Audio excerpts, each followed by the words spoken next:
So 2 leads to the NDA so far, 1 to the JDU and 1 to the BJP, both from the West Champaran district. And remember, lots of migrant labor, this again went to polls in the second phase where women outnumbered men quite a bit. So we'll see. The migrant youth also in the past have favored the NDA over the RJD despite the issues that have been raised. You've called that out. There is one reason why there was silence when I asked ye tonua thoda thik nahi lag raha hai. This is because the ghosts of 2015 continue to haunt. Yes. No, certainly not. Look at Abhijit Majumdar, the ghosts of 2015 continue to haunt. Where in studios everybody called election at 9 a.m. and the results changed at 11:30. That's what happened. No, that was a different channel you're talking about. And let me tell you, I have a picture, in fact. I was on your Hindi channel in 2015. I was sitting, Badri Narayan was sitting next to me. And suddenly some other channel called it. And your anchor actually put a stop to it. He said, we are not doing anything like that. We're just waiting. Yeah, we have more leads. I think we're about 5 or 6 leads now. Griha has more. Okay. Yes, Griha. Where? All right, so we only see BJP and JDU right now. Zaka, Sapol, Bijendra Prasad Yadav from JDU,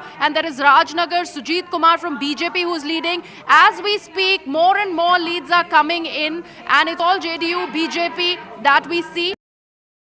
Sujit Kumar, BJP. So Paul, it is, and now we have another RJD lead. This is the first one that's coming in for RJD. That's Saud Alam from Thakurganj, who is leading. So not surprisingly, the first lead for RJD coming from the Simanchal region. This is, of course, like I said, again, a couple of other leads, one for the Congress. That's coming in again. All of this is in the Simanchal region, which, like I said, there is a higher proportion of Muslim population there. There was higher voter turnout as well. Last time, MIM was a big factor in Simanchal, got 5 MLAs. All 5 of them switched over to the RJD. This time around, it seems like the Muslim vote is consolidating in favor of the early trends also showing that the JDU is emerging, has taken a march, in terms of the single largest party as of now. 6 leads for the JDU.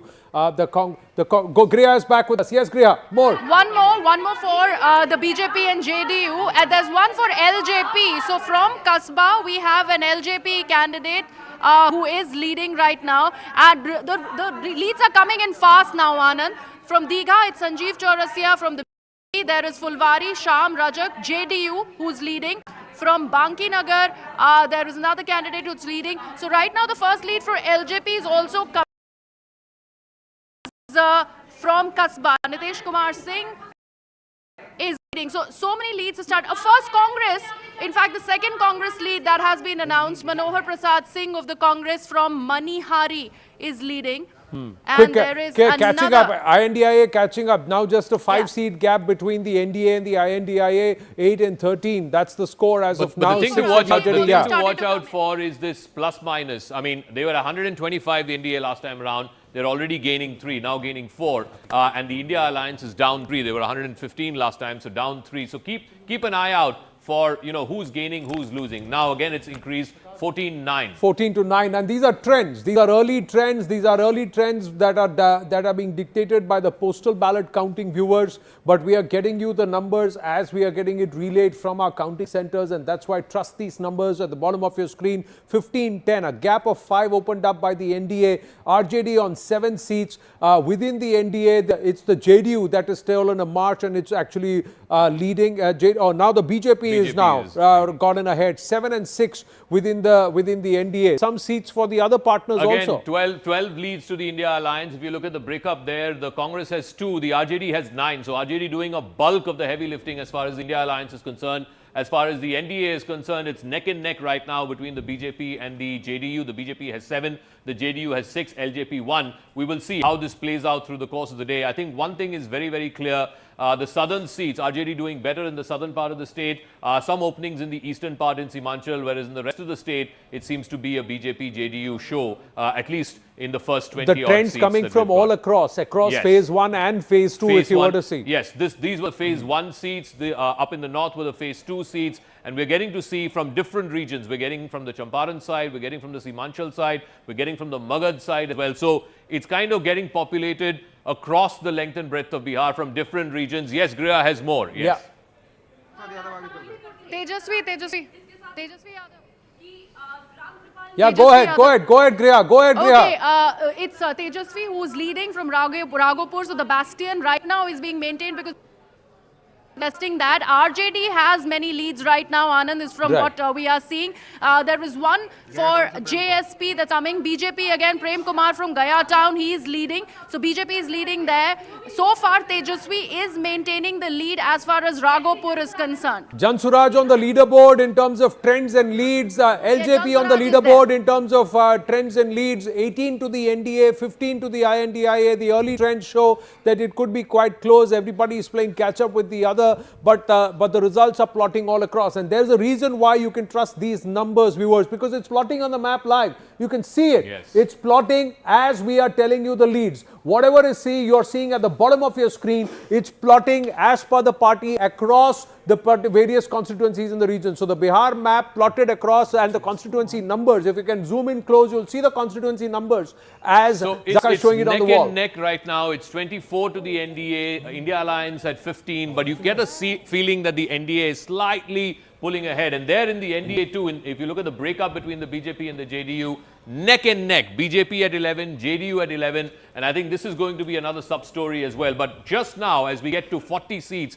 out of 243, you see the NDA pulling away because a lot of the central Bihar seats, which are the JDU stronghold seats, are now beginning to report. RJD, again, a bulk of its leads seem to be in the southern part of Bihar, some constituencies in Simanchal, but the rest of the state, as I keep saying, the NDA seems to be pulling away. So as these parts of Mithilanchal start populating, these parts of Bhojpur start populating, you will see much more NDA leads. NDA now pulling away, it's almost 30 to 15. So they're going in a 2:1 sort of a JSP has ratio. a lead. Right, there's just one lead. That's why it's on the leaderboard. I said Jan Suraj is on the leaderboard, but 29 leads for the NDA. Let's look at the key race alerts. One of the key race alerts.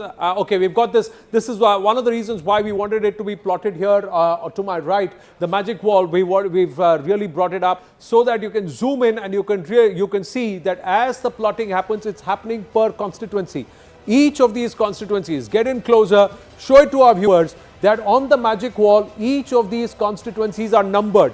The constituency number is being plotted based on the color legend for the political party. So the dark blue is for Congress party, the purple is for the RJD, the green is for the JDU, the saffron of course is for the BJP. Then there are color codes for the Jan Suraj party and the Lok Janshakti party. So according to their color codes and the legends that you're seeing at the bottom of your screen, they are being plotted live on the Bihar map as per the constituency, and that's why you can trust these numbers, viewers. Zaka's got more numbers plotting. Absolutely, it's now pulling away much more decisively in favor of the NDA. NDA at 32, India Alliance at 20, again gain of 8. So from 125, they're already looking at 130 plus for the NDA. Again, if you look at the breakup, it's neck and neck last time I checked. Now the BJP slightly ahead, 15 to the BJP, JDU 13. Remember, they're both fighting exactly the same number of seats, 101 each. Let's look at the breakup of the India Alliance. There it's the RJD that's doing the heavy lifting. RJD was fighting in 140 seats.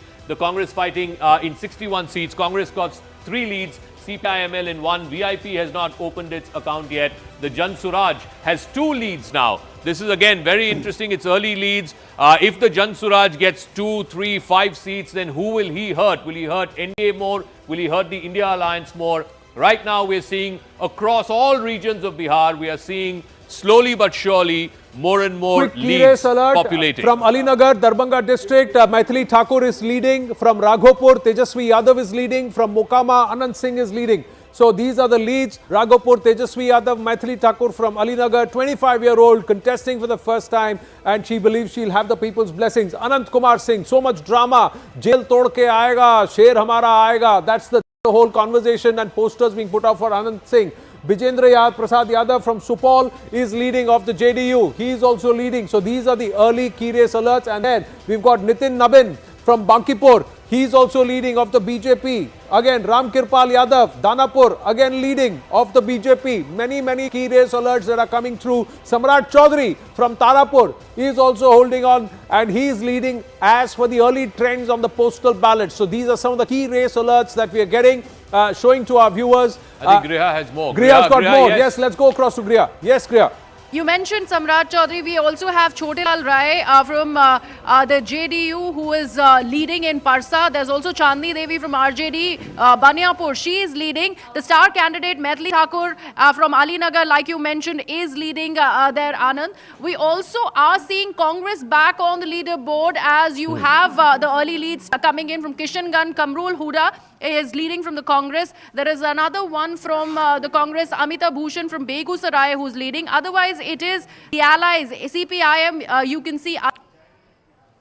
All right, let's bring it back into the studio. Back. You can see here on the map, 65 seats now reporting. The NDA almost 40, the India Alliance at 24. So we're going in a almost 1:2 kind of a ratio where the NDA seems to be getting from across regions, from the northern part of the state, from the central part of the state, which is of course the stronghold of the JDU. As far as the RJD is concerned, it is doing the heavy lifting for the India Alliance. If you look at the breakup of the 24 leads where they're currently leading, the RJD is leading in 18, the Congress only in 4. So the RJD is pulling a bulk of that alliance, whereas in the in NDA Alliance, it is even Stevens between the BJP and the JDU, BJP at 18, the JDU at 16. The LJP has also opened its account in 4 seats, 4 leads for the LJP, the Harm in 2 seats. Left also gets onto the leaderboard, 2 leads for the left. As we see, 41 leads for the NDA. 41 leads for the NDA. Look at the bottom of the screen. That's being updated live. This will have the one to my left will have to be refreshed a bit. But at the bottom of the screen, that's when the numbers are getting updated like they are reflecting on the magic wall. Yes, Vyod. Maybe a little early, but if you start looking at the filter, look at the Mahila factor there. Again, there the NDA is leading in that at this point, and whatever we can make of it at this point. Clearly, of the 24 of those seats, 16 to 8. So it's a 2:3. It's a 2:3 kind of a ratio. But let's look at the big picture. Almost 70 seats now reporting. NDA at 41, India Alliance at 25. The NDA seats, again, 18 to 16. The BJP, the JDU is doing catch up. Remember, the JDU was at its lowest tally last time around, just 43. The BJP neck and neck at 18, slightly ahead. Whereas in the India Alliance, and this has always been a problem, we were flagging this off even during the campaign, that it's the RJD that is having to do much of the heavy lifting. It contested 143 seats. 20 of those they are leading in currently. The Congress only 4 out of the 61. CPIML, CPM, 1 seat each. Remember, the left parties last time around, I think, put together had about 15 seats, which was again a substantial chunk. Number. This time, I suspect it might be lesser than that. We'll see. We'll see how it But the left seems to be pulling its weight more than the Congress is even again. So it's weaker. It's looking, Congress is actually looking weaker despite all these rallies. So was someone barking up the wrong tree in terms of the real issue on ground? We'll have to wait. These are just trends. Yes, Sandeep.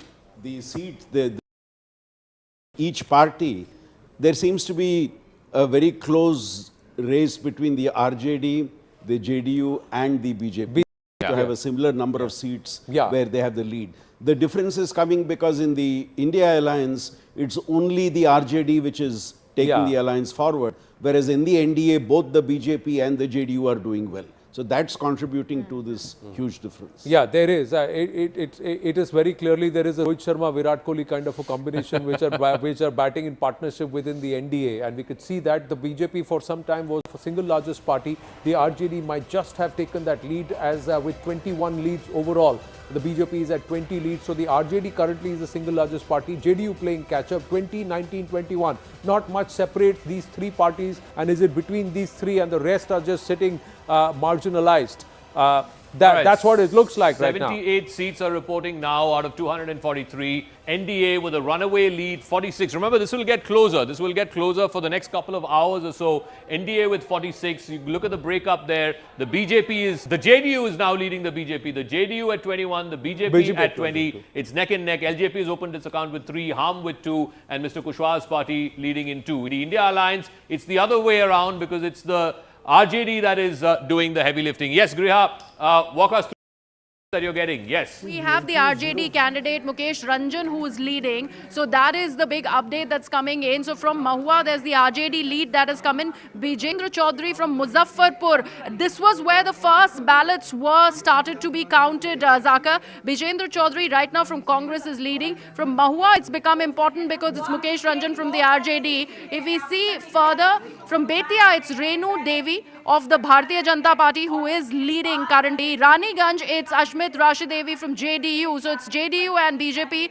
right now taking the lead there. But important update that's coming in from... Tej Pratap is trailing. Also, can you tell me, Griha, which are the constituency numbers of the JSP seats? Which are the two seats where Prashant Kishore's party seems to be leading currently? Just give us the... All right, right now 84 seats reporting, 53 to the NDA, 29 to the India Alliance. And again, I keep going back. If you look at the map, the southern seats, the RJD seems to be doing okay. Yes, the CPI and the CPI-ML did particularly well last time around. They are not doing as well this time. The JDU, which was the laggard last time around, is doing phenomenally well. In fact, it is neck and neck, if not slightly ahead. In fact, the JDU is one ahead of the BJP, 24 to JDU, 23 to the BJP. So the JDU is really pulling this alliance ahead, something it could not do last time around. The India Alliance, the opposite story, like I keep saying, it is purely on the back of the RJD. 20 leads to the RJD, only 6 to the Congress, and the CPI-ML, CPI, CPM in one lead each. Again, the left will have a role to play. Last time they did add extra weight as far as the India Alliance is concerned. Look at the breakup of the NDA. The JDU again running away. The JDU has 25. The BJP has 24. Remember, 24 out of this 25, the JDU has not lost in the last 3 elections. The BJP currently leading in 24. So all of the NDA alliance partners have opened their account, and pretty healthy sort of start. The LJP, remember, had only 1 seat last time around. He had fought in more than 100 constituencies. This time he's already got 3 leads. Yeah, but 3 out of 29 in terms of the overall seats that they have. This time they have candidates, and about 85 candidates of the LJP are in the fray, if my memory serves me right. Interestingly, the most number of crorpatis who are contesting are from the RJD. In this overall lot, and about 40%, nearly 1,016 out of the 2,300 odd candidates are all crorpatis. So the maximum number of crorpatis are contesting from the RJD and also from others or independent groups. So quite interesting, these numbers, and also most number of criminal cases in terms of, that's also a hefty number in the high 30s in terms of the number of people who've got criminal cases against them, and some of them serious criminal cases. Nearly 600 candidates have serious criminal charges against them, who are all in the fray this time. Who will the Janta vote for? We have to wait and watch. Some key race alerts. Let's quickly look at some key race alerts. Who is leading, who's not leading at this point. We'll call this out here. Just pull the magic wall out and then we'll have a look. There you go. Amrendra Kumar Pandey from Kuchai Kot, he is leading. Anant Kumar Singh, Mokama, JDU is leading. Lalan Singh was campaigning for him when Anant Kumar was sent to judicial custody. Vijendra Prasad Yadav of the JDU leading. Deepa Kumari of Haham Party from Imamganj, it's the SC seat, she is winning. Maithili Thakur from Ali, Mahila and Yuva. Now, so and she is in the lead. Nitin Nabin, BJP is in the lead. Tejaswi Yadav is leading. Ram Kirpal Yadav is leading. Ram Kirpal Yadav from the BJP this time, Danapur, and he is leading. Tejaswi Prasad Yadav, RJD, Raghopur leading. Last time around, they have lost the seat in the past, but there you go. Tej Pratap Yadav is trailing from Mahua. So Rabri Devi's calls to say कि बड़का बेटा को भी जिताइए.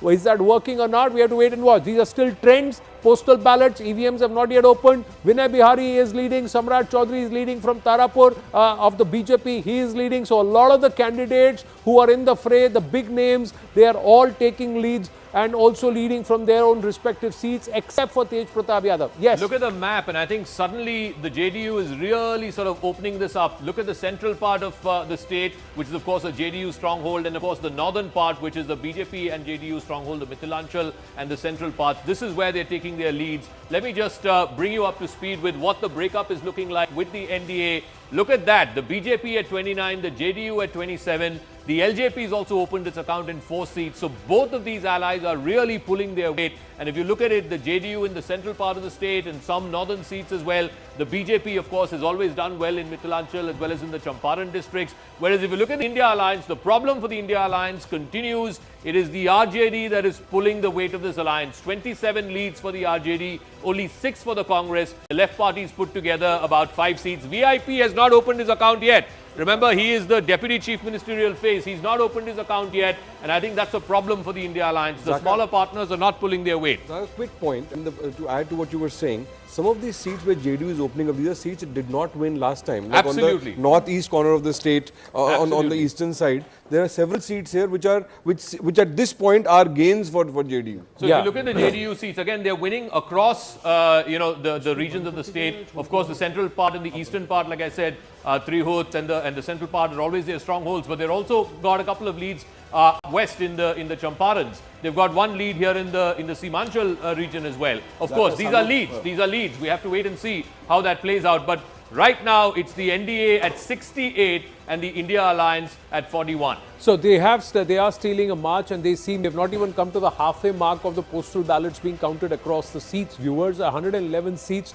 as far as the leads and trends coming in. The NDA is already at 68. With the BJP at 30, leading in 30 seats, the JDU in 29, so neck and neck, both of them, I know, having a great strike rate and a run rate in terms of the way these two parties have combined within the NDA. Look at the leads as far as the INDIA is concerned, and in the INDIA, there seems to be trouble because the only person pulling their weight or perhaps running this entire cart, pushing this cart, is the RJD with 28 seats. So it's just the number third party behind JDU and the BJP.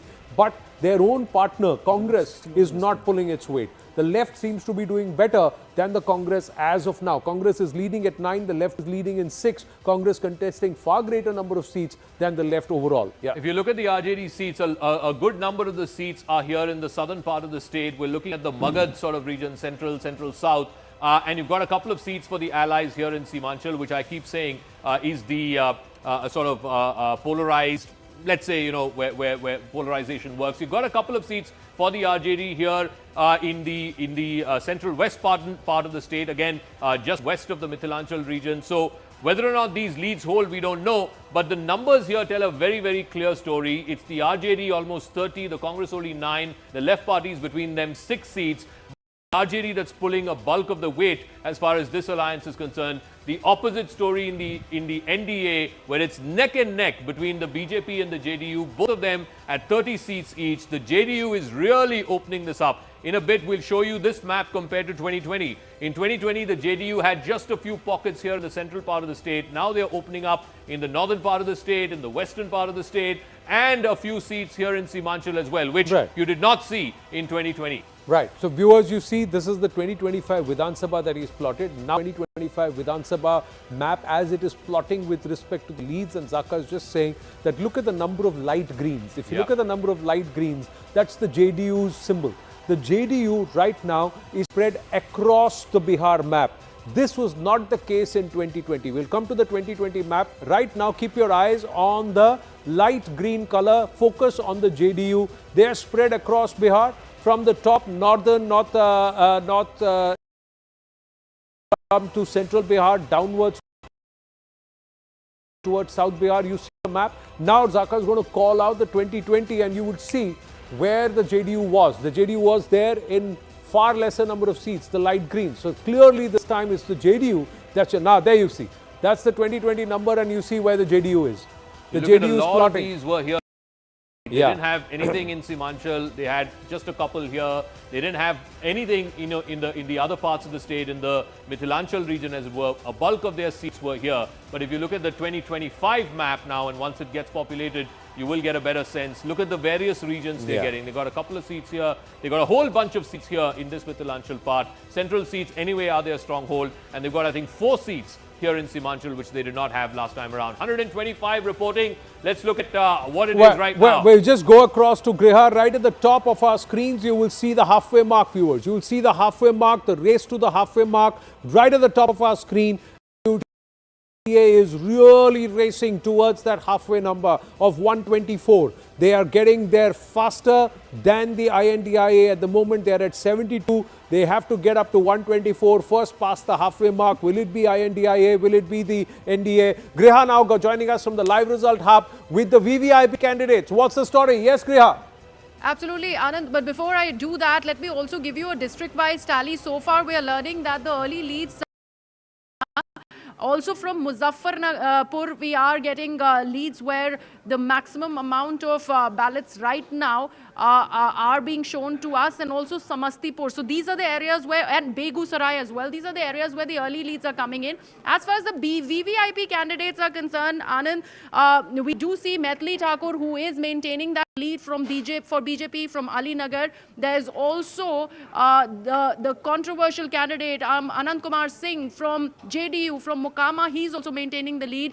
Danapur, again, it's BJP. Ram Kripal Yadav maintaining the lead. Tejasvi Prasad, obviously, from Raghopur, the RJD bastion, is right now safe with Tejasvi as the lead is maintained. Then we also see from Mahua, like we've been talking about, Mukesh Kumar from RJD is maintaining that lead. And if we see Sarai Ranjan, Vijay Kumar Chaudhary, JDU maintains.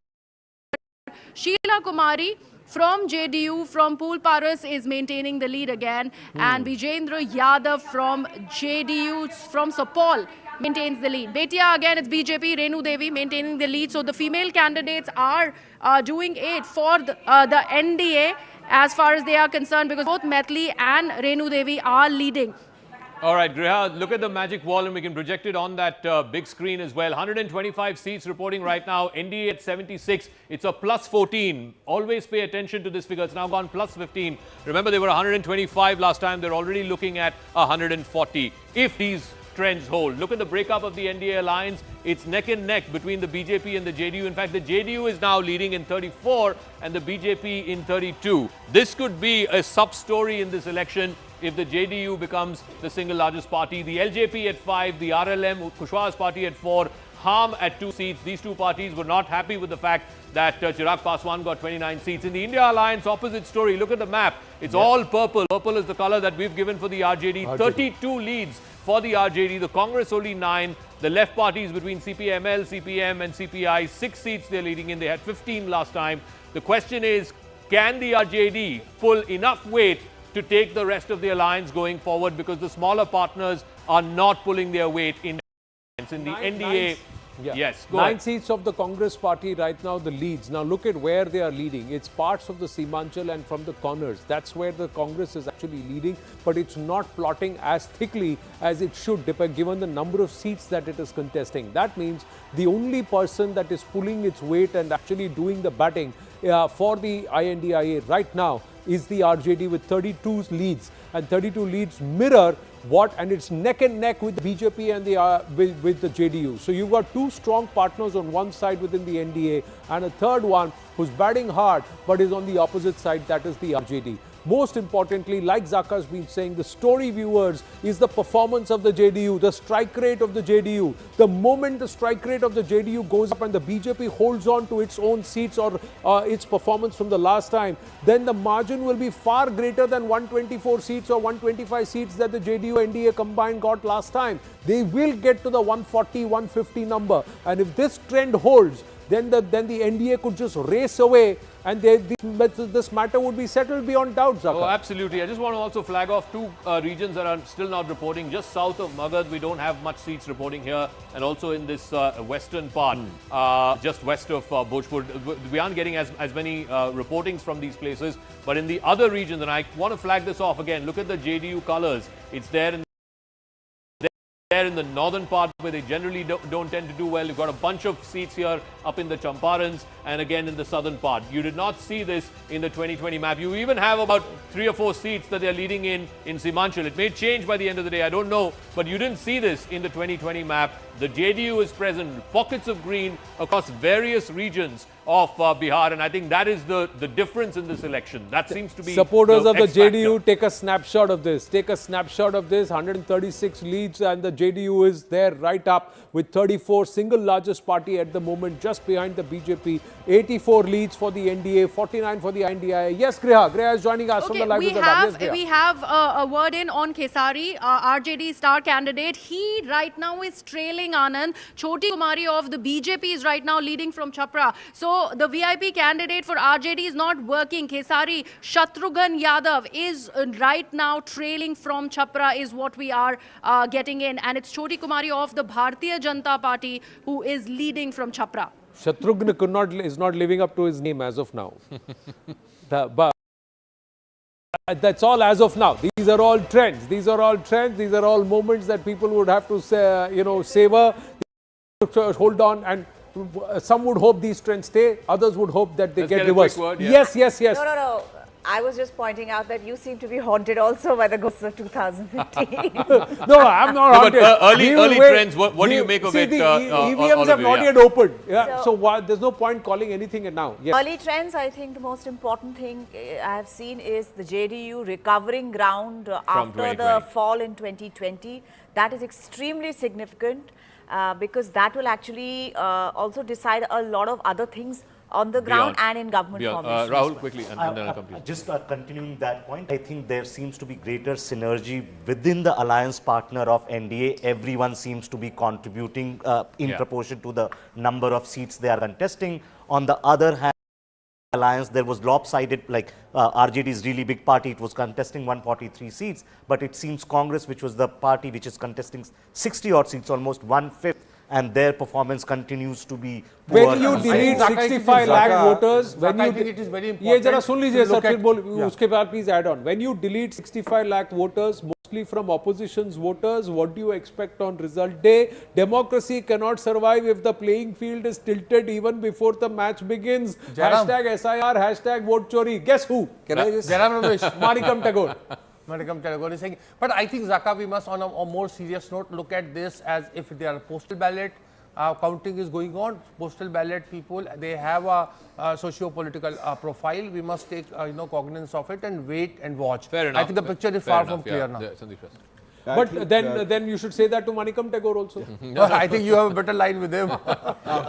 Yes, postal ballots, but I think what's important there, I think I would reiterate the point being made. Yeah. The NDA alliance sees two important partners actually taking the alliance forward, whereas in the case of the India alliance, it's just one party which is doing the job there. And as mentioned earlier, if JDU is leading in 36 seats, I think if you look at the map where those 36 seats are, a lot of those are seats which they actually lost Yeah, in last time 2020 around, yeah. thanks to the LJP's work in those Correct. seats. So they are recovering those seats, they are doing well in those areas. And that I think is an important development that these. I think when a party does well across regions, it's a sign that, you know, the wind is behind their back. Confidence hai babu. The Bihar election is about arithmetic, and you see RJD is not doing badly. 35 seats. Yeah, of course. It's almost single-handedly pulling the weight. But No, there is vote chori. RJD, how is it? Is doing 65 lakh voters gone. How is RJD Zaka. doing well? Yeah. Also, if these trends hold, then another very clear picture is that it's total decimation of the Congress when it comes to regional issues, right? Yeah. So this will have a multiplier effect on state elections in other assembly Listen to the local Despite partner. yatra, huh? Despite No, yatra. Listen to the local partner ki local ground ka mudda kya hai. But one more point, I think, like Sir, please listen. I'm listening and Sir.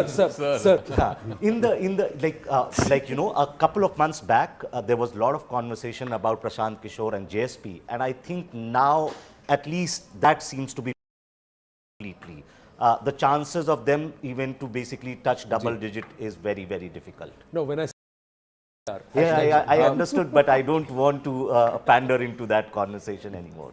May I say that two things I want to point out. One, that the NDA with two big Parties engines. pulling together, yeah. The India alliance is stuck with just the RJD. But if you look at region-wise and whatever we can make of the trend right now, in the Bhagalpur belt, the NDA is sweeping at the moment.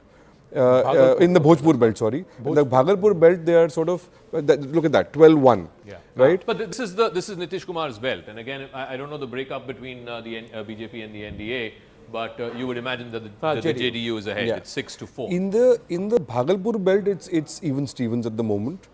But in Magad, the NDA is quite far ahead at the moment. All right. Oh, yeah, in Magad, yeah, it's 22-12. Last time it's in time Magad this that is the where they RJD lost actually did well because of both the left parties as well as the RJD. Bhojpur belt. Bhojpur mein NDA aage. Reporting a little less, but again, if they are leading 99 seats across the 12-12, it's almost neck and neck. It's almost And neck in Simanchal, it's also neck and neck. Right. We've got 156, 157 leads. The NDA is just about to touch the 100 mark. Now, if you look at the halfway right above there, they're going to touch the 100 mark. Another 25 leads, 24 leads, they would breach the halfway mark. The NDA, that's where it is. At the NDA at 99, 40 for the BJP, 41 for the LJP.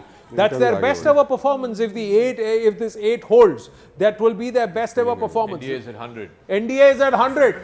So 100 leads this morning for the NDA. The early trend showing that the NDA is walking away, marching comfortably, leaving the opposition behind, far behind. It's not a neck and neck race, almost halfway distance, 50%, 54 for the INDIA, 100 for the 102 for the NDA. That's what the leads are at this point. 102 again, racing up to the halfway mark faster. Viewers, right at the top of the screen, you can see this is the halfway belt, and this will keep tracking who's past the post, 100, 102 right above the screen. I'm just pointing to right to the top of the screen, and you can see it. It's firing there. 102 leads for the NDA, 103 now. So it's increasing, really increasing. Sandeep ji. It's 8:45, which means we must be going beyond The EVMs will open. Just let's ask Griha. Griha, when is the EVM opening? So what's the EVM update? has opened. EVMs have opened. Let's break that. EVMs have opened. JDU is the one that's leading. We have so far called 3, in fact, seats where JDU is leading. Supal, there's also Mahanagar, and there's also Rajapakar. JDU is leading from all of these 3 constituencies. Zaka. All right, one other interesting point, last time MIM did pretty well. He had 5 MLAs. This time MIM has not opened its account. Let's look at the others. Let's try and see if he's opened his account yet. I think he's opened it in one place. Yeah, it's down 5 because all the 5 were MIM seats. This time I think the Muslim vote, particularly in Simanchal, seems to have gravitated towards the India alliance. They don't want to do the MIM experiment again if these leads hold. Yes. Anybody? There was some conversation. Yes. Tell us. No. We were just talking about the AIMIM. And I think for that, at least, one needs to give some credit to the Congress, because there was a feeling across the board that this time AIM is getting no purchase in Bihar because of huge consolidation, thanks to both the RJD and the Congress, because of the stance taken by Rahul Gandhi. Or have the Muslim voters gone back to their traditional voter bases or who their loyalties were? No, but for that they need to get some confidence also. Be it the JDU candidate, be it the RJD or Congress. No, they need to get some confidence also. Or even the BJP candidate. But also, let's also keep in mind that in the NDA, not only are the 2 big partners doing their job, the third partner also is contributing and not contributing in a negative way like last time. Yes. So that I think is also a crucial factor. Last time it was just 1, but this time it's already 8. The RLM has 5, the HAM has 3. So the smaller partners, you're right, the smaller partners are also pulling their weight. Already just between these 2, they are up 13 from last time. So that's a significant jump up. And Zaka, that VIP is not doing well. I mean, and that VIP is not doing well. They were offered Deputy Chief Minister post also. No, for all that they did about Mukesh Sahni, because the moment they announced him as Deputy CM, they not opened his account. VIP is still not opened his account. He was worried that his brother, who's contesting, that they were going to buy out the candidate, and the Congress had fielded another candidate there. And most exit polls were actually indicating that VIP. Importance of the LJP factor in this, because of the last time when they were fighting against, and they cut a lot of somewhere 36 seats at least they made the difference of victory and defeat. So right now for they're the India leading in alliance 8 seats. 3 seats in the southern belt, south of Magad, 1 in Bhojpur. He's also got a bunch of seats here in the eastern part of the state. These are the 8 leads that the LJP is currently in.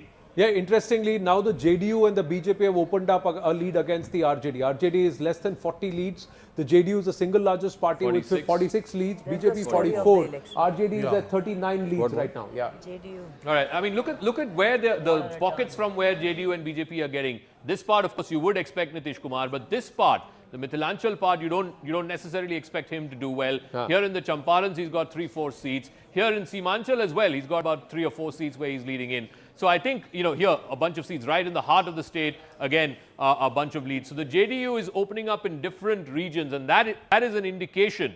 That is an indication already. Remember, he's already at 46. Last time he only had 43. So he's already leading in more number of constituencies than last time. I suspect if these trends hold, this figure will inch closer towards 65, maybe even 70. Well, 105 for the NDA in terms of the leads out of 167. So we've got more than half the number of have leads coming to about 175, 180 leads. And let's look at this. ये JDO, NDA and Mahagathbandhan की cycle वहाँ से आ रही है धीरे-धीरे दौड़ा के, and halfway number viewers is 122. The NDA is 107. So this cycle wise now 105, and even as he's coming down, well, that number has gone up. It's become 107. So that means very soon they will be past this halfway number of 122 and into comfortably getting into a position of being able to form government. The NDA has 2 out of every 3 leads. So it's almost, in the leads it's leading in. Yeah, 2 out of every 3 leads. 107 and 58. Yeah, 109 and 58. So 2 out of right. every 3 leads are going towards the NDA. So this could be quite a runaway victory. 160 seems possible if these trends hold. And now, viewers, EVMs have opened. So we are also now into round 1 of counting across a lot of counting centers, or the 46 counting centers. We just try and go to Griha at the live result hub to understand how many counting centers EVM counting has already begun, because these leads now are beyond the postal ballots. So they should start consolidating and settling very soon. Yes, Griha.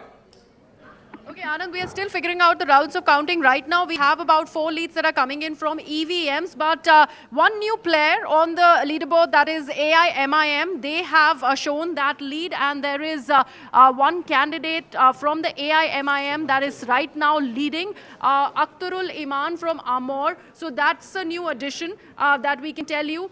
So far, the EVMs have just about opened up. We are still seeing where the leads are coming in early on. But right now, we do see JDU is leading. Randhir Kumar Soni from Sheikhpura is leading. There is another BJP candidate, Pramod Kumar Sinha from Roxol, who is also leading. So all of these leads are coming in. The JDU now leads in 50 seats. The JDU now leads in 50 seats. BJP in 48. The RJD in 40. Interestingly, the left is leading in more seats than the Congress party.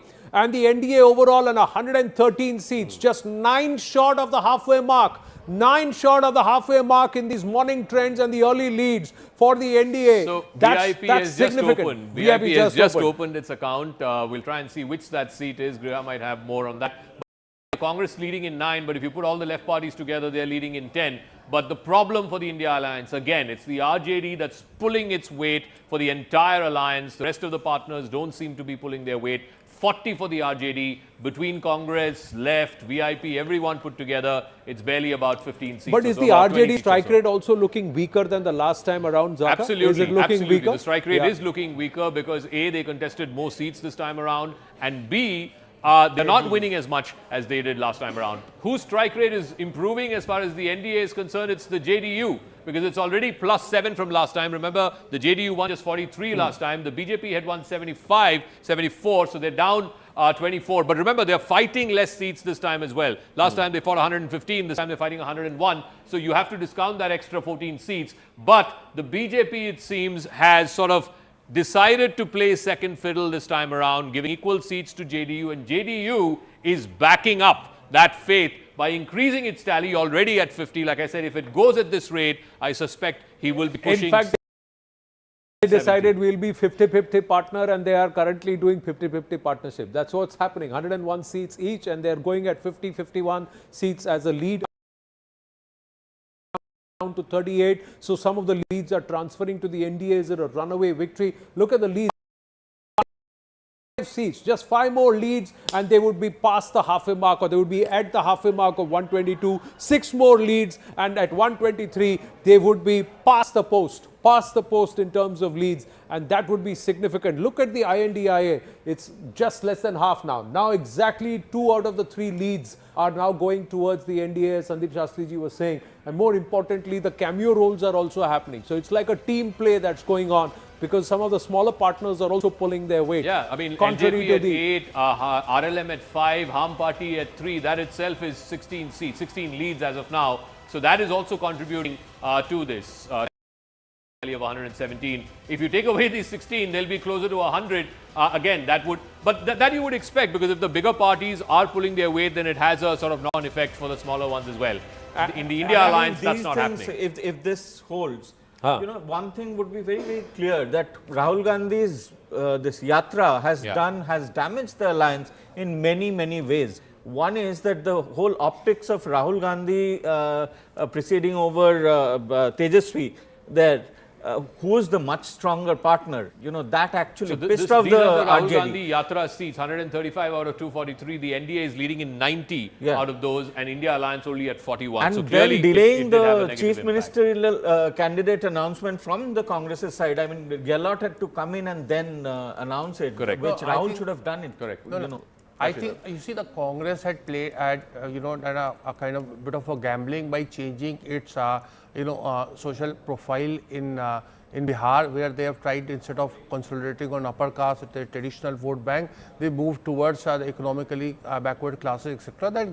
And took on JDU, that vote constituency, which they have not been very successful as far as this trend goes. So I think that is something that is, so they experimented, which has failed or a boomerang. So even on the Rahul Yatra seats, look at that. Congress only leading in 8, now. RJD leading in 27. So clearly there was a minimal impact of the SIR Yatra. No, क्या कह रहे हैं sir?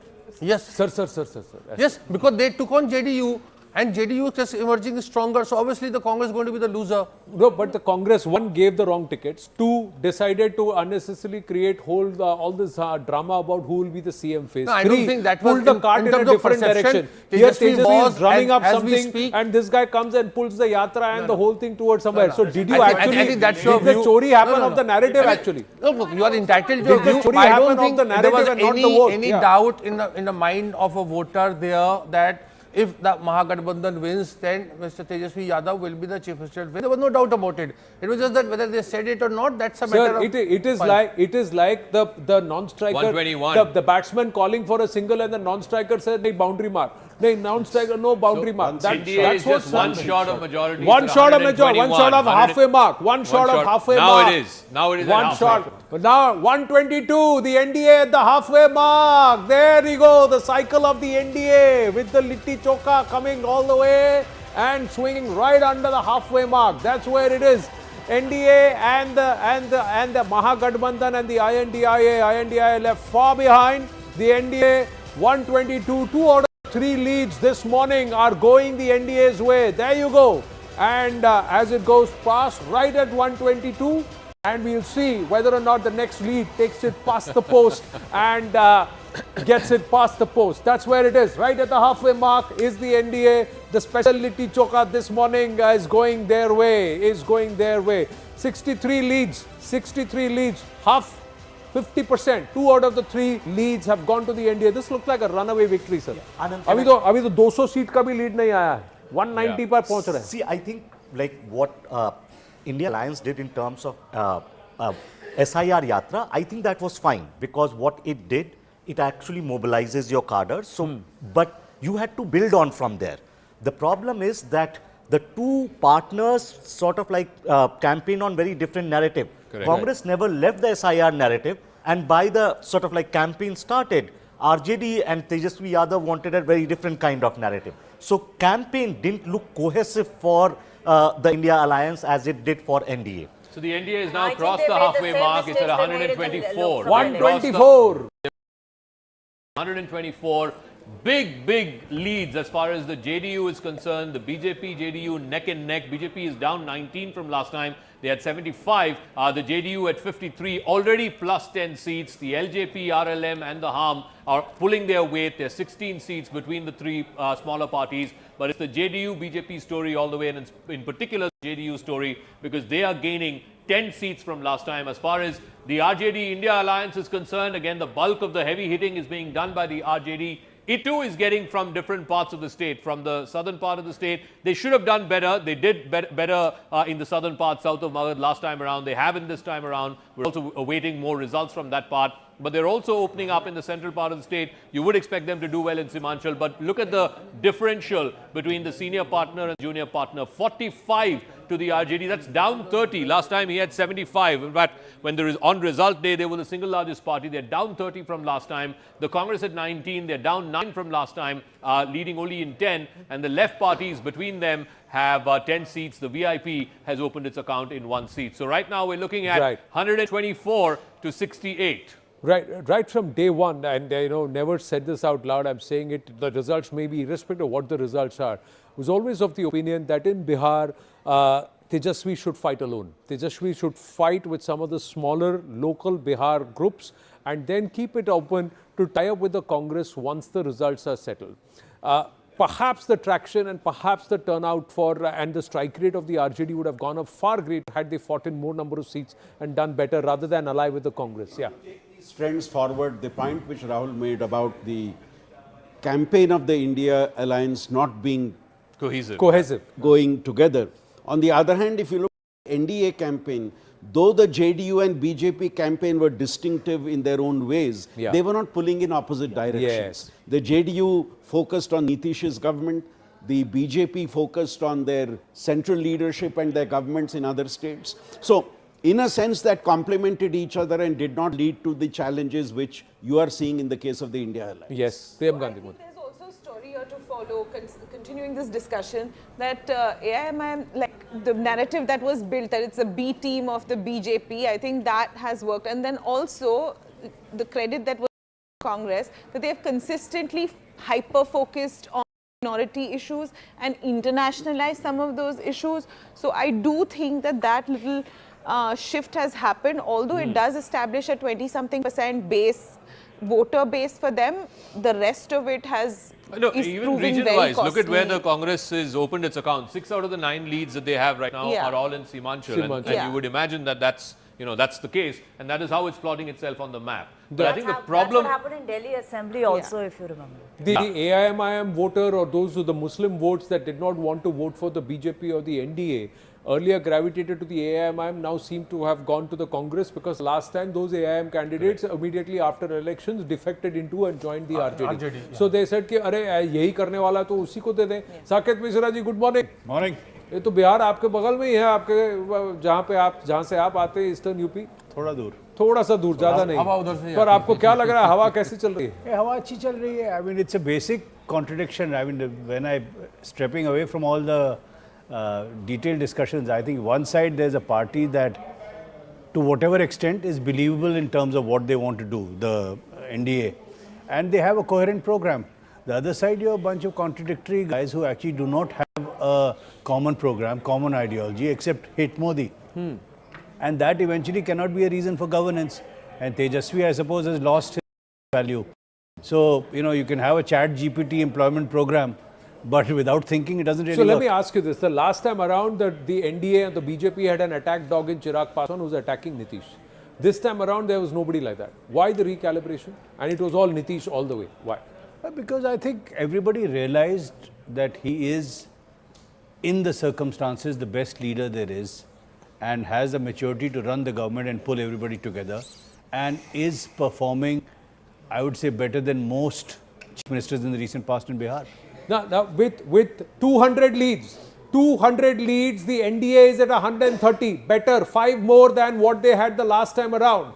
With 43 leads more to come, can the NDA cross the 160 mark now in terms of leads? If these trends, if these leads hold, is the 160 looking possible? Yes, it is looking possible, provided the numbers that are coming from the ground are actually correct, right? Yeah. Like if the EVM countings have become, these are now the counting centers, what they are reporting, these leads, moment it comes to 243, you will see more or less settling. Over the course of the next hour and a half, you will see the leads largely settling. Yeah, I think after an hour, things will become far more clear. Of course, India seems to have an advantage. No, because 2 out of 3 leads for that to be reversed looks nearly impossible, although anything can happen with respect to Bihar. I would still hedge that and say that. But in this case, if 130 out of 200 leads, 201 out of 42 seats more to be declared, is 160 for the NDA looking possible? It is looking possible, but personally, I can tell you that even if they get 125 seats, it doesn't make a difference beyond a point. a miss is as good as a mile. You get 1 or 2 seats over the halfway mark. You're forming the government. But does it matter if JDU is higher than the BJP? That will matter on the ground because it show that a lot of things that we have been talking about in terms of the public discourse and among the people in that state, it has translated in terms of sentiment. Everybody says that, the Bihar election is about arithmetic. I thought that this time it was very, very sentiment driven. It was sentimental For two reasons. Last time the BJP became much larger than JDU. So there was this whole thing that this is Nitish Kumar's last election. He's wiped out, all of that. Also that he could be removed as chief minister at a later point. If he's far bigger, then it is just in Bihar, but also for national politics. Because Nitish Kumar's importance for national politics becomes far more important. He becomes as powerful as Chandrababu Naidu. Within the central right now the breakup is BJP is leading in 59, the JDU in 54. But the JDU is up 11 from last time. The JDU won just 43 because 30 odd seats, the LJP factor hurt the JDU. So the JDU has picked up. The LJP did not have any seats last time. It's leading in 9, RLM in 5 and the Harm in 3. So that's 17 seats just within the 3 smaller parties. But it's really the story of these two, the bigger partners who are pulling their weight, and they are really... The BJP is showing minus 15 because there are still about 40 leads to come. Yeah. So they may make up and they may still emerge as the single largest party within the NDA, maybe 2 or 3 seats ahead of the JDU, or maybe 2 or 3 seats behind the JDU. So this number is for compared to last time number. It's not about whether they're gaining Also, BJP is fighting less seats this time. Yeah, it's fighting much lesser seats. If BJP and JDU are going to have similar numbers, then RJD cannot mathematically have number closer them. So then in case the fight is going to be between JDU and BJP who emerges number 1, and given like just 202 out of 243, if you project that number, NDA will be 161. Well, 130 leads out of 202 leads. 130 leads out of 202 leads for the NDA, 2 in 3 going towards the NDA as of now. That's what it's indicatively looking like. Now there is a little bit of a slip. NDA now comes down to 129. See, now these leads will start transacting a little and swinging a little. But we've got Sohail Seth also joining us. Sohail ji, good morning. Good morning. Bihar settled lag raha hai aapko? I still think it's even Stevens. I don't think you can call the election in any which way. I'm only worried about what Prashant Kishore said once in an interview where he said he doesn't want to be chief minister, but he wouldn't mind being kingmaker. So depending on how Jan Swaraj does, it's still Jan Swaraj is leading in 3 seats as of now, Sohail ji. So well, he can't be kingmaker. I can't imagine him even making a pawn, if you take the chess analogy. But it's still early. See, the problem I have is not with NDA or with the Mahagathbandhan. My problem is, and you know this better than I do, that you've had a chief minister who's been in power almost for 20 years. The affairs is pitiable. Now, if he gets re-elected, I have to give credit for that more to Amit Shah than to Nitish Kumar, because this would require skillful electoral management when you've actually not done real development for the people. So, I mean, that's my belief. So but in terms of real development, the pull from that connects Raghopur to Patna is something that was 20 years in waiting. It has happened. Airport at Purnia, nobody thought that it will ever happen, and it has happened. The airport in Patna, nobody thought it will happen, and it has happened. So there are a lot of things that Bihar did not have, it has now. No, but yes, there are a lot of things Bihar should have and it doesn't have. I agree there too. You're right. But look at unemployment. People, infrastructure money is spent by the government. Most of it, as you know, is stolen by contractors who have a deep nexus with the politician. I'm talking about jobless growth. I'm talking about employment. I'm talking about people having not to migrate out of their home states. You know how many people from Bihar, especially, are actually moving out to different states because they don't have, they don't see a future for themselves. And by the way, many years ago, and I must flag this off because it'll be of interest to your viewers, I wrote an article where I said, look at the irony of Bihar. 50% of the doctors at that point in time in All India Institute of Medical Sciences were from Bihar. And so were 50% of the patients, which means Bihar hadn't developed its own healthcare infrastructure. Second point I made is 50% of the IAS officers at that point in time were from Bihar. And yet Bihar's development suffered. So there is There is a tinge of irony that we must contend ourselves to. No, I think in terms of a mission statement for whoever forms government and the Bihar 2025 has to be that the Biharis should not have to go out of Bihar. Absolutely. I think that has to be, in terms of, it should not be forced. It should have the option to, but should not be forced. There should be enough and more that should be for them to stay back.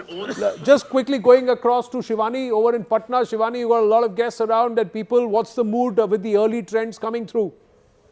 Whose shoulders are drooping and whose are not? Yes, so mood here is, Anand, is that these are unexpected lines. The big parties, BJP, JDU and the RJD are all pulling their weight. Their numbers are not surprising to anybody. But I want to get you the story of the supporting acts. I have with me the LJP, the Congress, the HAM, even Jan Swaraj. I'll get quick reactions from them. LJP fought on half the seats that Congress did. But your strike, it's going to be much, much better. LJP's number and Congress numbers are virtually the same. And that is where the story lies between the two alliances. Are you happy with the LJP numbers so far? Of course we are, but I'm sure in coming time we are going to increase our seat and to exact poll. We are very happy. We are going to make government with the thumping victory. And Congress was supposed to be the laggard of the Mahagathbandhan, and the numbers that are coming out, just about 10, 11 leads for the Congress party. You are going to bring down the Mahagathbandhan. No, it is not like that. This time since 9 months we have worked hard on the ground, and it is the only party who raised the issue of the Bihar and Biharis, and we are fighting for the right of Biharis. So I can bet you, and I'm very sure that as the time progresses and as the ballot magical box opens, the number will be in favor of Congress and India. But the BJP allies are doing well, and HAM is also with us. Happy with the performance so far? देखिए पूरी तरह से और हम लोग आश्वस्त हैं कि हम लोग 2010 के प्रदर्शन को दोहराएंगे और हम 3/4 बहुमत से आएंगे. बाकी तो अभी 2 घंटे में सब कुछ क्लियर हो जाएगा. क्लियर हो जाएगा. पिक्चर अभी थोड़ी बाकी है, but there are of course leads that have come on virtually 200 seats and already the majority mark for the NDA. I have Jan Swaraj representative with me. I think I see 3 leads for the JSP. Are you happy with the early trend so far? Definitely we are happy and we are hopeful also. And as numbers increase slowly, so we are hoping whenever actual results will come, you will see definitely significant. What is your internal assessment? No, we have not done any assessment, and we do not make any claims. But we definitely say that whatever change is whatever change we see in the Bihar, that is only because of us. Bihar is talking on the lines of development. Bihar is talking on the lines of agenda, and that's what we have given to the Bihar. Absolutely. So all parties here waiting with bated breath, Anand. Well, thanks for that. And when you say hum, I'm reminded of Bachchan Saab and hum and ek dusre se karte hain pyar hum. That's what the NDA seems to be saying to each other this time around, contrary to 2020 viewers. And aap humse pyar karte hain. Continue to watch, continue to stay with us, not just on TV, and also you can watch us on YouTube. Currently leading in, I think, 50,000 views, more than 50,000 views. Right now. So namaste. You see this, ek dusre se karte hain pyar hum has been established. Thank you so much. And on Connected TV also, continue to stay with us, please. Let's go across to the live result hub. Griya is joining us with more details. 203 leads, and of which 132 for the NDA. So they are slowly inching up. Yes. As you've come to me, Anand, there is the first call that has died right now come in from Bhojpur district. From Shahpur, and we have a lead, BJP lead, Rakesh Ranjan is leading from there. Rahul Tiwari, RJD. So overall, okay, Rahul Tiwari, RJD. The tables have turned now. RJD is leading. Overall in Bhojpur, it seems neck and neck. It's 17 to the NDA, 16 to the India Alliance. RJD is doing reasonably okay. Now the India Alliance has gone up to 17. So RJD is doing okay in Bhojpur. The problem for the RJD was last time around they won a lot of seats here in the Magad belt. That doesn't seem to be converting. And here, of course, in the Bhagalpur belt, which traditionally has been Nitish Kumar's stronghold, the party that's doing well across regions, seats alone. If you look at just the seats, 55, and they are up 12 from last time. They had 43 last time. The BJP had 74. They're down 14, but then they're also fighting 14 seats less. But look at this. The JDU doing well in the eastern part of the state. It's doing well in the northern part of the state, the Mithila belt as it were, and also up north in the Champaran side. So they're getting across regions. When a party starts doing well across regions, then you know it's pulling its weight. As far as the RJD is concerned, the RJD last time around, just pulling up the RJD seats, it is pulling the bulk of the weight as far as this alliance is concerned. 45 seats where the RJD is leading, Congress only in 11. But look at the geographical pattern. There's a cluster here. There are few odd seats here in Simanchal, but in the rest, in the central part of the state, I hardly see any RJD. Here in the south, again, I don't see any RJD. Here, if you go back to the 2020 map, there was a lot of RJD and CPI-ML in this part of the state, which is south of Magad. But I don't see that. With your permission, I'm just going to walk across here. चकल्लस चल रहा है मुझे बताइए ये तब से आपके बीच में ये गुफ्तगू चल रही है what is it that you are discussing and there was some slicing dicing and all going on what were you doing मिठाई का flavor कौन सा those rasgullas we saw no at somebody's house yeah that was gulab jamun yeah. Now this is deflection viewers they are deflecting they were talking something else we were actually talking about development about, I mean in this case it was just a little bit about Bombay but I think it's about the theme of the center and the states working together and improving things that haven't been done for years. Okay. So whether it was Maharashtra, whether it's UP, and I think increasingly you talked of the airports, etc. in Bihar. Yeah. I think the same story is going to continue. Bihar has. I mean, there's a constraint. Let me hazard a guess. Yeah. I think they were talking about whether they're going to be Devendra in Bihar or not, or there'll be Eknath Shinde's continuation. No, sir, that conversation of talking totally diametrically opposites was Tejasvi and Rahul Gandhi, sir. One was talking unemployment, the other one was talking boat chori. But you are saying you disagree with Sohail Sheikh? Yeah, because I think there is a, you know, see, Bihar has... आपकी कुर्सी कहाँ गई? देखिए इनकी कुर्सी गायब है भाई कुर्सी लाओ उनके लिए लड़ाई तो कुर्सी के लिए है भाई लेके आता लाइए the whole fight is around आपकी कुर्सी आ गई politics within a TV channel is far more dire than in actual politics किसी कुर्सी का ये बोल रहा है कि मेरी कुर्सी भाई आप कुर्सी खाली छोड़ के जाएंगे या तो कुर्सी ले जाएगा या कोई वहाँ बैठ जाएगा आपका बैग नहीं गया वैसे but they are all disagreeing with on the infrastructure bit with Sohail Sheikh. Very simple. Bihar has particular constraints. For instance, there isn't enough non-agricultural land to be used with industries. So we need a slightly different model in Bihar for development. That will come through the connectivity that's happening. So it's easy to say, you know, it's jobless growth, etc. It doesn't happen in a day. You start having connectivity, you start having highways, you start improving people's quality of life in terms of healthcare. And eventually people will come back and start to do things on their own because the safety net of having to live in Bihar and being able to have a decent existence will give them an incentive but to start. But Sohail did not make a point about industry. On the video wall. Let's open him up here and then we can all talk to Sohail also. But Sohail ji did not talk, Sohail said did not talk about industry. What he said is IAS officers and healthcare, doctors, more doctors from Bihar, he has made a point in the past, but why those doctors are not in Bihar? And why is there poor healthcare in Bihar? That has not... Let me tell you why. Jay. Let me tell you why. I couldn't get the name of the gentleman who was Saket Mishra. Saket, thank you. See, the point is, A, I'm not looking for agreement. B, it's an opinion which is based on how industry warms up to states. Today, states are actually marketing. As we speak, the unveiling of the CII summit is going to happen in Visakhapatnam. Who's doing it? Chandrababu Naidu. Nitish Kumar started off early in a very dramatic and positive manner. If you recall, Anand and Zaka, you will remember that Nandu Singh, NK Singh, was appointed as the chief economic advisor for the state. I will only give you one real life instance to counter what Saket was saying. We all went to Patna, and there's a hospital there called the Guru Tegh Bahadur Hospital. It's government run. It was in a pitiable state, still is, by the way. I'm talking about 20 years ago. And there was an offer made to do a public-private partnership. And who objected to it? The government bureaucrats, because obviously they were going to make money of the hospital as they always do. It is not right for anyone, including Saket or me, to say this had happened, that is. My issue is as follows. A, you don't need highways to attract people.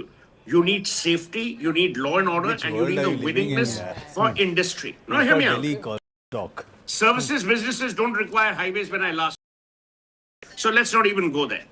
Today, Bihar is portrayed in a negative way on Jamtara. You think the average Bihari youth is not bright enough? He's far sharper than most of us imagine. Right. There is no services business. There's no services in Bihar to the extent it could have had.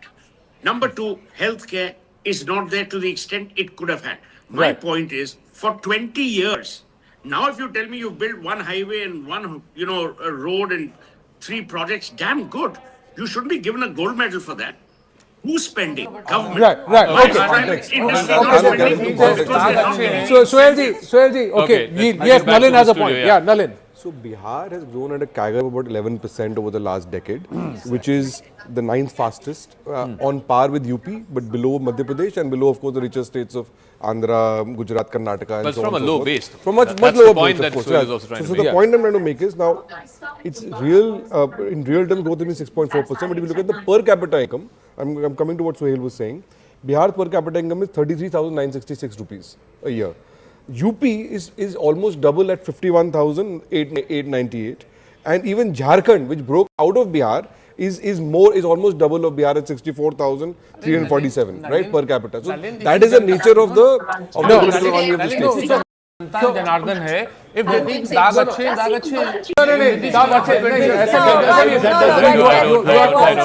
also give the fact that whoever gets the mandate today, let's say as of now it looks like the NDA who are nearing 140, whoever gets the mandate today, the next 5 years they have to show far greater amount of खुशी से मरना चाहते हैं जो तेरी बात पे एतबार होता। आनंद देखिए अगर नीतीश बाबू को नहीं चुनते तो बिहार में अब भी जंगल राज होता है। मैं आपका तुम बिड़ा रहा हूं। I've also maintained in previous programs, I think it's also the failure of the anti-incumbent, the opposition, that they've not made this the number one issue. If today jobs was the number one issue, we wouldn't be looking at NDA 129 and opportunities was the no, exactly. But this is the last election but somebody decided they wanted to do hashtag SIR. Somebody still wants to do hashtag vote chori, not job. Yes, Sandeep ji, and then Priyanka Demote. We need to contextualize the whole question of where Bihar. Let's remember where Bihar was 20 years back when Nitish came, and where Bihar is now. So, if we were to compare Bihar with other states in a present situation, I don't think we're being fair to the state. How it has progressed in one comment. I think like historically, yes, Bihar has you're on mute, 1 sec. Historically, Bihar has problems. Yes, Nitish Kumar didn't deliver what he was expected to deliver in last 10 years. He did really well from 2005 to say 12 or 13. But from 13 onwards, this man was also fighting a political battle. Right? Between 13 and 25, he has been changing party because it was also a question of his political survival. Now, if Nitish Kumar today comes as like a number 1 or number 2 party, we hope that in twilight, if he is getting a grand welcome from the voter, he also gives something grand to the state. And so let's hope for that. What all pollsters predicted, around 140 mark, that's where the NDA's leads are. We'll come back to this conversation after a quick check on the numbers. Currently, the BJP at 60, it's down 14, remember, but it's fighting 14 seats less. It fought 115 last time, 101 this time around. The JDU neck and neck at 59. The JDU, to my mind, is the big victor of this election if these leads hold, because they're already up 16 from last time, so they will be pushing closer to 65. The LJP is also a big winner. Out of the 29 seats that they fought, they're already leading in. They had none last time around. The RLM and the Ham party, the smaller parties, have 9 seats between them. So the smaller parties are also pulling their weight in the NDA alliance. As far as the India alliance is concerned, it is all the way the RJD, even though the RJD is down 30 seats from last time. The RJD was the single largest party last time around with 75 seats. It's down 30 seats. The Congress is down 7. Congress contested 70 last time, won 19. Right now, contesting 61, leading only in 12. So the Congress's strike rate is further less than what it was last time around. The CPML has 6. VIP has opened his account with 1. CPM and CPI at 1 each. Again, the left parties had 15 last time around. They're down to just 8. So the smaller parties are also not pulling their weight in the India alliance. It's the RJD that's doing the bulk of the heavy lifting, and that's not good enough to compete with the NDA. The RJD is also minus. The RJD is also minus, and interestingly, the way Chirag Paswan is pulling, out of 29, if he's leading in 11, and if he settles somewhere around 15, does he make up a strong candidate for a deputy chief minister? And then, is there a possibility that the future leadership in Bihar could move to perhaps younger shoulders? Younger shoulders, and also he will, I think, then get a confidence to do what they've been talking about before the election, is to turn him into a Bahujan leader rather than just the leader of the Paswan community. Bahujan leader, and then does Nitish also then get to call who his successor, legatee, will be within the JDU? Because JDU now becomes, finds itself very strong. Yes, I have a quick data point. Assuming that there will not be a prominent BJP leader in the government.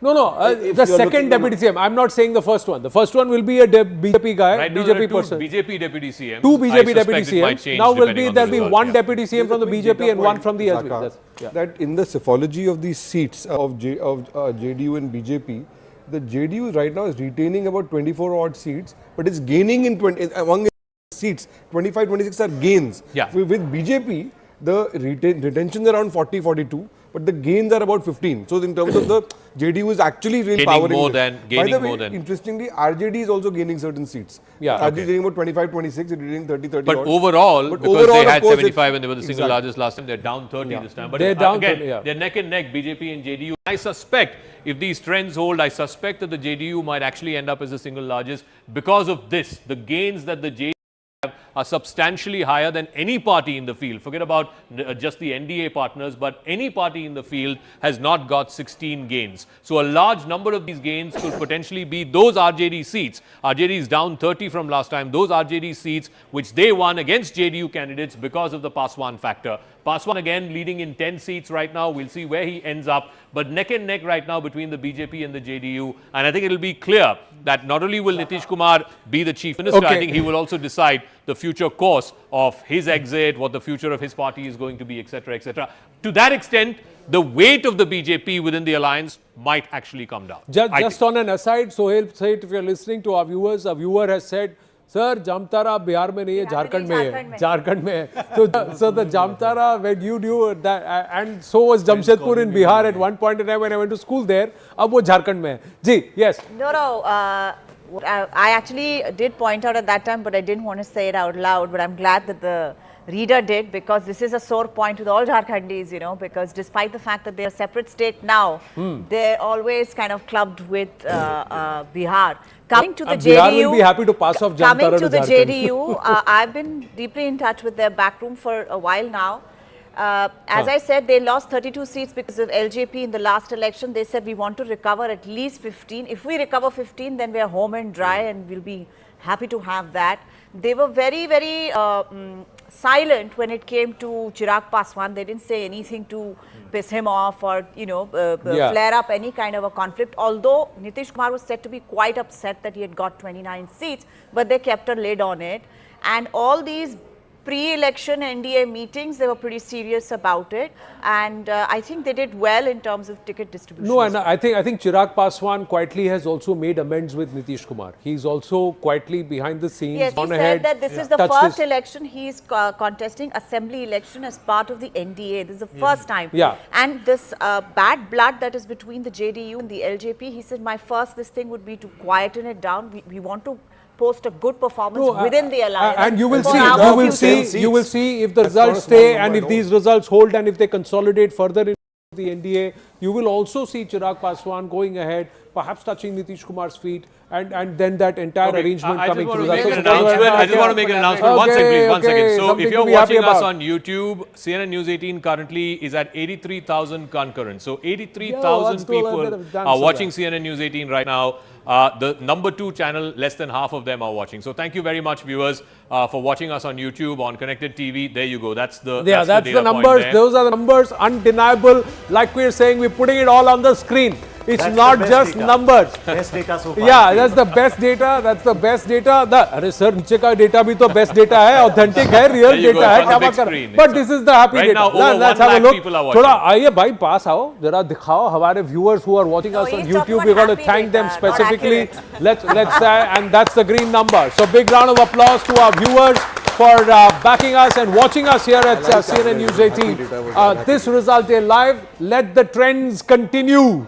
Both in the YouTube and on the screen. That's what. I think, Zaka, last time BJP had 0, so 110 seats, and JDU had contested 115 seats. So there were 5 candidates who were BJP, but they were independent candidates. So it was 115, 115. Okay. There were 5 seats. 5 seats, independent candidates on the BJP symbol. So 115, this time. But they are increasing their strike rate. You look at the fact that they, rather than contesting more seats, they're contesting less, upping their strike rate. So individual number of seats conversion is going up. And the allies are also happy. The local allies are happy in LJP. Ham was a little upset, but their strike rate is good both too. at 62, but the JDU has gains of 19 and the BJP losses of 12. One part is, like I said, because they're fighting less seats. But yeah, Zaka, if you look at the 146 now, sir. 146. If you look at the India Alliance story, of course they are failing and faltering, but all constituents are actually, constant. It is not that the Congress is, dipping. Even the RJD is not doing well, and some of the smaller allies are doing very badly. That IP Gupta party, that other VIP. And the Congress performance is not that bad in that proportion. Sir. Yes, down to 14 out of 69 seats. Sir. Because they had 19 last time, they're leading only in 14. They're down 5. But you look at RJD. No, but look at RJD, you look at VIP. Every India constituent is going down. That is what I'm saying. So the alliance is failing. That is because, sir, the team loses if you don't play cohesively. Team loses because sir, one says let's go for a run, the other one says no, I'm going to stand here, going to go for a boundary in the next over. It's clearly a story of alliance chemistry. Alliance chemistry in the point. NDA alliance was very visibly there. Yeah. Whereas in the opposition alliance, the numbers clearly indicate that there was no gelling between trust the factor on Nitish, alliance chemistry. Two pearls coming from Sandeep. Yeah, Priyam Gandhi Modi. Yeah, no, about the Congress story, I mean, it's a bad number. Like saying that it's still justifying, like that's no, but you should give the book to Tejasvi Yadav and ask him what if there was no Congress in your alliance. Exactly, that would be a whole different story. You should actually give your book to Tejasvi Yadav and say what if there was no Congress in your alliance. I think there is a fundamental issue with the opposition alliance, which is that all these guys have traditionally opposed the Congress. Fundamentally, for the Congress, and whether it is Samajwadi Party or it's RJD, it's an existential issue. If Tejasvi wins, it pretty much destroys the Congress going forward. And therefore, how can you have a coherent... Sir, 18 seats, 18 seats not yet out, but the NDA is nearing 150 number. So 160 looks possible at this point with respect to leads. Look at the bottom of the screen, 149, 64 to the BJP, 64 to the JDU, both of them batting strongly for that alliance, and they should hit the 150 number. We'll have a few key race alerts also, but first to the live result. Griha has got some updates. Yes. Okay, one update that we are getting for you, Anand, is coming in from Patna Sahab. Congress candidate Shashank Shekhar is leading. But I would like to get in an update on the rounds of counting like we have been looking at as far as EVMs is concerned. So first up, we are getting a lowdown on Bharatiya Janata Party, the number of constituencies that the BJP is leading on. And right now, the details that we are getting in is that the first round of counting is currently on, except in... Rajnagar, where the second round has started, and also in Aura, where the third round of counting has begun. So far, round one is what's going on, but in one or two constituencies is where we are seeing the second and third round of EVM counting that has begun. Same is true if we take a look at the number of constituencies where the RJD is leading. So far, there is round one that's going on, except in Danapur and in Baniapur, where the second round of EVM counting has begun. And all of these constituencies is where RJD is leading. So this is what is the latest that's coming in as far as the rounds. So the RJD candidate is leading in Mahua and Tej Pratap is trailing. That's the key race alert. Tejasvi Yadav is actually leading in Raghopur. Congress party leading in 17 out of 61 contested. Better strike rate as of now with terms of leads compared to the 19 out of 70 that they eventually totaled in 2020. So the Congress would say, "Yaar, पिछली बार better किया." Being brought back to life. Yeah, Nalin, you wanted to make a point. I want to make the point we're making for 2 days now. 2 points actually. One, we are seeing a replication of the Lok Sabha result of 2024. In the Lok Sabha, the JDU had 72 seats, the BJP had 68 seats. And when you extrapolate the Lok Sabha to a 70 constituents, this result is pretty much looking like that. And that's also because the point that Professor Shastri was making, that because the alliance chemistry, the same alliance fought exactly the same way in the Lok Sabha, unlike in 2020, when LJP was cutting the votes. I'm also looking at the vote share numbers from the Election Commission. The BJP is at 26.2% at the moment. RJD is 24.13 and JDU is 15.15. That only further underscores the point about alliance, because the votes, while the votes are disparate, very concentrated in certain pockets. In certain pockets, and point is that the BJP may still remain the single largest party, with the JDU not so far behind, but it's actually propped up and pulled up the JDU. Have they really mastered their strategy? Because you said alliance chemistry. Somebody said, let's credit Amit Shah for what this is happening. Sohail said we should credit Amit Shah for brilliant poll management. But also, did they get it right? Did they understand the sentiment on ground right, that you cannot nail Nitish and to the ground and try and win this election, because it's not going to happen? Is the BJP now realizing the importance of the regional allies in certain states, so especially where it's playing second fiddle? No, absolutely it is, and the decision to go with and to align again with Nitish Kumar a while ago was important, and the result. 150 number, sir, 152 leads. Anand, 232, 152. Ji, 26% vote share for BJP at the moment. If this number holds, that's a 6% bump from the Lok Sabha election, and compared to the last election, bump. So it's actually showing that BJP as a party is growing in this election, just as JDU is growing. Yeah, I think, is this the new recalibrated strategy, that rather than grow at the cost of the other, let everybody grow and we'll grow a little more along with that? So I think in Bihar it is a function of the fact that there was no alternative for the BJP. BJP doesn't have a local leader, and the caste matrix is such that the JDU. BJP's caste group, you have to they complement each other very well. Yeah. So they're not competing with each other, so they work very well.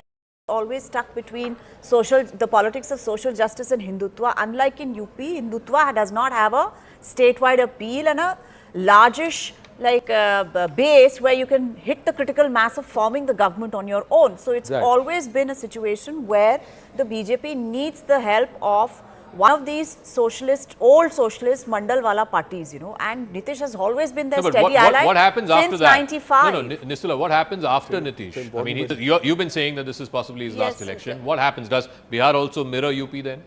No, I don't think so. I think there will be some sort of a recalibration of that old kind of a politics in a new way, which Nitish did in 2000, which is when he created, from the larger Mandal bloc, he created his own vote bank. As per election, the NDA has more than 50% vote share. फिर तो election भाग जाएगा sir, एक तरफ भागेगा. वो तो एक तरफ भागेगा. But I think it will depend on what will happen to Bihar politics, the kind of decisions BJP is going to make. If BJP makes a Jharkhand-like decision, they will pay the price of that decision in next election also. No, which is what? Say that you again, got a non-tribal chief minister. No, I think with this result, it's very clear that Nitish will be CM. I don't think in a post-Nitish kind of decision, right? And so it will, see, BJP tried 2 deputy CMs last time, 2 deputy CMs this time. None of them have been able to emerge as sort of like नहीं कर पाएंगे sir, and in Bihar it's, I think somewhere it is very simple. You have to defer to Nitish, and you have to allow Nitish to announce his legatee. Nitish Kumar has to announce his legatee, whether he announces the legatee from JDU, from BJP or anywhere, and for all you know, he will announce somebody from the JDU, and somebody is being groomed, quietly being groomed to take over. I don't think he's going to announce the legatee. I have a feeling he's going to be like Jayalalitha.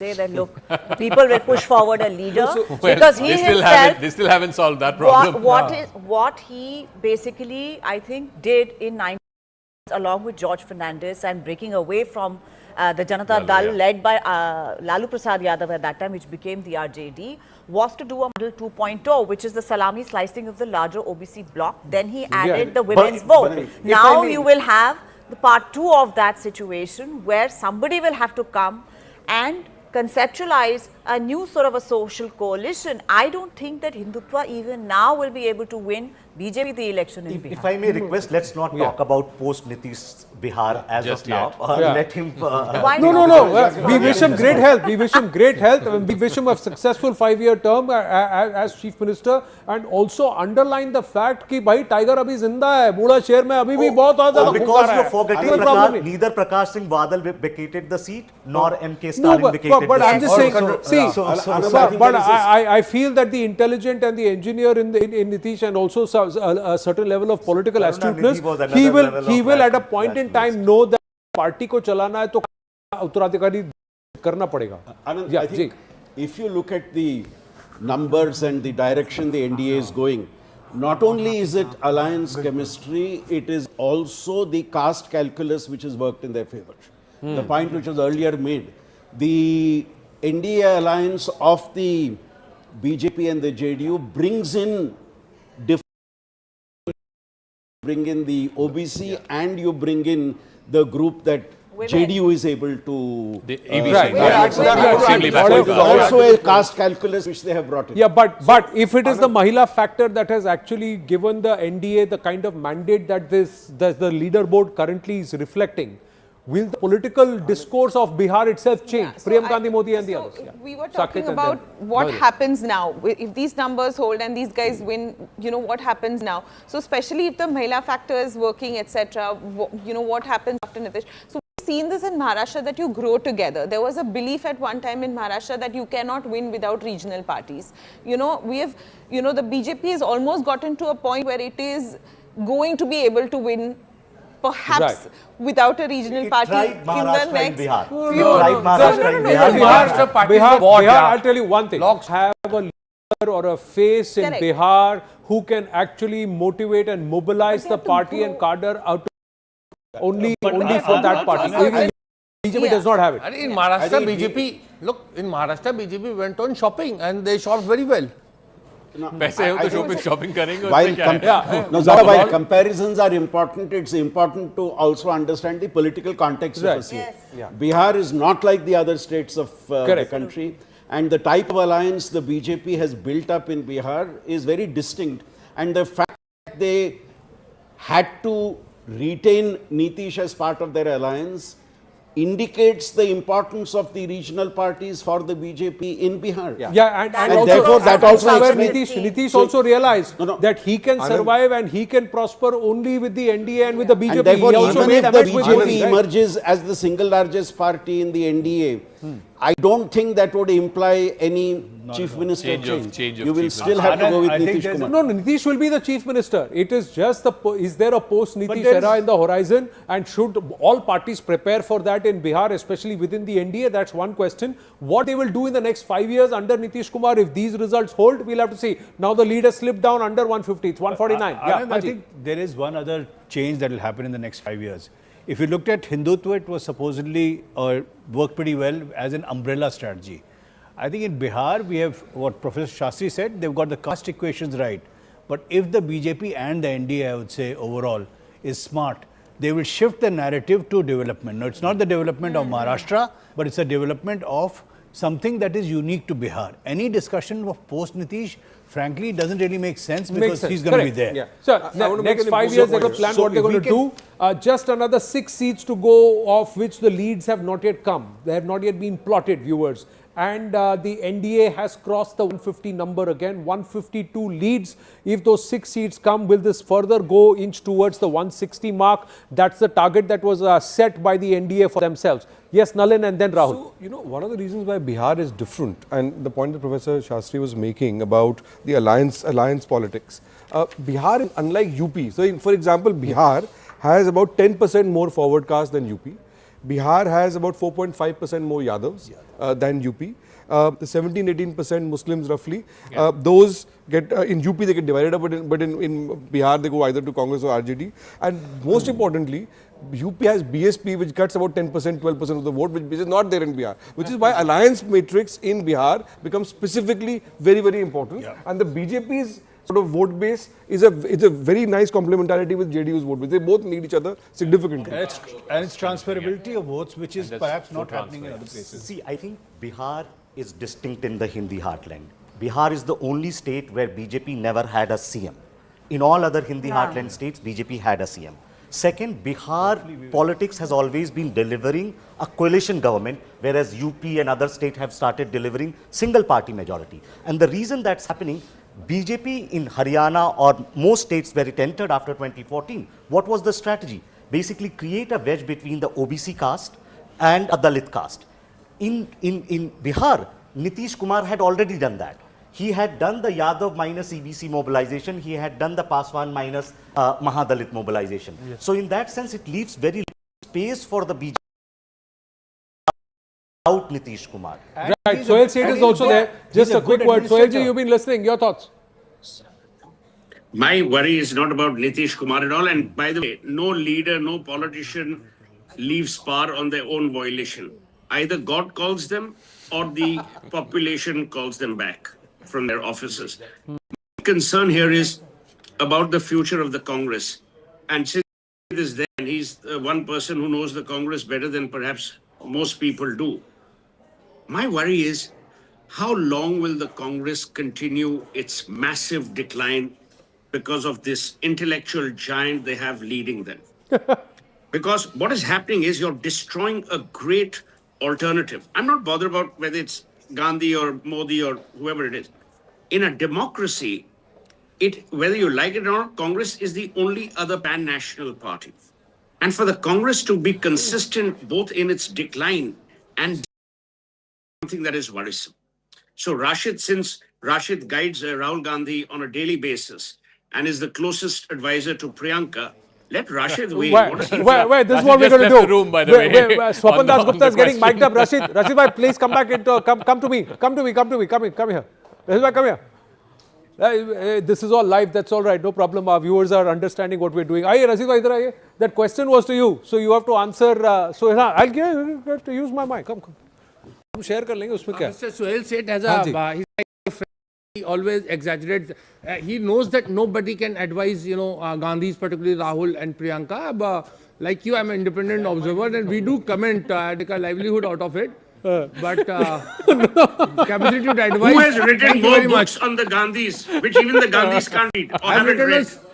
I've written on Sindhyas also, so I mean, I don't advise them. About people who You see, the Gandhis need to sort of reinvent and look at. They think that it is their, duty to take. It's called entitlement. It's a simple word, entitlement. नहीं वो बोल रहे हैं कि कांग्रेस का क्या होगा ये लीडरशिप कब चेंज होगी? Well, I would say the corpse is still alive and kicking, so it will continue. Anand, there's an old saying in a particular play. It says, "Operation successful, patient dead." That is the surgical prowess of the Congress party I think today. the test of Congress will come in the next round of assembly elections, when we will be a direct contender. You said that 10, 11 years ago also. कि उनका time आएगा, उनका time आएगा, उनका time 11 years ago, they won in Kerala. Now see, by that logic, they also won 2 MLA seats in UP. Now, Rashid, if you have to defend them, don't defend them itna, na? No, thank you, Rashid ji. You're going to get some grub. We got Swapan Das Gupta ji is also. Welcome, sir, welcome. Thank you very much. आइए, कुर्सी आपके लिए vacate कर दी गई. देखिए, आपके लिए कुर्सी तैयार है. Yes, yes, Zaka. Just quick check on the map. So it's 150 par as it was for the NDA. Just a breakup of the alliance partners. The BJP at 68, the JDU at 68. I keep looking at the gains. For the JDU, it's a 25-seat gain from 2020. BJP is down 6, but remember, the BJP is fighting 14 seats less this time. The LJP, and I think this is a pretty good record. Out of 29 seats that he's fighting, he's leading in 14, the Ham Party in 4 and the RLM in 2. But really, I think the story of the NDA alliance is the revival of the JDU. And if you look at the map, it's across. The light green of the JDU is across different regions, whether it's in Bhojpur, whether it is in Magad, whether it is in the Bhagalpur belt, or even in Mithilanchal. They seem to be doing across regions. And when a party does well across regions, it's pulling it. So it's neck and neck between the JDU and the BJP as far as the NDA alliance is concerned. India alliance, on the other hand, it's a different story. The only color you see largely is purple, which is the RJD. But even the RJD is 20 seats down from last time. Last time the RJD had 75. They're down to 52. The Congress had 19 last time. They're down to 17. Again, the left parties, between all of them, CPML, CPI, CPM, they had 15 last time. They're down to 7 seats. Zaka, the leads have been at 238 for a while now, but the NDA seat count has been going up. It went up from 152 to 157. That means increasingly, as we are plotting Bihar live for our viewers, as the results are coming in, the leads are coming in, viewers. The NDA is pulling more seats away from the INDIA. Swapanji, welcome. Please, your thoughts. My apologies, you are Swapan and Swapan Das Gupta. I end up saying Swapan Das. My apologies. पहले ही माफी मांग लेता हूँ. Swapan जी बताइए. Well, thanks for getting the ethnic things right. But I think what's very clear is that this is quite an emphatic mandate. What at least it appears to be at present. And secondly, that the pool machinery which it has set up, which is based not on might or muscle power, it's based really on certain arithmetic, juggling of arithmetic, caste politics at times, class politics at times, other factors, whenever it suits them. That seems to have worked again in a very good way, just like it did in Delhi, where really it was the organization at the micro level which played the part, and in Haryana, which too again. So it's that same pattern which is being repeated in Maharashtra, Haryana, Delhi, 160, Bihar. 240 leads, 160 number. 160 was the target that was set by the NDA. 3 more leads that have yet to come, and they seem to be continuously moving in one way. Is this holds? Yeah. And we are getting into the third round of counting in a lot of the counting centers. First round of counting of EVMs is already done. 46 counting centers and all. Yes. Trend start when a party or an alliance is ahead. 161 now. As it closes, they tend to get the advantage. Together, so I will not be surprised if that goes even higher. So now this is historic. This is a historic mandate. The last time just past the post, 2 or 3 past the post. There was a lot of noise that you've doctored, engineered the last 10, 12 seats to the post, etc. And this is settled beyond doubt. This is settled beyond. Now go back to my question in the morning. Ye tonwa thik nahi lag raha hai. Ji.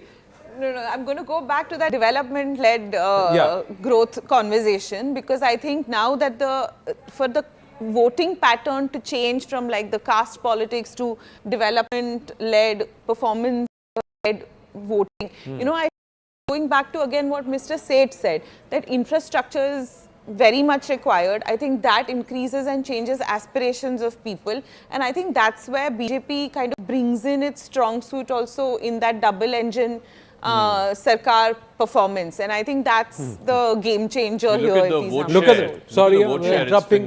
Just have a look at it. 52% vote share. See, this is the NDA's best ever. The NDA has never gotten above 43-44%, if my memory serves me right. 52%, more than half the percent vote share the NDA has pulled, because the cameos have also been fantastic. LJP, HAM have all added.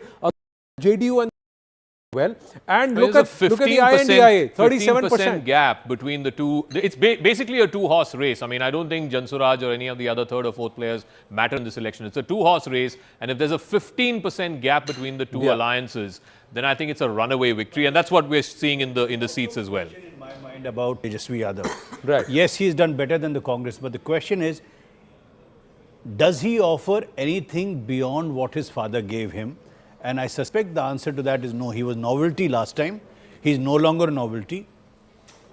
Clearly, the people and politics is not about the perfection, finding perfection, but it's about the half loaf, right? So, does he offer anything that the people credibly believe will take them to a different level? Now, if he is not able to do that, my personal belief is that Tejasvi's vote share going forward is going to be tough to hold, because there will be other people nipping at his heels for that same MY base. Same MY, but now the MY factor itself changes to Mahila and Yuva. Correct, exactly. We're going to quote Sandeep ji very aggressively, and I'm going to borrow him, because he said, one, who's got the trust factor? Yes, unemployment is an issue. Who does a Bihar voter trust will solve this issue for us? The second one is the alliance chemistry. Now, this alliance chemistry is far more visible within the NDA than anybody else. We got also to show you Rahul Shivshankar.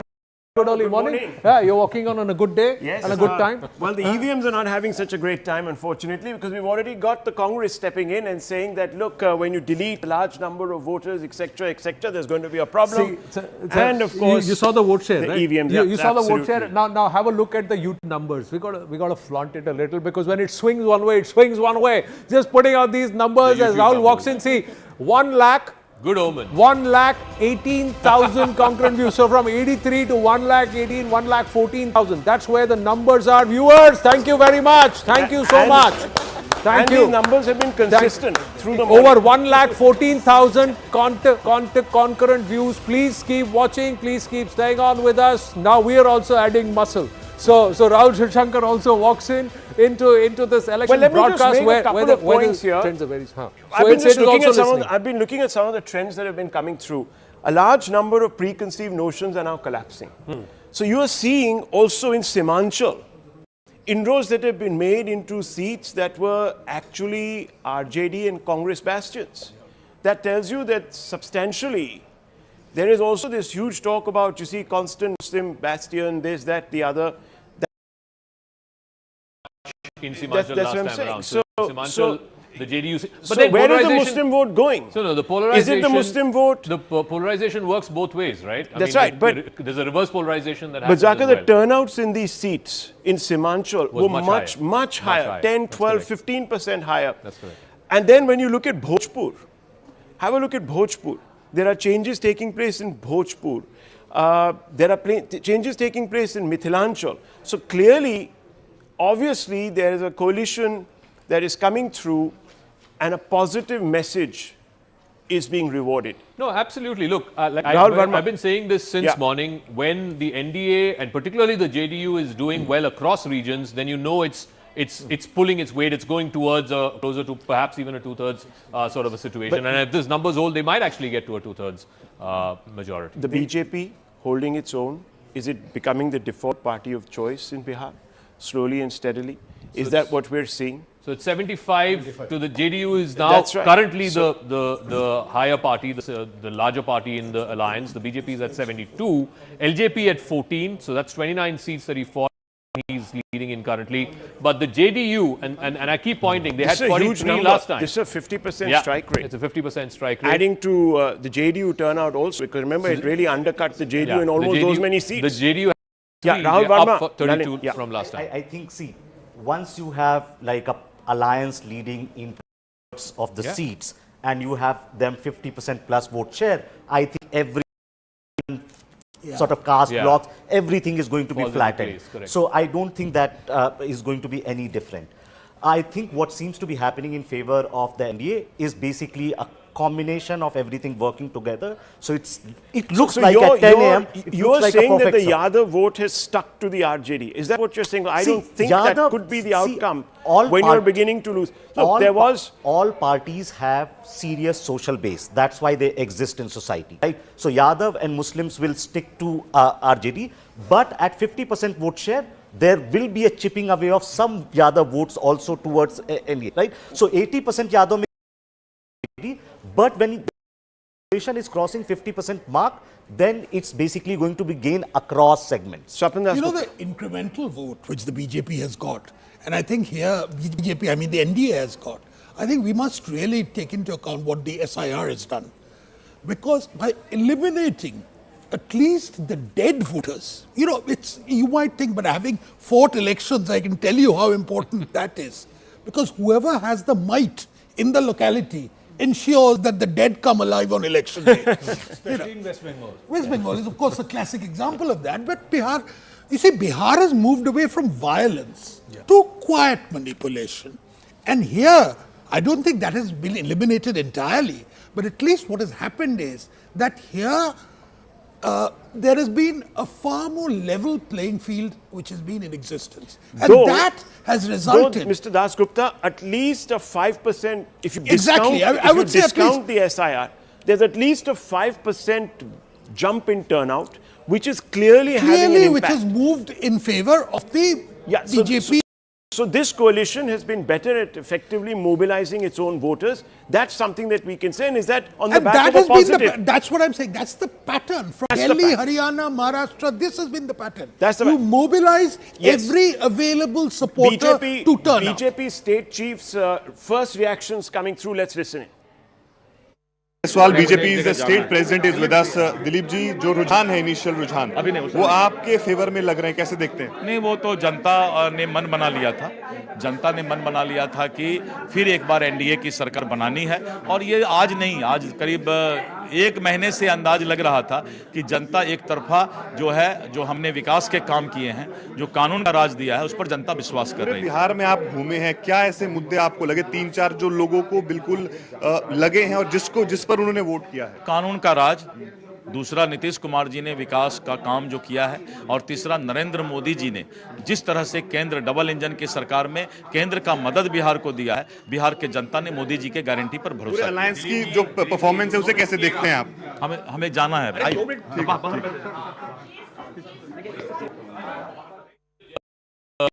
BJP BJP chief. Of course, it is a big credit to him and his team that they managed this. But look at the map of Bihar. It's either green or it's saffron all the way. It's the JDU and the BJP, the NDA alliance, which is sweeping this election. 166 is 2/3 majority for something that we haven't seen in the last many elections, but therein also there is a story where it is the JDU which is emerging as the senior partner in that sense. 75 to the JDU and look 72 at the east of the state, Nalin. Look at the east of the state. So absolutely, Rahul, Zaka. So when you look at the region-wise map of Bihar, barring Bhojpur, in every single region of Bihar, Bhagalpur, Magad, Mithila, Simanchal, Tirut, you were saying the east of state, it's a sweep for the NDA. Only in Bhojpur they're neck and neck, but even there they're leading. There are about 7-8 seats. Look, I've also been told that there are about 60 seats where the leads are very narrow. That's so true. there's But when I'm looking at the vote share data at the moment, but there's the a vote trend. share data at the moment is around 24-25%.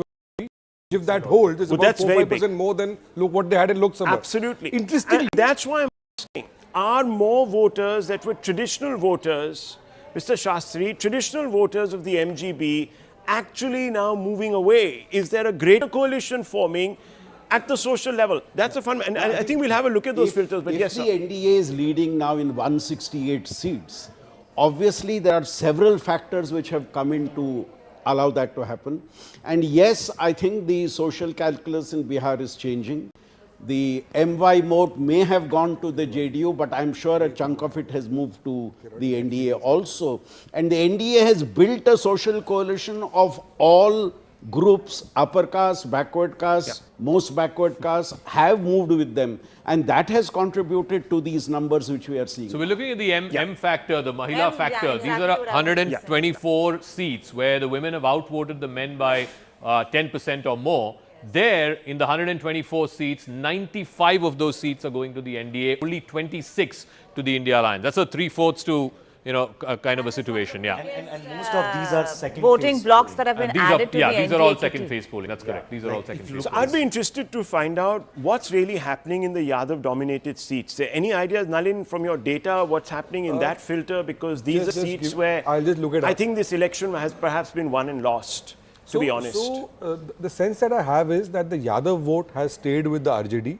It's just that unlike Akhilesh Yadav in UP, Rahul, Tejasvi Yadav over here has not built a broader social coalition. So he's remained stuck with Yadavs and in the fact, Muslims. the JDU and he's remained cut down stuck the at number us of below that threshold. Yadav seats that these are the given. Tejasvi Yatra seats. They are not necessarily Yadav-dominated seats. But again, in the Tejasvi Yatra seats, remember, he went on a separate Yatra after Rahul Gandhi, after that whole Vote Adhikar Yatra. He went on a separate one after that.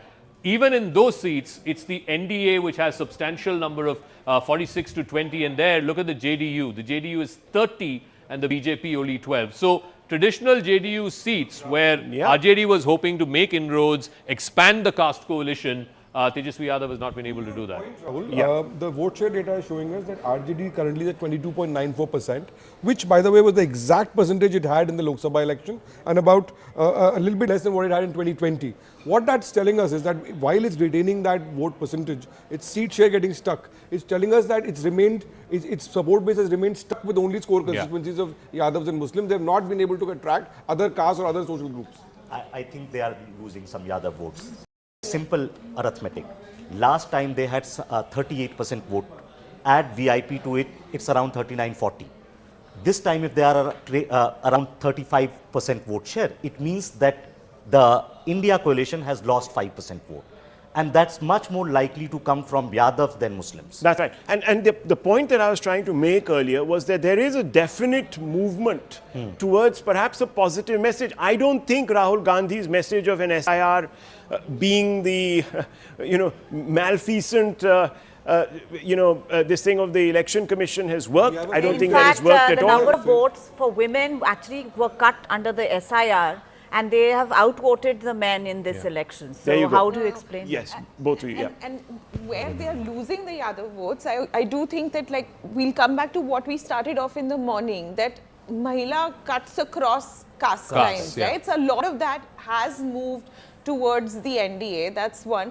And second, it is also about credibility. Of course, Tejasvi's newness has gone, But in terms of credibility also, when he's offering jobs, because that was a big factor when we started off in the morning, are people buying the job narrative? But the problem here is that where are they coming from? Where are the jobs going to come from? People saw what happened in Karnataka and the trust simply did not build. Yes. If there is a 5% drop of the India Alliance vote, it could also be the non-Yadav OBC which partly was with the India Alliance has moved. No, but I think what Rahul Verma is saying is that there is a traditional vote base. Dropping 2-3%.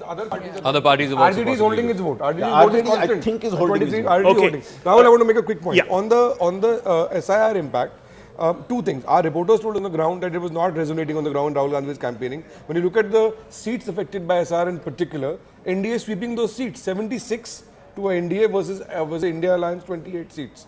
So about 108. Let me just quickly go across to Pallavi. She has the first reaction coming out of the RJD, I believe. Pallavi. That's right. I've got Mr. Mrityunjay Tiwari with us at this point of time. सबसे पहले क्या कांग्रेस को साथ लेके आप लोगों के ऊपर भारी पड़ा? अभी तो शुरुआती रुझान है. अभी थोड़ा 1-2 घंटे और इंतजार करते हैं. काफी रुझान से काफी साफ हो गया है कि किस तरफ हवा चली है. ये है हवा का रुख कई बार पलटा है और 2015 के विधानसभा चुनाव के परिणाम 2020 इसलिए हमें पूरा यकीन विश्वास है हम महागठबंधन की सरकार बनाएंगे. देख लेंगे, लेकिन मैं आपसे सिर्फ ये सवाल दो पूछना चाहती हूँ बहुत जल्दी. एक, क्या आपको लगता है कि कांग्रेस ने जिस तरह से देरी की तेजस्वी यादव को मुख्यमंत्री का चेहरा बनाने में उसका थोड़ा बहुत नुकसान हुआ? अगर ऐसा नहीं करते तो शायद आपके चांसेस और अच्छे होते. और दूसरा, वोट चोरी बार बार उन्होंने ही उठाया, आप लोगों ने तो उतना उठाया नहीं. अभी ये सारे सवालों का जवाब देना हम उचित नहीं समझते हैं जब तक पूरे परिणाम का इंतजार नहीं करते. आपको लगता है कि पहले उनका अनाउंसमेंट हो जाना चाहिए था मुख्यमंत्री का चेहरा? आप इतना तो मान लीजिए. कैसे मान सकते हैं? अभी हम कह रहे हैं हम सरकार बनाने जा रहे हैं. थोड़ा इंतजार कीजिए, सारे चीजों का जवाब देंगे. अच्छा, आखिरी सवाल, क्या आपको लगता है, मैं वही सवाल दोबारा पूछ रही हूँ आपसे, क्या आपको लगता है कांग्रेस को थोड़ा सा पहले उनको अनाउंस कर देते और एडवांटेज होता? देखिए थोड़ा इंतजार कीजिए, सब क्लियर हो जाएगा. इसमें कहीं कोई दिक्कत नहीं है. आप यहीं रहेंगे तब मुझे बात करोगे आप? हम तो कह रहे हैं कि हम 2 घंटे के बाद सब सवालों का आपका जवाब दे देंगे. चलो ठीक है, 2 घंटे बाद. As of now, I'm just getting, before going to toss back to you, you can see the laltain here, kind of little bit lit on, but the people over here are clued in to watch the television sets to get an idea of what the results are. You heard what Mrityunjay Tiwari had to say. Incidentally, he was one of the first persons who had insisted that the Congress party must announce Tejaswi Yadav as the CM face. He's not saying much now, but I think that hint is very much there. The RJD certainly was very upset with a lackluster campaign. Well, they're being a little restrained here in trying to suggest that they didn't get the arithmetic right or whether the Congress was a liability. So that's a very instructive interview there. Let me go straight across to Arun Dhata, who's there with us, with a BJP MP from the BJP headquarters in Patna. Arun, over to you. Yes, Rahul. I am at the BJP headquarters in Patna, and we have BJP's MP Manan Mishra with us. Manan ji, अभी we were listening to Mrityunjay Tiwari, RJD के जो नेता हैं, वो अभी भी ये कह रहे हैं कि आप इंतजार कीजिए, हमारी जीत होने वाली है. देखिए, अब वो मृत्युंजय तिवारी, तेजस्वी जो भी कहें, लेकिन नतीजे सामने हैं, रुझान आपके सामने है. इसमें कोई बहुत बड़ा बदलाव आने को नहीं है. एनडीए की सरकार पूर्ण बहुमत से 2/3 से भी ज़्यादा से हम बनाएंगे और ये अब सामने है. अब तेजस्वी कुछ भी कहें, उनके लोग कुछ भी कहें, उसमें कोई जान नहीं. आरोप ये भी लगा जो आपने 10,000 रुपए की जो स्कीम थी आपकी कि आप रिश्वत दी है, आपने उसके थ्रू लोगों को, आपने वोट खरीदे हैं. महिलाओं को अपने पाँव पे खड़ा होने के लिए वो दिया गया, वो रिश्वत नहीं है, वो एक विकास के रास्ते में वो एक काम, अच्छा काम किया गया. तो उसको आप रिश्वत, ये तेजस्वी कुछ भी कहें, राहुल कुछ भी कहें, उसका कोई असर जनता पर नहीं है. इस परफॉर्मेंस के लिए क्या आप मुद्दे अहम मानते हैं जो इस तरह के एनडीए की परफॉर्मेंस रही है? लगातार माननीय मोदी जी के और नीतीश जी के नेतृत्व में महिलाओं के विकास के लिए, बुजुर्गों के लिए, युवाओं के लिए जो काम लगातार किए गए आम जन के लिए, आप बिहार की सड़कें देख लीजिए, बिहार में बिजली की उपलब्धता देख लीजिए, ये सारे काम जब आप देखेंगे तो ये सबका एक मिला जुला असर जनता के दिमाग में था, जो उन्होंने बटन दबा के 6 तारीख को 11 तारीख को एनडीए की सरकार पूर्ण बहुमत के साथ बनाने का निर्णय लिया। वही और आपके पार्टनर्स हैं अलायंस के, उनकी परफॉर्मेंस कैसे देखते हैं आप, क्योंकि अभी बीजेपी आगे है सबसे ज्यादा। Well, friends, let's have a quick look now at the strike rates, because this really is the untold story of this election. We were perhaps not expecting this. Even those that suggested that this was going to be a tight one had suggested that the JDU would be the #1 party, but that the RJD would hold its own, that its strike rate would be up there, the Congress would add as a force multiplier, and therefore this was going to be a tight one. But there you can see it's the BJP that is a very high strike rate there of 74%. Remember, it's contesting fewer seats this time. The JDU also contesting 101 seats, but clearly outperforming its own self over 2020, and that's because the LJP and some of the other alliance partners within the NDA have been able to transfer their vote. So you're seeing that big comeback by Nitish Kumar, sentiment driven most probably, but it also does tell you that while the JDU is back with 71%, there is a message in this. If these numbers 572, that the BJP is now beginning to be seen as an also in. Remember, this is the one state where the BJP has never come to power on its own. So is that changing? The RJD strike rate at 36%, it was about 54% at the last 2020, and that was an election that was held during COVID. So there was a lot of dissident vote that came through, but that is a poor statistic for it. It's holding on to its vote base. But we don't know if more Muslims have voted for it, and therefore maybe a few other votes have shifted, and that's why it's sort of. And there's Congress, very poor, underperforming, probably pulling that engine back. Let's go straight across to Shivani.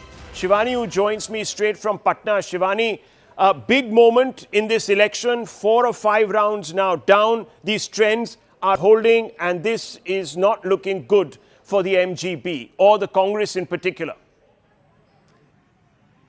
Absolutely. The Congress is going to be facing a lot of questions, Rahul, but you talked about that strike rate. The BJP strike rate currently better than the JDU. Will that make any difference to the equation on ground? Let me take that question directly to the BJP representative. बदलेगा क्या जो आपका equation है नीतीश कुमार के साथ because of the fact that BJP has a better strike rate right now than JDU? This is a win for NDA under leadership of Narendra Modi ji. NDA collectively is winning. Under leadership of Narendra Modi ji. Narendra Modi ji is the one who is leading NDA throughout the country. और यहाँ भी मोदी जी का जादू चला है. तो आप मानते जीत रही है. NDA is winning. NDA is winning. नहीं तो चीफ मिनिस्टर पे कुछ अब क्या होगा decision? Chief Minister. You know, electing a chief minister is a process. It's a constitutional process. So the NDA, MLAs and parliamentary board has to decide this. How can I sitting on your camera decide about who? No, but there you have it. There you have it. Now the BJP is saying that the parliamentary board and the MLAs will decide the chief minister. Till yesterday you were saying Nitish Kumar is your chief minister. We fought under leadership of Narendra Modi ji. Nitish Kumar ji was our face in Bihar. But now the thing, parliamentary board and MLAs will be deciding who will be the chief minister. So there you have it. I think the first difference of the equation on ground is already beginning to emerge, and this is going to become the topic now, whether the equation on ground will change and there will be a difference in the chief minister. आप कैसे मानते हैं? आपके alliance partner कह रहे हैं भाई अब तो decide होगा, MLAs बीजेपी के ज्यादा MLAs हैं. देखिए, ये सारे एमएलए जानते हैं कि नीतीश कुमार जी ही चेहरा थे और उन्हीं के नेतृत्व में चुनाव लड़के सब जीत के आए हैं, और 2005 से लगातार जनता का आशीर्वाद नीतीश कुमार को प्राप्त हुआ. जिस तरह नीतीश कुमार जी ने पिछड़ों के लिए, अति पिछड़ों के लिए, दलितों के लिए, अल्पसंख्यकों के लिए, महिलाओं के लिए काम किया है, ये सामाजिक न्याय की जीत है.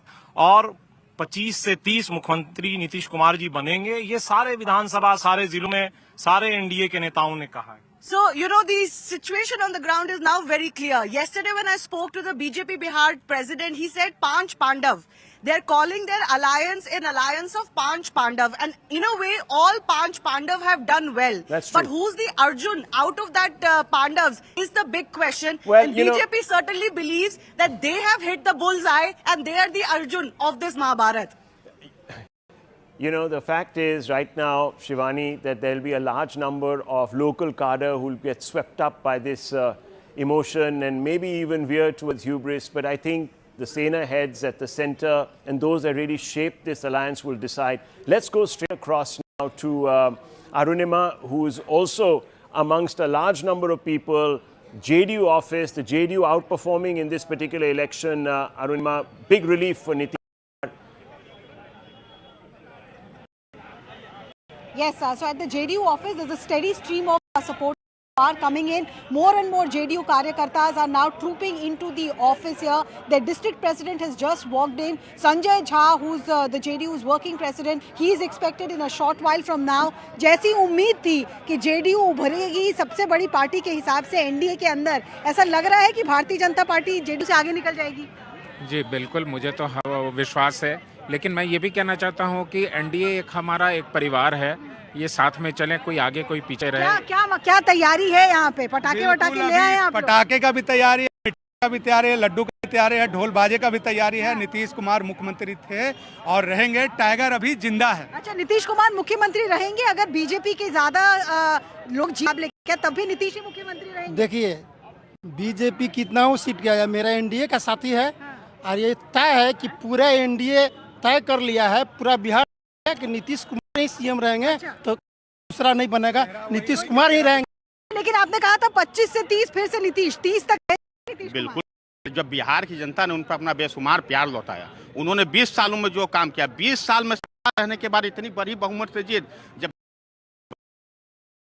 बचते हैं नीतीश कुमार, उसका परिणाम है कि नीतीश कुमार पुनः गद्दी पे बैठने वाले हैं और उनके लिए गद्दी का मतलब है जनता की सेवा, ना कि निजी स्वार्थ। Okay, so here at the JDU office, the Karyakartas don't care whether the BJP gets more numbers or the JDU gets more numbers. They are sure that it is Nitish Kumar who will be the chief minister, and not just the chief minister temporarily. Their view is that he's going to continue his full term. But this is definitely a debating point right now, whether NDA will see a change of guard sooner rather than later.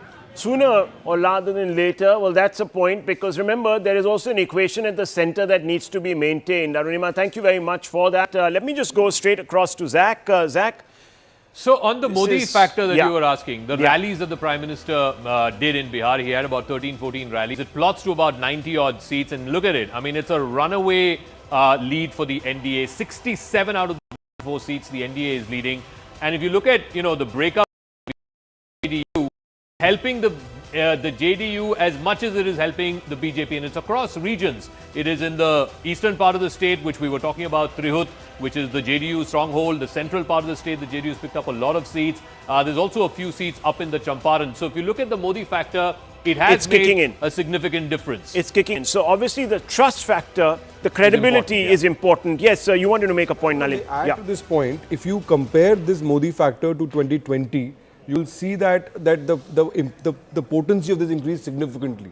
In the last election, in the rallies and seats that Modi campaigned on, and there's always a difference between a Vidhan Sabha election and a Lok Sabha election. In the last Vidhan Sabha, it was even Stevens, and it was difficult seat. It was this time, it's a complete sweep. There you go. It was a neck and neck, even though the India Alliance had a slightly higher and that was a COVID election. It was a COVID so election. There was disaffection. Fewer rallies also. And yeah, fewer rallies, and also the migrants were sort of, let's have a look actually at that migrant filter. This time is Modi map. And the result of that is looking very similar to what happened a year ago in 2024. The similar seats and similar results. So it's like almost like a 2 kind of a seat share. Yeah, that's a great for me personally and his brand. Of course, also hit the tracks there in Simanchal. That might have actually led a lot to the polarized nature of that particular outcome. But Nistula, did you see this coming? Yes, I did. It was pretty clear, and I went fairly early in the election cycle because we had like people going in batches, and I said I'll go first. I went there even before the seat adjustment had been announced, and it was, as I said earlier also, this was an election around Nitish Kumar. Do you think it was the first mover's advantage? I think everything worked for them, but there was also a huge overhang of sentimentality around Nitish. And there Okay, was a yes. feeling among his voters that the last time they may have failed him, but this time they need to get him on par with the BJP so that there's no question about who's going to be the chief minister. Yeah, I think there are just two words that explain this election in a simple way: entitlement and tone deaf. I suspect the Congress and Tejasvi said, I'm sorry to use Hindi sentence, but mere baap. And I think that tone deafness, where they thought just by getting together they were going to win, that entitlement is going to cause them damage. Take a simple example of SIR.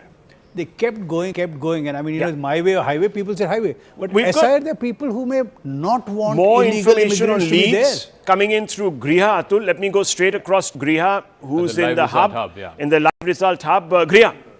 Yes, we have an update on Tejasvi Yadav. We do know that he's leading from Mahagathbandhan, but there are 30 rounds of counting, EVM countings that are going to happen. Right now, it's just the first round, and he's leading only by 893 votes so far, Rahul. We also have an update on Metli, another star candidate of the Bharatiya Janata Party. She maintains her lead. Again, first round of counting that is on, and the lead is only by 1,826 votes. And there is a neck and neck that's going on as the RJD candidate Kesari is right now struggling to maintain that lead. So he is trailing. Choti Kumari of BJP is leading as far as Chhapra is concerned. So how the fight really remains. But many of the constituencies, if we take a look at the constituencies where BJP is leading, there are about 6 rounds of counting that have taken place in a lot many of the BJP constituencies that we have, particularly in Muzaffarpur, where we see right now 3 rounds, and in Orai we have 6 rounds of counting completed so far. So it is a quick counting that is happening in very many of BJP seats. What are you making out on the number of rounds in most of the seats? Is it 50%? Are we seeing more than 6, around 6, or is it fewer than that?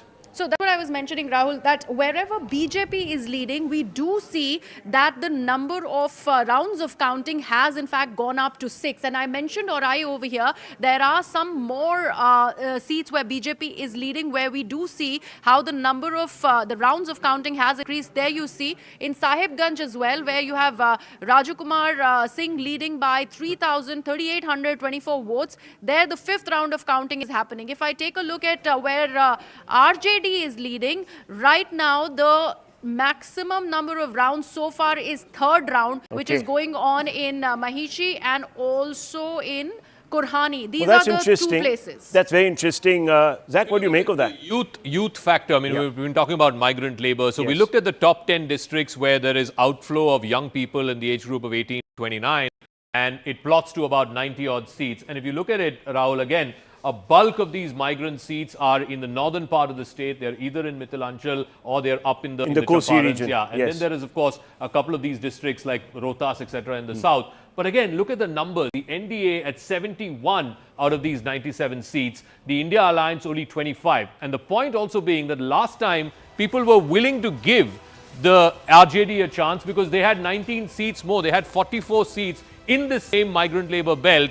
Last time around, they're almost 20 seats down this time. All of that has gone These are to the young NDA. voters, perhaps up till about 35. They were supposed to go the other way. Exactly. They were not responsive to Nitish. It's not working. It's not working. It's not worked for the RJD. So are we seeing, Swapan Das Gupta, are we seeing the young invest in the future by suggesting that these are the people who can actually do something for us?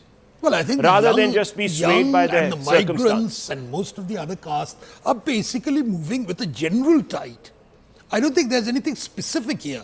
No, because unemployment was a big issue. That was a big issue. But they feel that there is a better hope right. for them. You know, the credibility. So they're investing in hope. The credibility of the NDA was greater than the credibility of the So brand Modi and brand Nitish represent certain things. They complement each other in various ways. And I think, you know, much of the conjecture about whether Nitish will be upstaged in a palace coup at this moment is grossly premature. Given the nature of these results. Improbable though? I think they are, at present, this is unlikely to happen, partly because there's a resounding verdict, and if a chief minister who's been responsible, who's been a face of that campaign, is suddenly overthrown, it's just very, very And bad. JDU currently Let me try is and go across more to- than the BJP. That's an important point. That's a very important point. Also, now the JDU is sort of pulling Currently ahead. higher So than the BJP. between You see, the the two of JDU, them, I think I want to make a point. You see, the JDU as a grassroots entrenched party has been very feeble. It's been a party of leaders. This is probably the first election which we are seeing in which the JDU may, and I still say may, be acquiring some social depth. okay, This that's hasn't interesting. happened in the past. That's a very interesting point. Can I Yes, just Mr. make a- Shastri, I also want to go across to Suhail Seth on a particular point that he was raising. Yes. I was just making a small point, which is an extension of what Swapanji did and what we have been saying in the morning. There is a clear trust quotient which the NDA has, especially when it comes to this voter. There was this discussion, which direction the youth vote go in, how would they express their position. I think that trust has been expressed in the leadership of the NDA, and that's coming out clearly in where We've the had 4 migrant elections voter after the constituencies have 2024 won. setback for the NDA. And in those 3, you've seen a sweep literally for the NDA. Haryana, and that, Maharashtra. Yes, and Delhi, of course.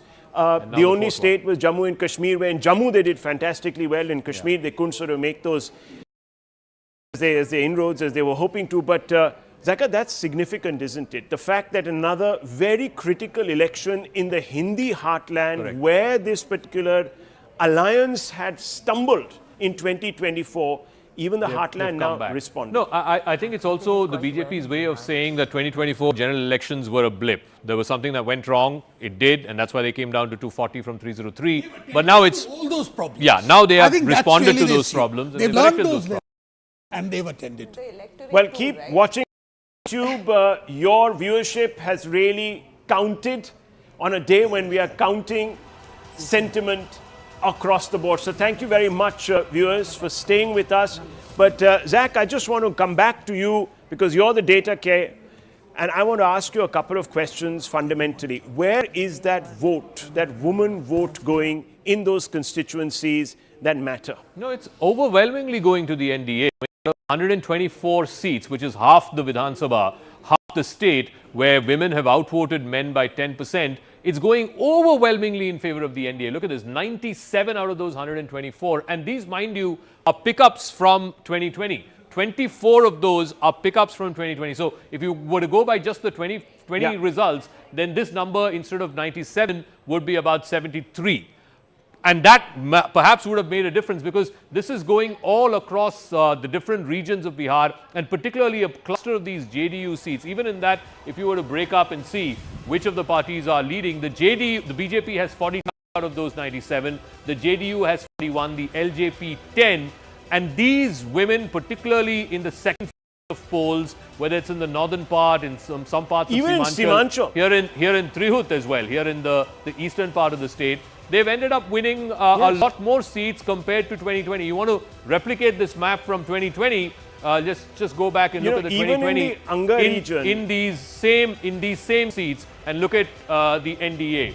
Zaka, even in the Anga region, which is the southern region on the eastern side, you have a few of the NDA seats, BJP seats opening up. You also have JDU seats there. That's very interesting, because that suggests that even traditional voters of the RJD, perhaps even amongst the Yadav women, are not sticking to caste. They are going for something different. And you can see most of that even in Simanchal, Zach.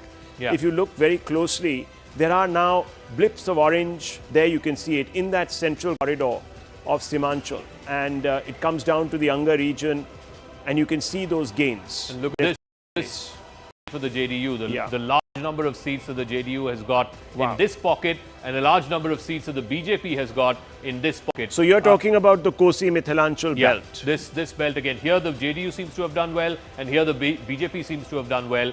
But I think so. When we categorize Mahilas in our data bank, what do we mean by this? Are we saying in that these 124 constituencies? Let me go back to the original. In these 124 constituencies, the women have outvoted the men by 10%, which means for every 10 male voters, there were 11 female voters. And, So there's one extra given voter the fact every that 10 there was voters. actually an extra voter this time, or two Exactly. maybe, Exactly. in some places, Yeah. more than men. This And is not therefore- just turnout, and this is therefore, absolute numbers. These belts, where the women dominated, it seems to have gone overwhelmingly in favor of the NDA.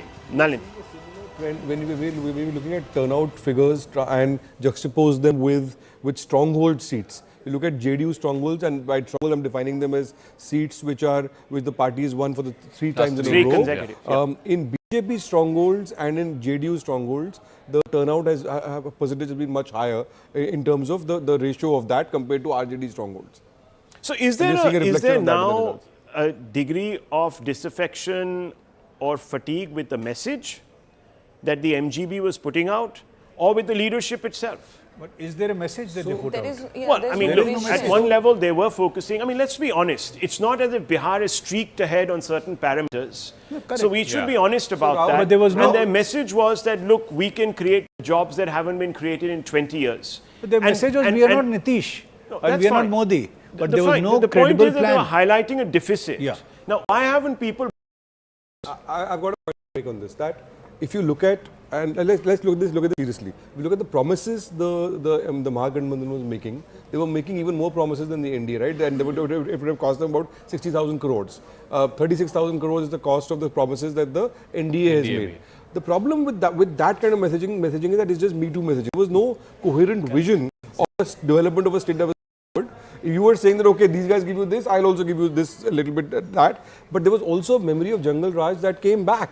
So in that, and also I think this alliance is not a coherent alliance in the way that the NDA alliance came together. The Congress so and the you were NDA asking about and the RJD were stronghold not seats. So the JDU at its worst performance last time, they had 43 out of which 24 seats they've never lost in the last 3 elections. 21 of those 24 seats the JDU has managed to retain. So which means that's almost a 90%, 90 plus strike rate. So 21 out of 24, of which 20 are JDU, 1 to the BJP, which means that this party has come back literally almost from the brink, because last time, they were down to just 43 seats. This time they've come up to, right now if you look at the state, they're currently the single biggest party. The last time I checked, they were at 74 and BJP at 73. So 75 and 73. So which means that not only does Nitish Kumar get another term, but I think the JDU from 43 to 75, that's a significant, it's the biggest gainer of this election. Let's have a look at these swing seats, because that gives you an idea of really the switches that have taken place, if at all. So let's pull out the swing seats, because there were about 53, if I'm not mistaken, Zach, that were settled by 2%. There was a difference there. So let's have a look at those swing seats, because they give you an idea of transference. So if a particular mandate is turning, it's the swing seats that will give you the best idea of just how much the mood has changed. We were also talking about it in the morning. I think one of the reasons why the alliance did not work was because the two principal parties, the RJD and in this case the Congress, were hell-bent on two different issues. The RJD kept talking about unemployment and youth and migration and so on. And the Congress, chose to make SIR the biggest issue. And if you look at the SIR, it's had very minimal impact. Look at that again. I mean, if you were to go back to the overall state, out of the 106 seats where the SIR impact was felt most, the NDA had 78, which means that, look, I'm not saying that the issue was not alive or important back in August, where people were saying, we can't find these documents that the Election Commission is asking. But once that issue is settled in September, then no one was talking about the SIR. The SIR was not a matter of concern, because I have got my voter ID, I have my name in the list, and I can go and vote. So right? many But people were saying, I think it was Nistula who was making that point, that perhaps this was done to detract attention from Tejaswi itself, because there is a sort of internecine competition. Is that what really happened? Yes, through the Voter Adhikar Yatra, a lot of the crowds it was being seen was, of course, generated by the RJD, which has a cadre in all these areas. And before the Gandhi Maidan final, it seems the father and son, Lalu Prasad Yadav, Tejaswi, had a heated conversation, and he told him that, the father told him that it's not your job to make sure that Rahul Gandhi is a leader. You have to ensure that you remain the leader. So at the Gandhi Maidan, the final Congress guys were there, but very few RJD. They didn't turn up, he didn't turn up. And then directly after that, he set off on his own yatra. Tejaswi set off on his own yatra, and there were no other allies who traveled I've got an alert. This is again related to the elections, but we're now trending not just on YouTube, but we're trending #1 on Twitter. We're the most watched Indian channel now on Twitter, on Facebook, on Instagram Live, and of course, we said in this morning that we are #1 on YouTube as well. It's the guests. Also because of our guests. It's the guests. Also because of our guests. So we're leading in all social media platforms now. So wherever you're watching, thank you, viewers, for reposing your trust and your faith once again in India's #1 election destination, that is CNN News 18. Yes. Yes. I would like to make one point, Zakir. Yes. We are referring to trust. And I think this election is also about the trust quotient which we've been talking about since morning. There have been a galore of promises made by different political parties. And this result indicates that the trust in the promises made by the NDA is something which seems to have appealed to the people. Much more. For two reasons. One, the performance of the government in the last 5 years, especially when it came to the Mahila vote. It's not just about that 10,000, but what was done by the party earlier. Before. And secondly, in the case of the But BJP, it was also about the 10,000. A lot of people will say that you got 10,000 into your account in September with the promise of perhaps more. You and know not just that. that, I'm also, before that 10,000, there was a lot that was done for women. Yes, of course. Stage of a woman's life, through intermediate, right up till the time she got married and beyond. The program. That's right. And the number of people who benefited from that. And secondly, in the case of the BJP, their projection of what they are doing in the other states and at the national level. I think both these factors led to this trust quotient. Yes, we underestimate the power of the woman voter. A large number of women are outside of the state. They are the remittance banks, really, of that economy. And they make most of the decisions at home. So we do underestimate that sentiment. Yes. I want to make a point here that 6 months ago, the NDA took a call on what was going wrong, and they took corrective measures. Right? The So what was going wrong? All of that, the administrative measures, electricity, all part of a slew of measures. What like Swapna has been saying, they got the caste. I'm going to give you 2 data points to illustrate this. If you look at the seats where there are friendly fights, whatever a friendly fight means in an election, 11 such, NDA is winning 8 of those. There you go. And then if you look at RJD strongholds, it's the seats which RJD has won last 3 times in a row, it's losing half of those. 5-5. At That's least at telling the you JDU, how they fought the election and how the NDA has fought the election. At least at the JDU headquarters in Patna, they've called the election. Arunima, over to you.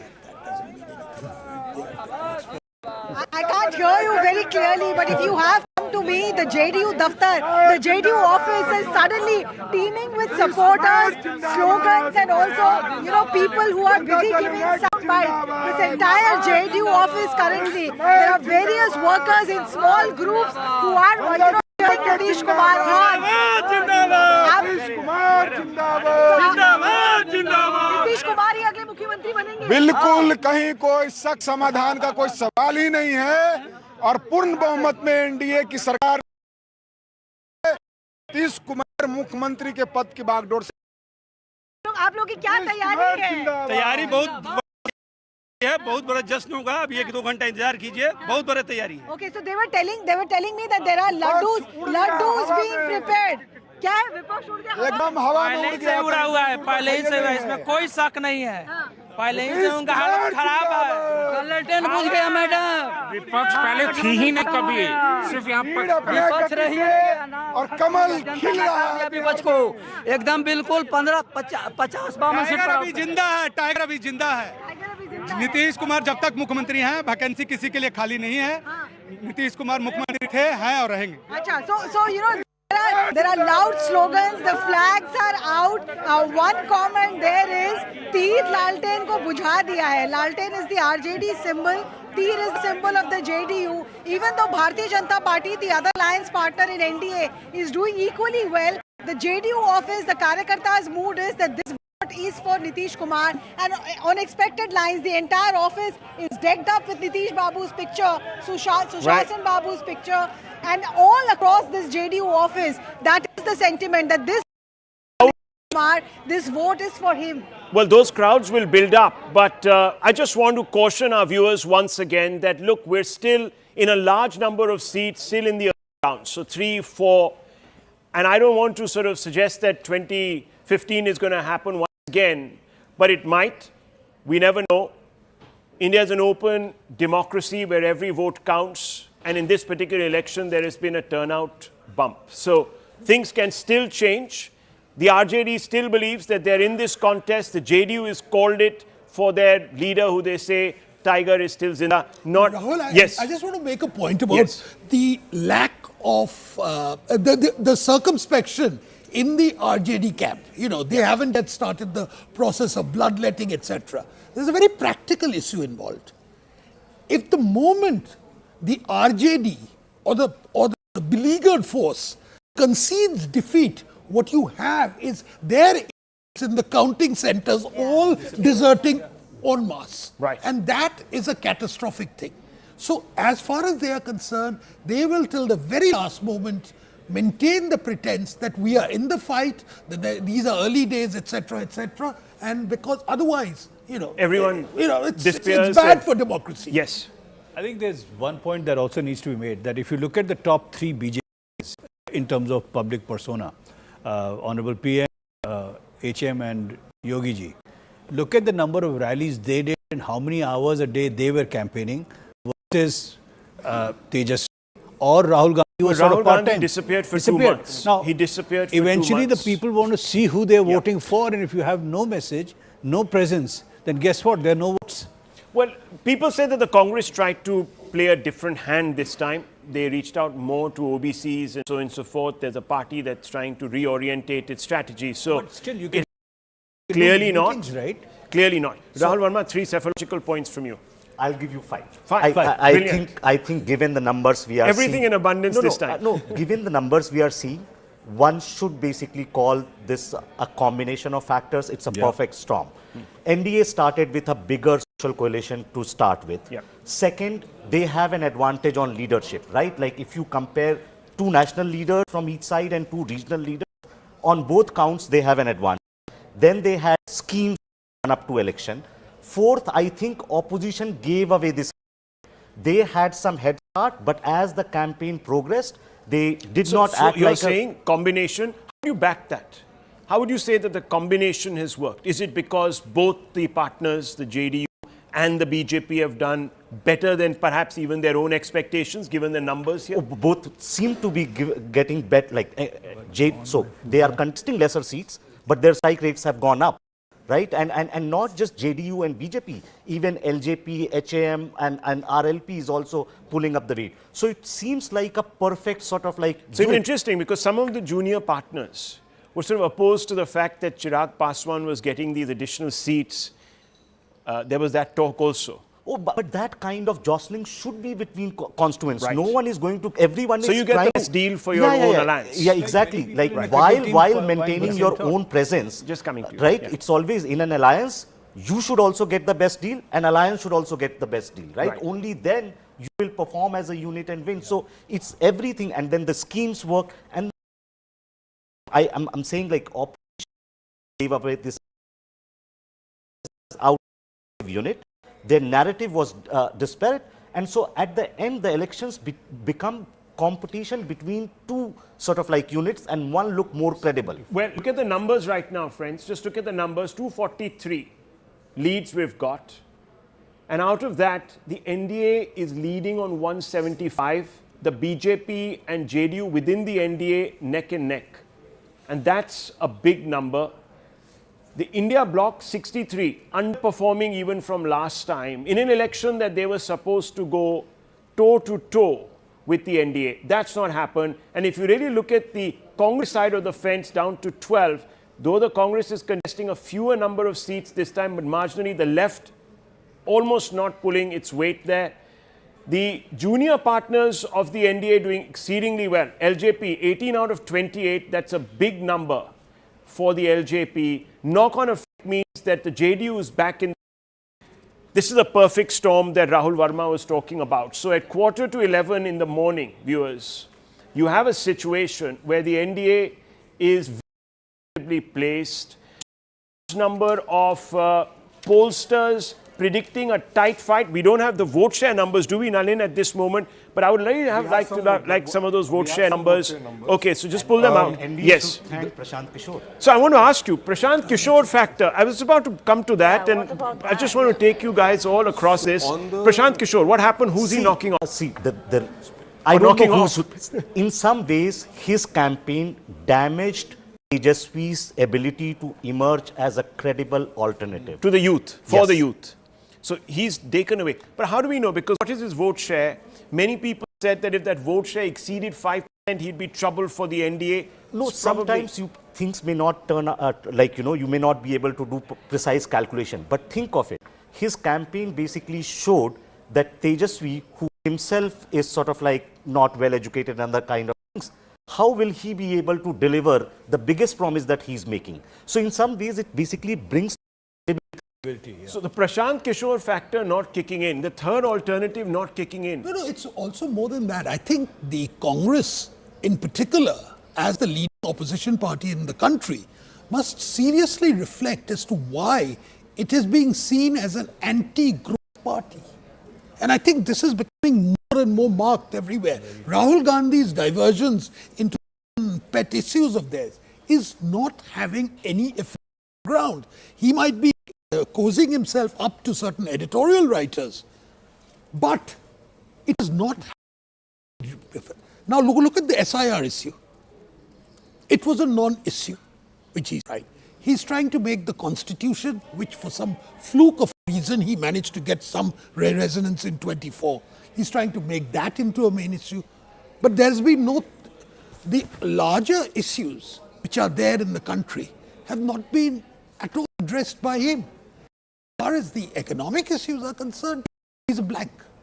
It's a complete blank. So he doesn't have a positive roadmap for change. They are moving, they are trying to emulate the left wing of the Democratic Party in the United States. That's their You're role going to model. come to that because that's the Mamdani sort of streak. There is that streak, Yeah. which is a self-defeating proposition. Yeah. If it doesn't work in Bihar, it can work anywhere else. Far predates Mamdani. Yeah, it predates. That's true. It does. In fact, we don't know which populism has actually influenced which. Well, with Prashant Kishore, I wanted to say he was one of the unknowns of. So nobody knew how much he would get, who he would hurt. The presumption was that because he was Prashant Kishore Pandey, that he would be hitting the BJP and the NDA Gathbandhan. But he has been pretty Catholic in terms of just out at everybody. He attacked BJP. So I want to ask you because the MGB is the refugee. Let's go across to Pawan Khera, the first real Congress reaction coming from the inner think tank. Let's listen. Well, how do you assume this that we believe? As I said, the initial trends in itself show that Gyanesh Kumar Gupta appears to be succeeding against the people of Bihar. अच्छा sir, चुनाव में इतनी मेहनत की, कार्यकर्ता आपका जो है वो बूथ पे लड़ा, उस कार्यकर्ता को कोई मैसेज?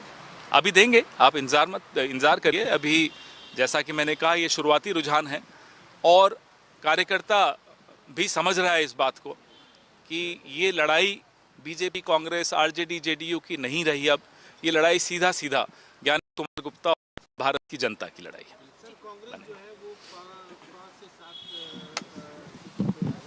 मैं एक सीट और एक पार्टी की बात ही नहीं कर रहा हूँ, मैं एक विस्तृत बात कर रहा हूँ कि ये बहुत बड़ी लड़ाई है।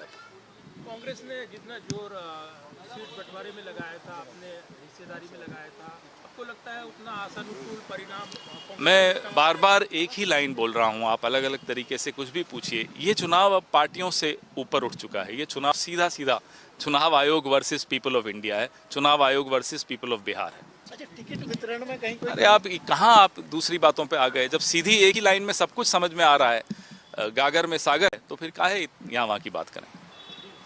Thank you. Well, viewers, predictable Congress reaction. We could have written this yesterday, you could have written this tomorrow, you could have written this 6 months back, saying that at the end of the day, it's the Bihar voter against the election, damaging comment without any proof,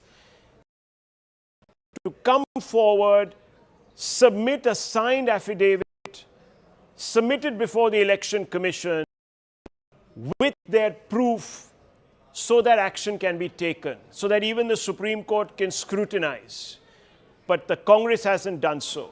Yesterday, viewers, the Election Commission put out a press release. The first 3 points of that press release talked about how absolutely zero complaints had been received by the Election Commission after the SIR or much after that when the final voter lists were put out. Also, when polling finished, there was not a single complaint by any of the political parties, let alone the opposition, about any manipulation. In fact, there's not going to even be one recount in all of Bihar, a huge achievement given the fact that this time there were only 2 phases. And Bihar is known to be a bit turbulent sometimes on the ground. But despite that, viewers, not one incident of manipulation, malfeasance that could have led to a repoll or violence, nothing. And here you have the Congress party trying to stir passions by suggesting that the people's vote has been stolen by an intermediary that is supposed to be the guardian of the democratic process. Nalin Mehta, this is not good. Sorry to say, this is Trumpian. This is what led to the insurgency in DC. I'm sorry, this is not a great message. If you challenge every result, then you undermine the legitimacy of the entire system itself and the democratic framework itself. Which is what they're doing. And I don't think this issue is getting any resonance on the ground at all in terms of voters. The point I want to make, Rahul, is that what are the 2-3 messages from this election? One is, politically, psychologically, the BJP has grown. Its vote share has increased by 2-3%. The JDU has retained its vote share, but it's played a much smarter political game, so it's gained disproportionately far more than it would have otherwise. The RJD has held its ground in its core areas. It's retained its vote share about 0.2% down compared to last time, and the same as the 2024 election. What it tells you is it's only retained, which is the Yadav vote to most of it, and the Muslim vote. It's got its politics wrong completely. Right. You know, it's become a sectarian kind of party, if you like.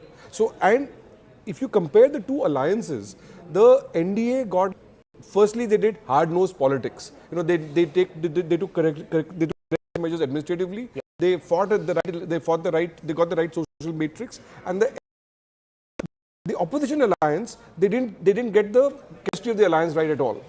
That's a very good point. Those questions will have to be asked. You wanted to make a point, ma'am. Yeah. So going back to the reason why SIR became an issue for the opposition, we also have to, the question they ask is that why, why is states? Well, the NDA is up at 180 now. There's a change in electorate behavior as well. Yeah. Because I think 2024 Lok Sabha, I think there has been some kind of a spook in the electorate as well. I think that's why we see the numbers of people coming out to vote as well. Okay, Mr. Shastri. As you mentioned, the NDA is now moving to 181, and this typically happens as you come to the close of the election, where the one leading moves higher. You'll notice the RJD has been coming down also. This is an absolute whitewash, really. This is, I hate using that term tsunami because it's sort of associated with destruction, but this is a wave unprecedented. Undoubtedly, it's a wave caused by a Bihar double-engine NDA. And more voters coming in, exercising a preference towards the NDA. This will appears as a massive shot in the arm. Not just shot in the arm. I think there's a basic Confidence. issue with the Congress. Yeah. Power without proximity. They talk down to everybody. Early on, you would have the basics of, Janta Janardhan hai, unke vote ko hum accept karte hain. Here, there is not even an acknowledgement that X number of crore people have exercised their mandate, that they've done well. They just come out with SIR. Well, it's like teaching the people what to do. Let me tell our viewers, we have a bag of tricks that we are going to now unfold, which helps you visualize this data. And we're going to pull out some of our tools, and we're going to show you where this election has been won or lost, depending on which side of the fence you're on, or why these leads are now going to take on perhaps a more definitive characteristic. I don't want to get ahead of myself because that's not the style at CNN News 18, but I think it would require now a rabbit emerging from the hat to say that this election outcome is going to reverse, because the gap is just too much now, isn't it? The gap is too much, Rahul Verma, for things to change dramatically. Even in 2015, things were still sort of up in the air, margins were small, a large number of seats had not been called, but here it appears that the counting has taken place quickly, and there doesn't seem to be that sort of lag. Oh, absolutely. I don't think trends are going to reverse. You might see 10% movement here and there in terms of seat share, but usually what we have known that once a party takes a big lead or an alliance takes a big lead, there is a bump towards the end in favor of them. And so what we are heading to is perhaps a 2010 kind of victory which BJP and JDU had together, or 2015 kind of a victory which Nistula was just pointing out when JDU was part of RJD. So it's a massive mandate and much more like and that massive mandate is now reflecting. Let's just pull out those strike rates, big numbers. As I said, viewers, these are our bag of tricks, analytical tools that will help you understand this mandate a little better. 76% is the strike rate for the BJP. Almost similar, mirror image, the JDU, they're neck and neck within that alliance. Healthy competition, you can call it. The LJP, which we haven't projected, has also a great strike rate. Perhaps not as good as these two lead engines, but it has done its job of transferring a large number of votes into the BJP and the JDU, specifically the JDU. The JDU has doubled its numbers and more this particular election. So clearly, they got the chemistry right. The 27%, half of what it was in the last election in 2020. And that means that there has been a significant erosion of perhaps the other caste that had allied to it, or even the youth voter that many people believed would make Tejaswi the new face of the youth. Remember, in poll after poll, he was leading as the chief ministerial presence. Clearly, his own popularity, or what those polls suggested were his own popularity, has not knocked on to his party, which has big repercussions, not just for Bihar politics, but also for the RJD and the leadership and the Yadavs, the family at the top. The first family, Yadav family, big problem. And also the Congress, 18% strike rate out of the game. At halfway, 122. Let's look at these numbers. You can see the cart coming around, the Likki Choka cart coming around, and it's going to give you the numbers there. The NDA 181. There you can see it. The Litti Chowka has been consumed today with great fanfare by the NDA, doing fantastically well at 181. Unprecedented. And let me now go back to our 180. I didn't see this coming. I don't think Amit Shah, in interview after interview, specifically to Rahul Joshi, the first one, made it very clear that he's expecting a 2/3. This is now in that territory. Amit Shah, in many interviews, has said that he will not say lower than this, right? This As is a party tough, leader, but this is a tough election. I mean, Bihar is a notoriously tough state to gauge. Oh, true. But how can Amit Shah just say, oh, we will only get one more seat than the half mark, right? Amit Shah always has to say that we are winning 2/3 or 3/4. So it's not that he alone could see it. I think once the exit poll came, there was always a possibility. There was only one exit poll that went in this territory. And that was a Chanakya exit poll. Exit pollsters.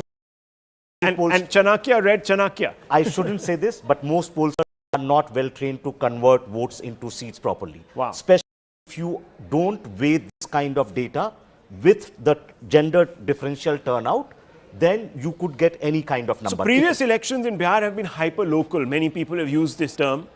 This time it doesn't seem to be. You see, there was a narrative, at least in the English language section of the population, which suggested that Bihar is a dysfunctional state, that Bihar is actually going to collapse, that Bihar is like the old thing about Bihar being a state of mind, etc.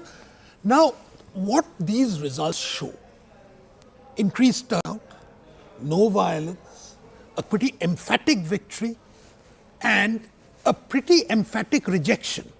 All of these show that there is that a dysfunctionality is not in that what we are seeing in Bihar is that Bihar is gradually becoming more and more a normal state of the Indian Union. And to my mind, that's a huge achievement. Huge achievement and responding once again. Yes, beating it is for the responding, NDA. and I think that question still remains for the BJP. You know, this is the only Hindi-speaking state where they don't have a chief minister they haven't had a chief minister ever on their own. This is a handsome victory, nevertheless. And as I was saying earlier, it looks like a 2015 mandate, except for the other side, which is the NDA. That last time Mahagathbandhan had got it in 2015. There had been a lot of confidence, very quiet confidence from the NDA side through but that the election. one big preconceived notion, given the fact that there are 1 in 4 voters, youth voters, Nalin, that the youth was not responding, that Gen Z was not responding to BJP.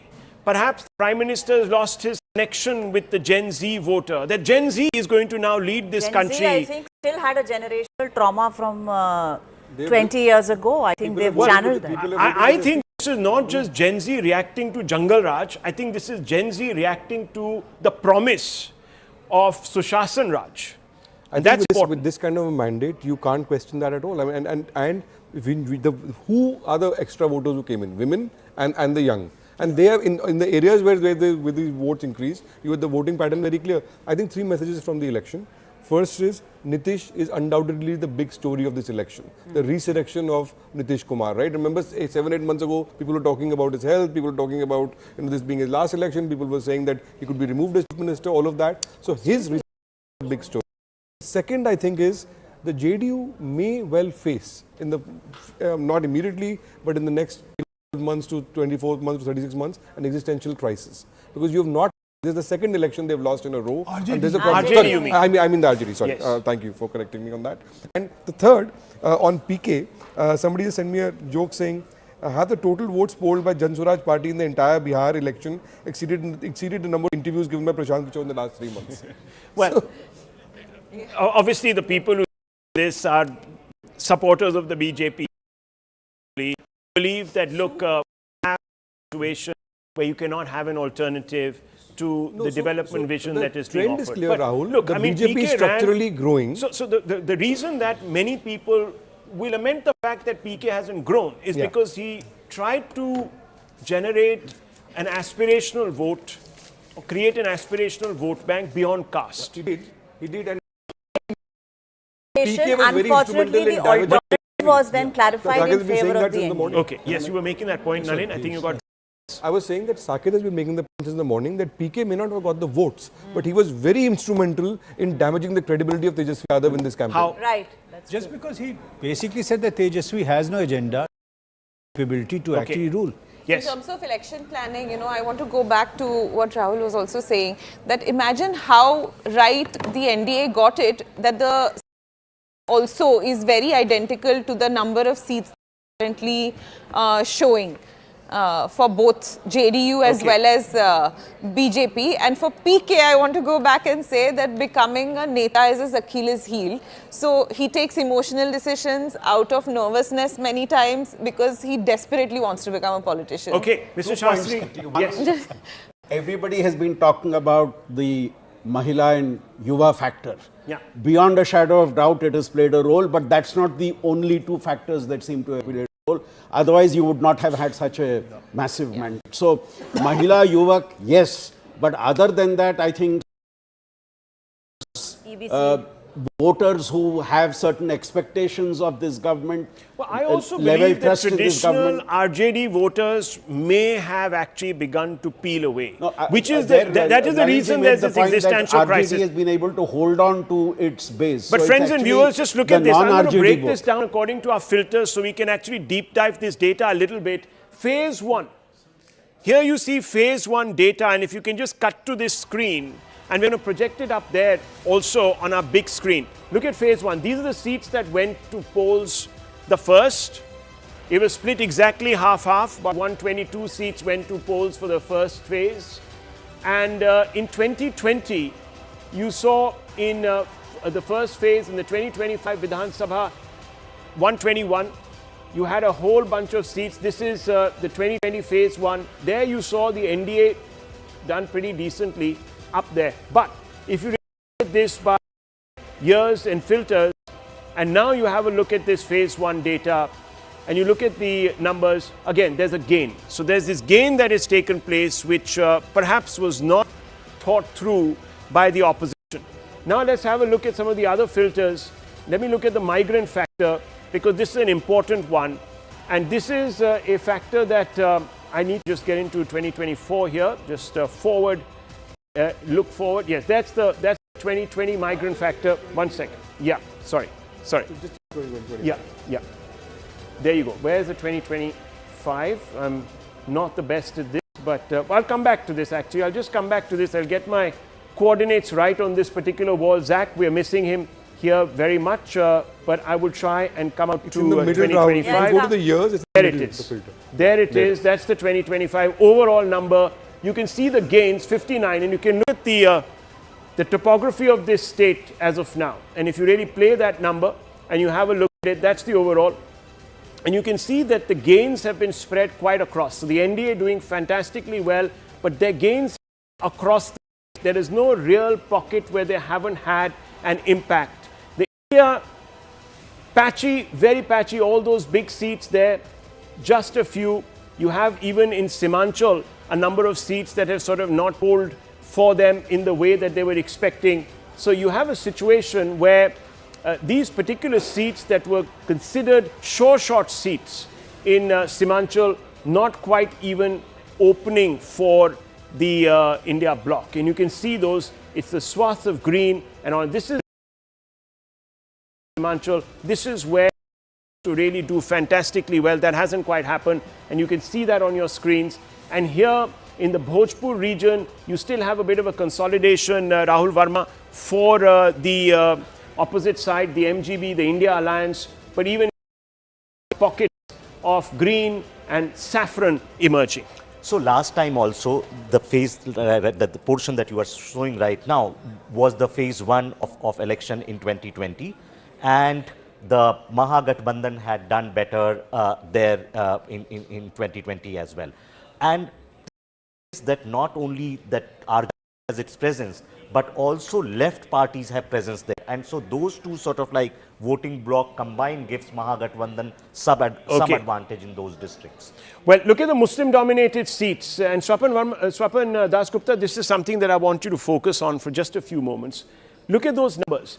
In the Muslim-dominated, you have the NDA picking up 13. And some of the 5% Muslims. I'm not saying those seats have shifted, but the India falling back. So even the Congress's politics here hitting a roadblock. Well, let me just say, I think there is a tendency on the part of analysts to overemphasize the Muslim votes. And the Muslims certainly vote, but not the ones who vote. Yeah. And in this case, what is important is that here we see a counter consolidation, which has always been the approach of the BJP. And to what extent OIC and others may have shaved away a little bit, I don't know. The statistics will point out. Well, we'll have to break down those and numbers. I think turnout will also be a determinant in this factor. But the entire strategy of the Mahagathbandhan to base their entire calculations of what happens in Purnia and Kishanganj and Katihar, to my mind, is a bit flawed because it has its repercussions elsewhere. Yes.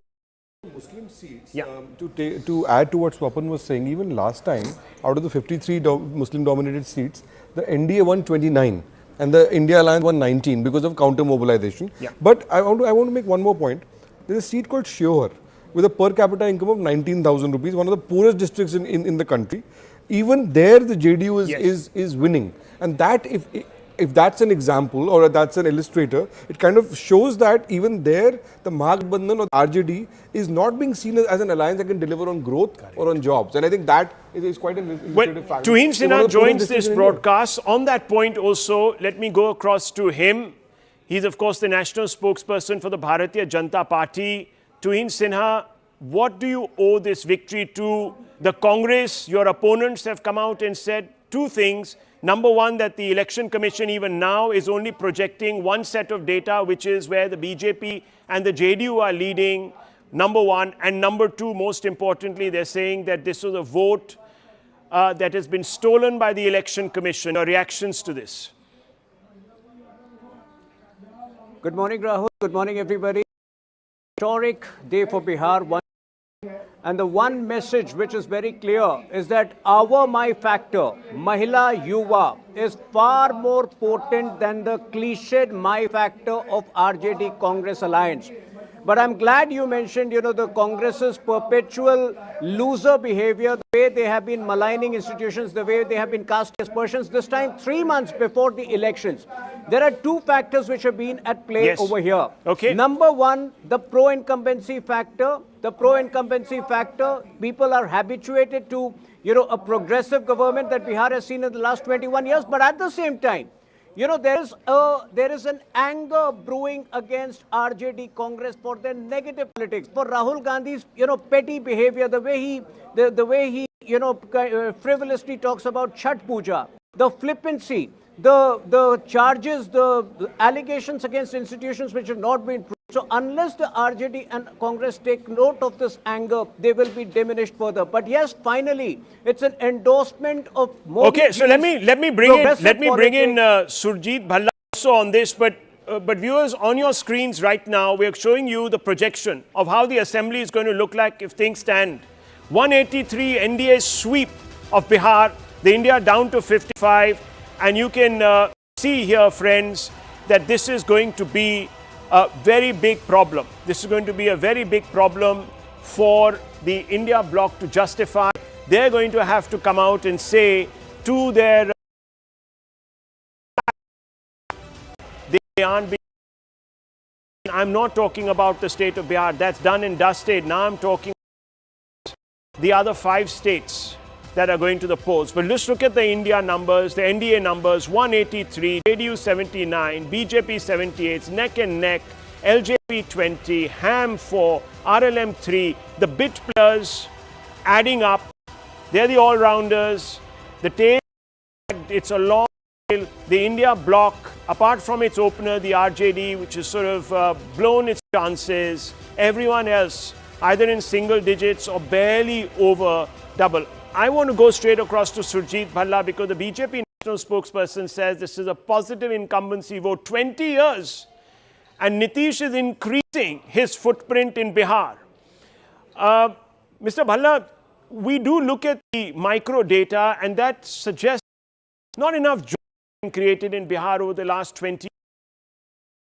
Many new industries that could have come up have sort of given Bihar the go-by. Yet you have this verdict. How do you explain it from an economist's point of view who looks at numbers and then also looks at social behavior? Look, is and has been the poorest state in the country for decades. At the same time, if you look at their ranking, and UP has been the second poorest state, but Bihar has actually gained on UP over the last 20 years. So that's the point to be made there, is that the macro growth rate of Bihar is not as bad as is portrayed. It is poorest, it remains the poorest, but it is gaining. But I think that was not an important part of this, as important part of this election as 2 other factors.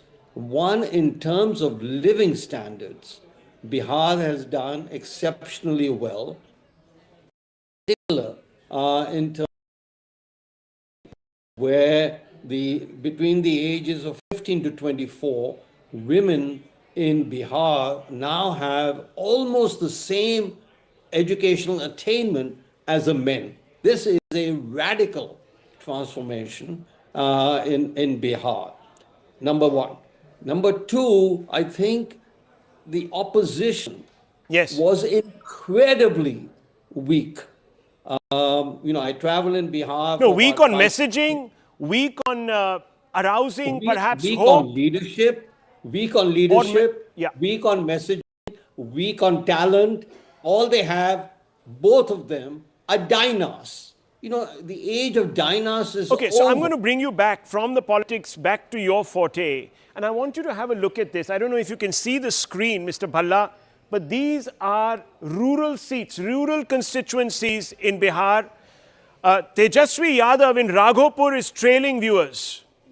That tells you something. It tells you something. I think it was Surjit. Tejasvi Yadav is trailing. That's a very big. But Surjit Bhalla, look at these. The number of that the NDA has in rural are 62. And the deficit is 59 for India, almost a reversal. If you look at this, this was not supposed to be traditionally BJP hunting ground. The JDU, yes, had a presence, but not the BJP. The NDA picking up 62 in rural areas, the India Alliance losing 59 there or trailing in 59. What does this tell you? This is counterintuitive.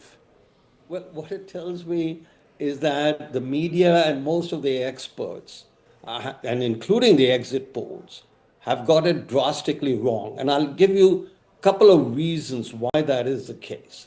First of all, the media and experts, and I'll lump them together, occupied with caste for decades. And they haven't seen that India has changed.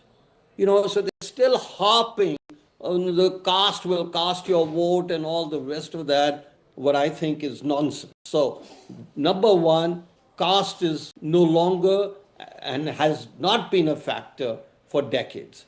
Second, when I was traveling in Bihar, all the media was preoccupied with the rupees 10,000 dole that was given. And they said, is this a game changer? And I'm saying it now, it was absolutely irrelevant to the decision of voters. Voters vote on performance and expectations of performance. On performance, the NDA comes out number one in Bihar, and on expectations of performance, the Mahagathbandhan comes out at negative infinity. So, I mean, it was the easiest call in the world to say that they would win, and they would win by a majority. I must say, I am surprised. Tejasvi Yadav trailing. Tejasvi Yadav trailing. Rahul Gandhi missing. They were young leaders. They're supposed to be the future of this country. And if the future is not being able to promise a roadmap. Rahul, I think it's a mistake to call either Tejasvi Yadav as a leader.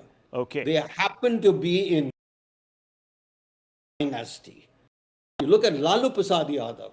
Now, he was a leader. I mean, he had the pulse, had politics in his blood, and was a thinker, a political thinker. Not interested in politics. Not interested in politics, disinterested is the word that we are looking for. Is it just not interested or disinterested? I don't know. People use that word variedly. But I want to go across now to Abhinavji, who joins us. Avinashji, rather, who joins us, JDU spokesperson. Avinashji, जो rural seats हैं, उसमें भी आपने बहुत बेहतर lead ले रखी है और तेजस्वी यादव राघोपुर से ट्रेल कर रहे हैं. डेफिनेटली ये सारी चीजें जो है मैं आपको बता दूं that is just because of the false narrative that the Mahagathbandhan and their allied parties have created in minds of Bihar, because I think the people of Bihar are rather foolish into their trap, but that has exactly not happened. What has happened is that the Biharis have voted for development which has started in year 2005, and they want it to be continued, because the shame which has been associated with the word Bihari because of the period that we have seen in during 1990s till 2005, if I may say, has actually turned into a crush in a way, and that image has been improved that image has improved just because of Honorable CM Sri Nitish Kumar ji. And that belief, and this I was listening to Sir previously, and he said that expectation of performance. That is exactly what the people of Bihar is thinking right now. That the kind of jumla which Tejasvi are giving to the people of Bihar, and uncalculative, if I may say, and the people of Bihar has cast that, and they know that it is just election. Okay, let me bring in the RJD spokesperson also. Clearly, you are advancing this theory that these individuals, your opponents, had no positive message. Let me bring in the RJD spokesperson here. Yes. Can I go straight across to the RJD spokesperson now? Yeah, there he is.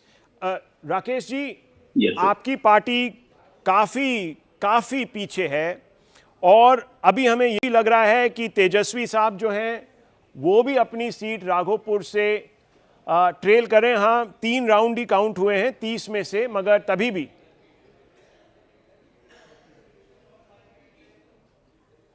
जी, मैं सुन रहा था अभी काफी अविनाश जी भी बोल रहे थे.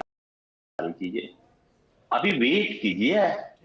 अभी जिस ढंग से जनता ने महागठबंधन के पक्ष में वोट किया है, ये शुरुआती रुझान है, शुरुआती 2-3 राउंड है. आप वेट कीजिए, आप देखिए. हम कॉन्फिडेंट हैं कि हमारी सरकार बन रही है और बनेगी.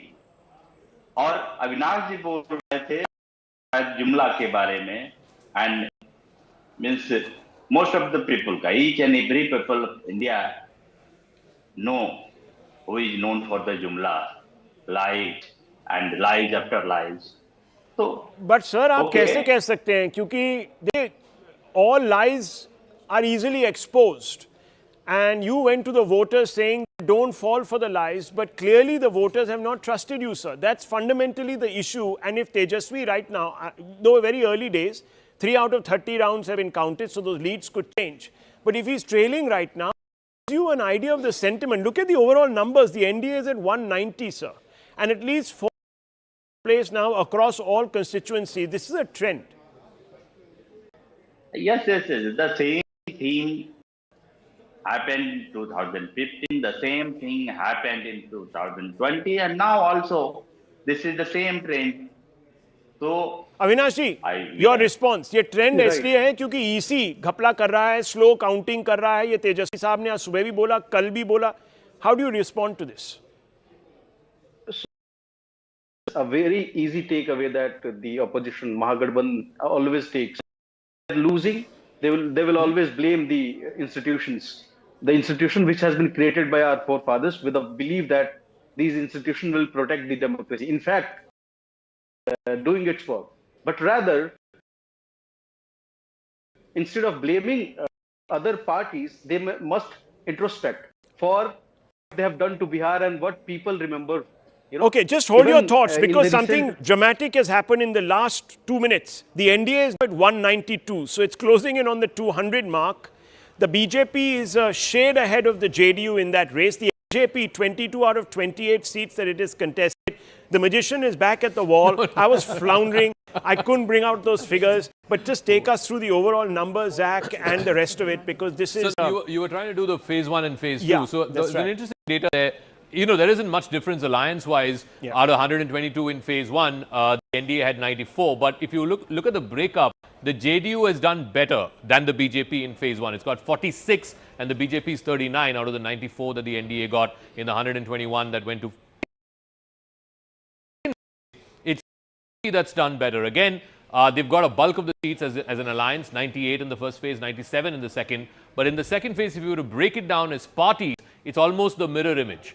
The JDU is number 2 at 34 and the BJP number 1 at 40. And I think a large part of that is because of this Mithilanchal, this northern, north of the Ganga belt.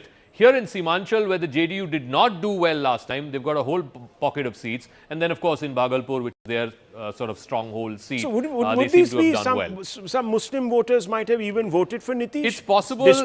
It's possible that Nitish has had some Muslims voting for him, but more than that, I think in Simanchal, what happened is one collapse of AIMIM. I think he's completely gone. Whichever Muslim voter voted for him last time has now come back to Congress and RJD. But more importantly, I think there's been a degree of polarization. Remember, this happened the day after the Delhi blast. Phase happened exactly a day after the Delhi blast. I think So you're saying that there could be counter-polarization. Rahul Verma, do you think that could be the case here?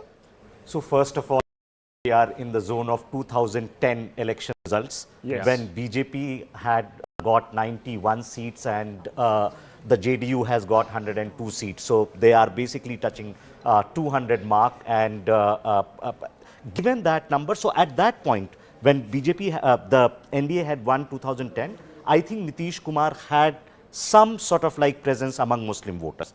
I don't know whether the alliance would get any votes now, given the kind of polarization that has taken place in last 10 years. But here and there, one or two individual candidates might have got this. I think it's basically what seems to be happening. JDU was criticized for reducing the number of seats that it had given to Muslims recently. But what seems to be happening, that it's not just that the all allies are putting together, it's now the sum is becoming whole than the parts, right? Each one is pulling the weight, and then they are basically getting an extra leg up. Look at the Muslim-dominated, what I was saying, you know, even in Simanchal, a large number of seats, out of the 53 Muslim-dominated seats, 41 of it, that's more than, again, close to 90%, 41 out of that 53 has gone to the NDA partners. And in the Simanchal region, you have a lot more Greens this time, which is the JDU seat, as opposed to what we saw last time. So I think a degree of counter-polarization, reverse polarization, call it what you want, seems to have happened here. Seems to have happened now. No, so there's the absolute mobilization which has happened. No, and I'm I think talking actually, you know, moving beyond the Muslim vote, the rural shift that has taken place. I mean, that is, I think, almost landslide. I mean, it's gone I think the if you exact other way. If Look at the rural gains seats. that JDU is Look making. at that. Look, it's a complete sweep in 23 for NDA, 46 for I mean, what for the India and the others have lost, NDA has gained. Pavan Verma, I believe, is... Pavan Verma, let's go straight across to Mr. Pavan Verma.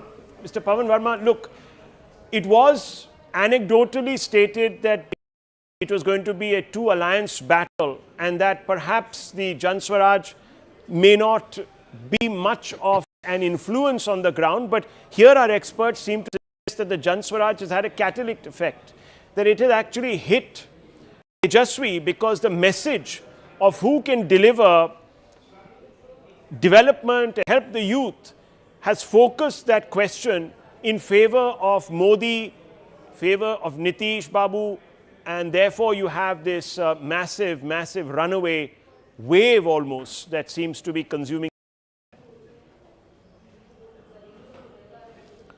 Well, Rahul, Jan Swaraj has had an impact on the ground. I don't believe to begin with it was our intention to strengthen either of one or the other coalition. We came with, it is a disappointing result for us, without doubt, and I have no hesitation in admitting it. And on the EC website, I've seen such situations happen. But we have a consolation that we came with the right message, the right ideology, with absolute sincerity to carry out fundamental changes on the ground on issues which matter: jobs, education, migration, corruption. There was nothing lacking in our effort also, although we are a new party. The kind of effort, Herculean effort that was put in 3 years, including 2 years of a Padyatra, also is more than a consolation for us. Yes, as against our effort and our ideology, the results are disappointing.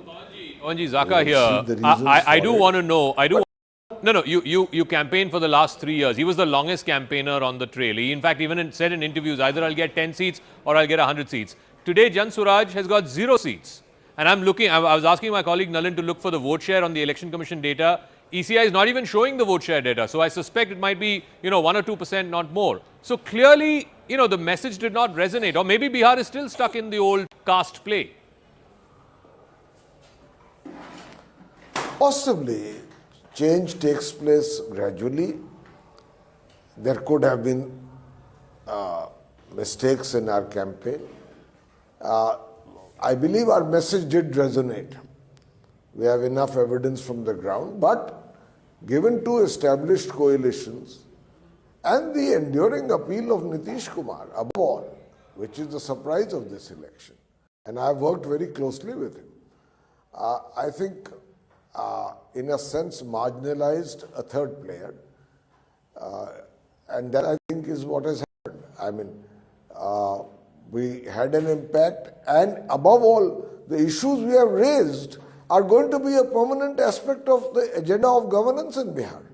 I can assure you of that.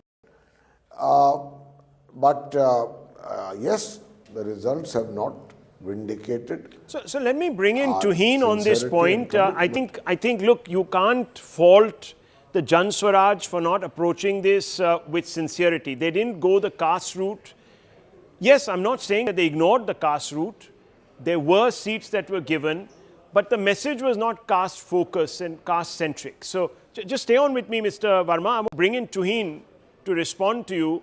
Tuhin Sinha, the criticism that came from Jan Swaraj was that the economic indicators suggest that you don't deserve a second chance. Yet somehow you have transcended this criticism. How has that happened? Well, definitely, Rahul, there is room for improvement, but Bihar has come a long way from 2005. And people of Bihar still believe that the only party which can take them ahead is the BJP. It's not Jan Swaraj, it is not RJD. When it comes to Jan Swaraj, they raised some good issues, but there was a lot of dichotomy. I have come to know from people in Bihar that the maximum amount of cash, they were, while they claimed to be an honest party, they were distributing mobile phones, they were distributing cash. So Jan Swaraj came across as a party that was not genuine. And by the way, I have one question for Mr. Verma. Prashant Kishore, instead of focusing on his campaign towards the end, more focused on how many seats would Nitish Kumar get. He had made all claims about JDU, that if JDU gets a certain number of seats, he will quit politics. Now, I don't want him to quit politics, but at least, he should learn from his mistakes and he should be a little more humble what are the going lessons? ahead. Because politics is a... I don't want to make combat, but so let me just ask, where do you think you need to, Mr. Verma, improve that either message, presence? Where is it that you think there is space to improve? First of all, to what Tuhin just said, I wish we had the cash to distribute. I wish we had the mobile telephones to distribute. It may have helped. We didn't. We know our limitations. But we have realized one thing, that purely on the sincerity of our ideological thinking, in a state as massive as Bihar, perhaps the time available of 3 years Verma, and that it cuts the other way. So just allow me here. It cuts the other way. If you're saying, I wish we had cash to distribute, probably referring to the 10,000 rupee handout, you seem to suggest that that was a need born out of compulsion. And if the compulsion is so great, it means that there's a huge upsurge of anti-incumbency, which you don't seem to have gotten on. So either your message has failed or your leader is not trusted. Can't be both. Or maybe both, I don't know. Could be. No, you see, Rahul, simply put, success has many godfathers, failures has many orphans. Let's not go there. I've seen other parties also. I've seen Nitish Kumar, by the way, and this is interesting, I was the first person who met him in 2014 when he got 2 seats out of 40 in the Lok Sabha election. He resigned as chief minister. Mr. Manji became the chief minister, accepting moral defeat, moral responsibility. And in 2015, he was chief minister again. In politics, there are ups and downs. But there's no point trying to hit below the belt. You were distributing cash, you were doing this. None of it is true. We came with a sincere message. We put in as much effort as we could. If we haven't succeeded, there are lessons to be learnt and no doubt that they will be gone over. Prashant Kishore is 48.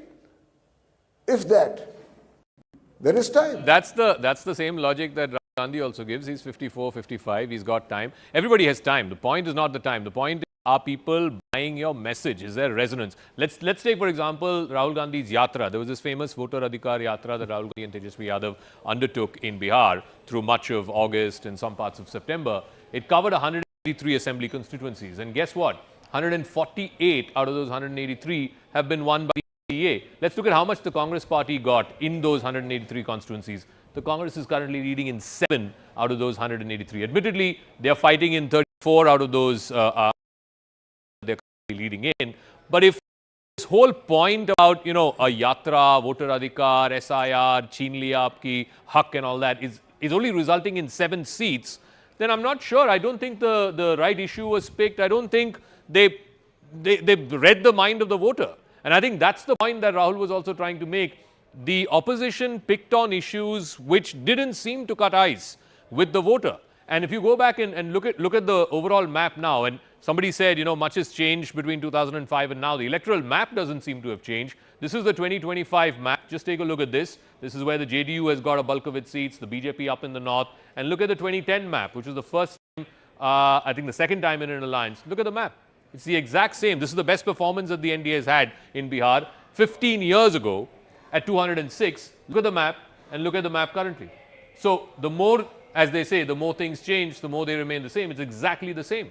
They are inching closer to that. I don't know if they'll get to 206, but it's the best performance since 2010.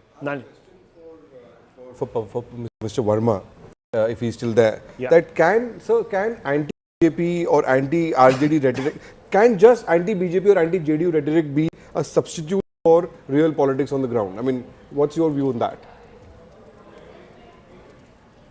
It's a good question, and I think to reduce the effort made by Jan Swaraj to be just a negative campaign against two parties is not a fair assessment. You see, once we have done as well as expected, in fact, all kinds of assessments are made and we become the punching bag. But nobody can doubt the substantive content of the message. Jobs, improving education, reducing poverty, improving primary health care, preventing outward migration, reducing corruption, especially at the lowest levels.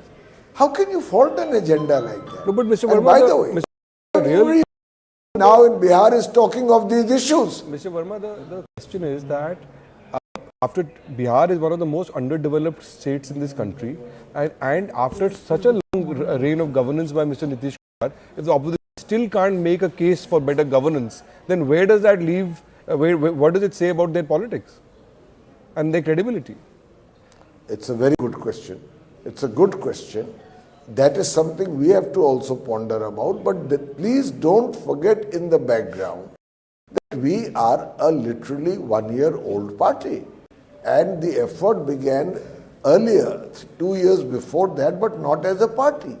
So this time we have not yet been able so let me to fully ask you, because convince the many voter. people... But please don't fault the message. No, okay. Many people, Mr. Verma, suggested that, look, only very parties, start-up parties that have actually captured power. So now you're suggesting that it's not your message, it was perhaps the wherewithal. You made a sort of reference to the fact that you didn't have money to distribute and so on and so forth. But clearly you entered the election knowing all these variables. That is one factor. Yeah. So Guru when Prakash you begin Paswan a also here process, with us. Let's put him in. You begin, yes. Go ahead, You please. begin with hope. You Yeah. begin with hope. Mm-hmm. You begin with hope. When the results don't match up to your expectations, you do a reassessment. No, but you were also We marketing accept hope. our And defeat. the fact is that as a fresh leader, a new person... What do you do with hope? Keep it in your pocket? Of course you market it. Yeah, You that's what I'm project saying. it. So clearly, your leader does not enjoy the trust. He's not seen as someone who can Rahul, take the hope. Do we have that strike rate where you have the Yeah. Jan Swaraj and MIM? MIM today is leading in 3 seats. He Yes. probably have 3 MLAs in the new assembly in Bihar, whereas JSP will have 0. Do we have that strike rate comparison between JSP and and MIM I think was fighting 25 seats if I'm not mistaken. He's currently leading in 3. He has a strike rate of 11%. There you go. 0% for JSP out of, I don't know, I think they were contesting in 100 plus, certainly 150 plus. 0% strike rate for the JSP. 11% for the MIM, and admittedly MIM is a Muslim party, right? So they are currently in 3 seats. So what does it say? I mean, I come back to that. Either the message is wrong or the messenger is wrong. Now you tell me, Mr. Verma, who is wrong? I think the message was right. The messenger was right. The effort was right. The thought process was right. We have not succeeded. Listen. When you are faced with defeat, breaking news coming in. Now, this is very important, Mr. Verma. More breaking news coming in. Raghopur, Tejaswi, the margin with which he is trailing has increased, in fact. So instead of closing the gap... So BJP is leading in Raghopur. Satish Kumar of BJP is leading in Raghopur at this moment. And the margin between him, Tejaswi was trailing earlier as well. Rabri Devi now has 2 siblings to worry about. Because Tej Pratap was also trailing at one point. Has he been able to turn the tables on his opponent? I haven't got his numbers up yet. Okay, we'll have a look at that too, because Tej Pratap was trailing. Now you have the senior Tejaswi Yadav, who is the inheritor of the mantle, also trailing. Now that is dramatic. Mr. Paswan, Guru Prasad Paswan of the BJP is here with us. Mr. Paswan, these numbers are inching towards historic figures for you. 2015, 2010 cut back in 2025. Back to the future, so to speak. NDA at 191, the BJP strike rate phenomenal. So is the JDU. There you can see the BJP streaking ahead now of the JDU by about 12 seats. What do you put this down to? No, we have to understand, Rahul, that this is an establishment of the fact that Bihar has solidly stood with Prime Minister Modi and Nitish Kumar. I think the social coalition, the welfare mechanism, and the penetrative development schemes. Wherever we went for the campaign, Rahul, we must realize that the women of Bihar, they always said, जिसका खाए हैं उसी को देंगे, जो 5 kilo अनाज दिया है उसी को देंगे. All of them remember each and everything. Prime Minister Modi has always spoken of Bihar. The IITs, the IIM, to All India Institute of Medical Sciences. I think we cannot discount the development factor here. It's not exclusive. I want to ask you, Mr. Paswan, on that point, very important point you're making, development, you're emphasizing the development story, the numbers don't bear up, and many people are saying that because you sensed that there was disaffection, you gave 10,000 rupees in a cynical way and quote-unquote bribe your vote. So how do you respond to those people? September, just before the poll code kicks in, 10,000 rupees goes to the women. No, Rahul, I was definitely anticipating this question from you, but we have to understand that the commitment of Nitish Kumar and Narendra Modi towards the women folks. If you look at Bihar, Bihar has been heralding new reforms when it comes to women empowerment, when it comes to gender justice. In fact, Bihar is the first state to introduce reservation for women, for women in the local self-government. Bihar is the first state to have domicile reservation for women in the state government jobs. Bihar is the state with the highest women workforce in the police, not only at the constabulary level, but at the leadership level as well. You see SI lady, you see IPS ladies, they're leading the reforms in Bihar. And I think the fulcrum of this victory, the nucleus of this victory is definitely women. And the negative campaign unleashed by the Mahagathbandhan. You saw Chhathi Mata. Mata is someone who is very close to our heart. Bihar is the land of Ma Janki. Bihar is the mother of democracy. Last night we saw Sunil Singh out of desperation. He said, and I quote, he's not just a random party worker of the Rashtriya Janata Dal, Rahul. We must realize he's the senior most leader of the Rashtriya Janata Dal. And he warned us of implications like Nepal and Bangladesh on the streets of Patna, on the streets of Bihar. This is unacceptable. Vote share for the NDA viewers crossing the 50% mark. That's very significant. 50% mark. The vote share has spiked ahead. There you can see that number. It's right there, 52%. The leaderboard is showing that NDA 52% of the vote. So you've had an additional turnout of roughly 9.8% in this election. You've had more women in absolute numbers than men. The others shrunk. AIMM at 1%, India at 37%. So really falling back on its previous number of about 42, 43%, if I'm not mistaken. and I'm talking about 5 years ago. And this suggests that there has been a consolidation by the NDA across many castes. It's the only way you're going to have a truly rainbow representative like this. The strike rate, let's have a look at the strike rate. Guru Prasad Paswan looking at this. Also, of course, we have with us the leader from the Jan Swaraj party. There's a strike rate, 86%. Rahul Verma, 86% for the Bharatiya Janata Party, 74% for the JDU. The BJP would be kicking itself, saying that perhaps this time we should have contested 122 seats like it did last time. But obviously, compulsions and so on and so forth. But still, do you think this would have been, had they contested more seats, this would have still held up, this number? Yeah, I think, see, as I last time BJP had 89% strike rate and JDU had 81%. And how many seats was it contesting the last time? Last time BJP had contested 102 seats, 191. Right. And JDU had contested 141 seats and they had 115. So I think the results are progressing in the same direction. And what is more important is that now 52% vote share. Yeah. The NDA is winning almost 80% of the seats. It's a 79% strike rate. Mr. Shastri, on this. I think if you see the trend in the results, it's not just about alliance chemistry.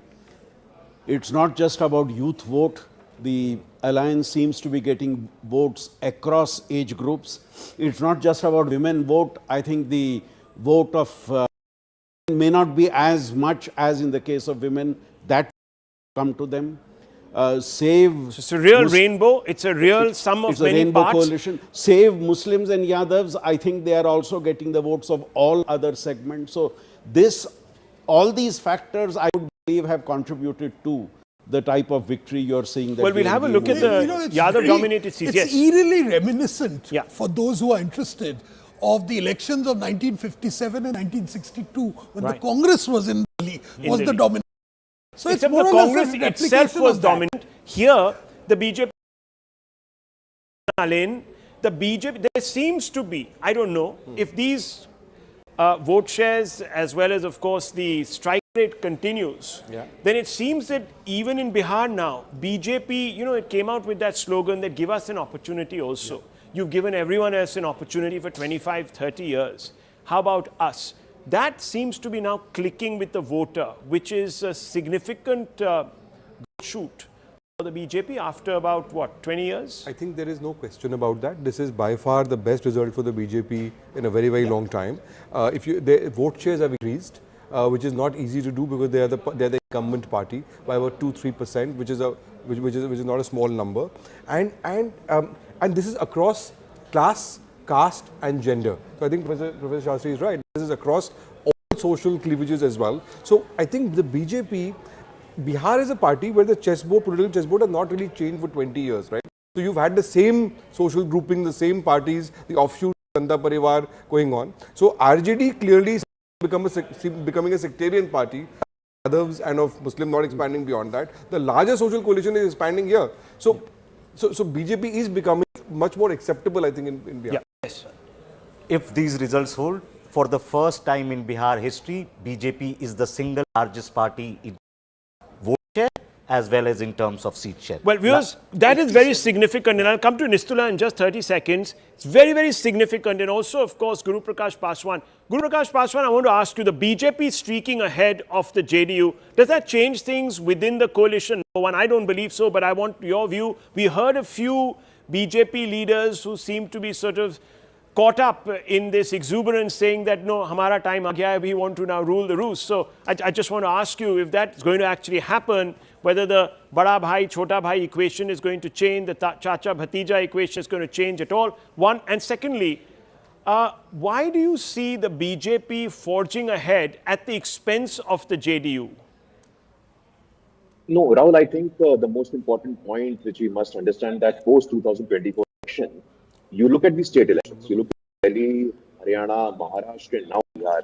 Bharatiya Janata Party has emerged as been able to successfully form government in Haryana, Maharashtra, Delhi on its own. And I think there is a resilience with the BJP I mean, we were on the ground and we saw the sheer hard work and the determination of the Bharatiya Janata Party.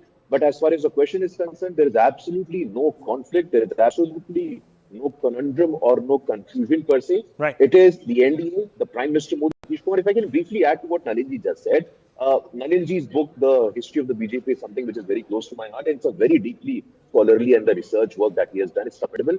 But one point which Nalinji I want to add is even the Muslim youth, even the Muslim women, the Yadav women and the Yadav youngsters as well, they would be a matter of scholarship now. Because Tejasvi Yadav trailing in Raghopur, which his family has been representing the last almost 3.5 decades, I think telling story. The Yadav youngsters, the Muslim women and the Yadav women have also come out and supported the good governance model of Nalin has a data point and a question. Mr. Shastri also, yes. You had asked me a question earlier on Tej Pratap Yadav.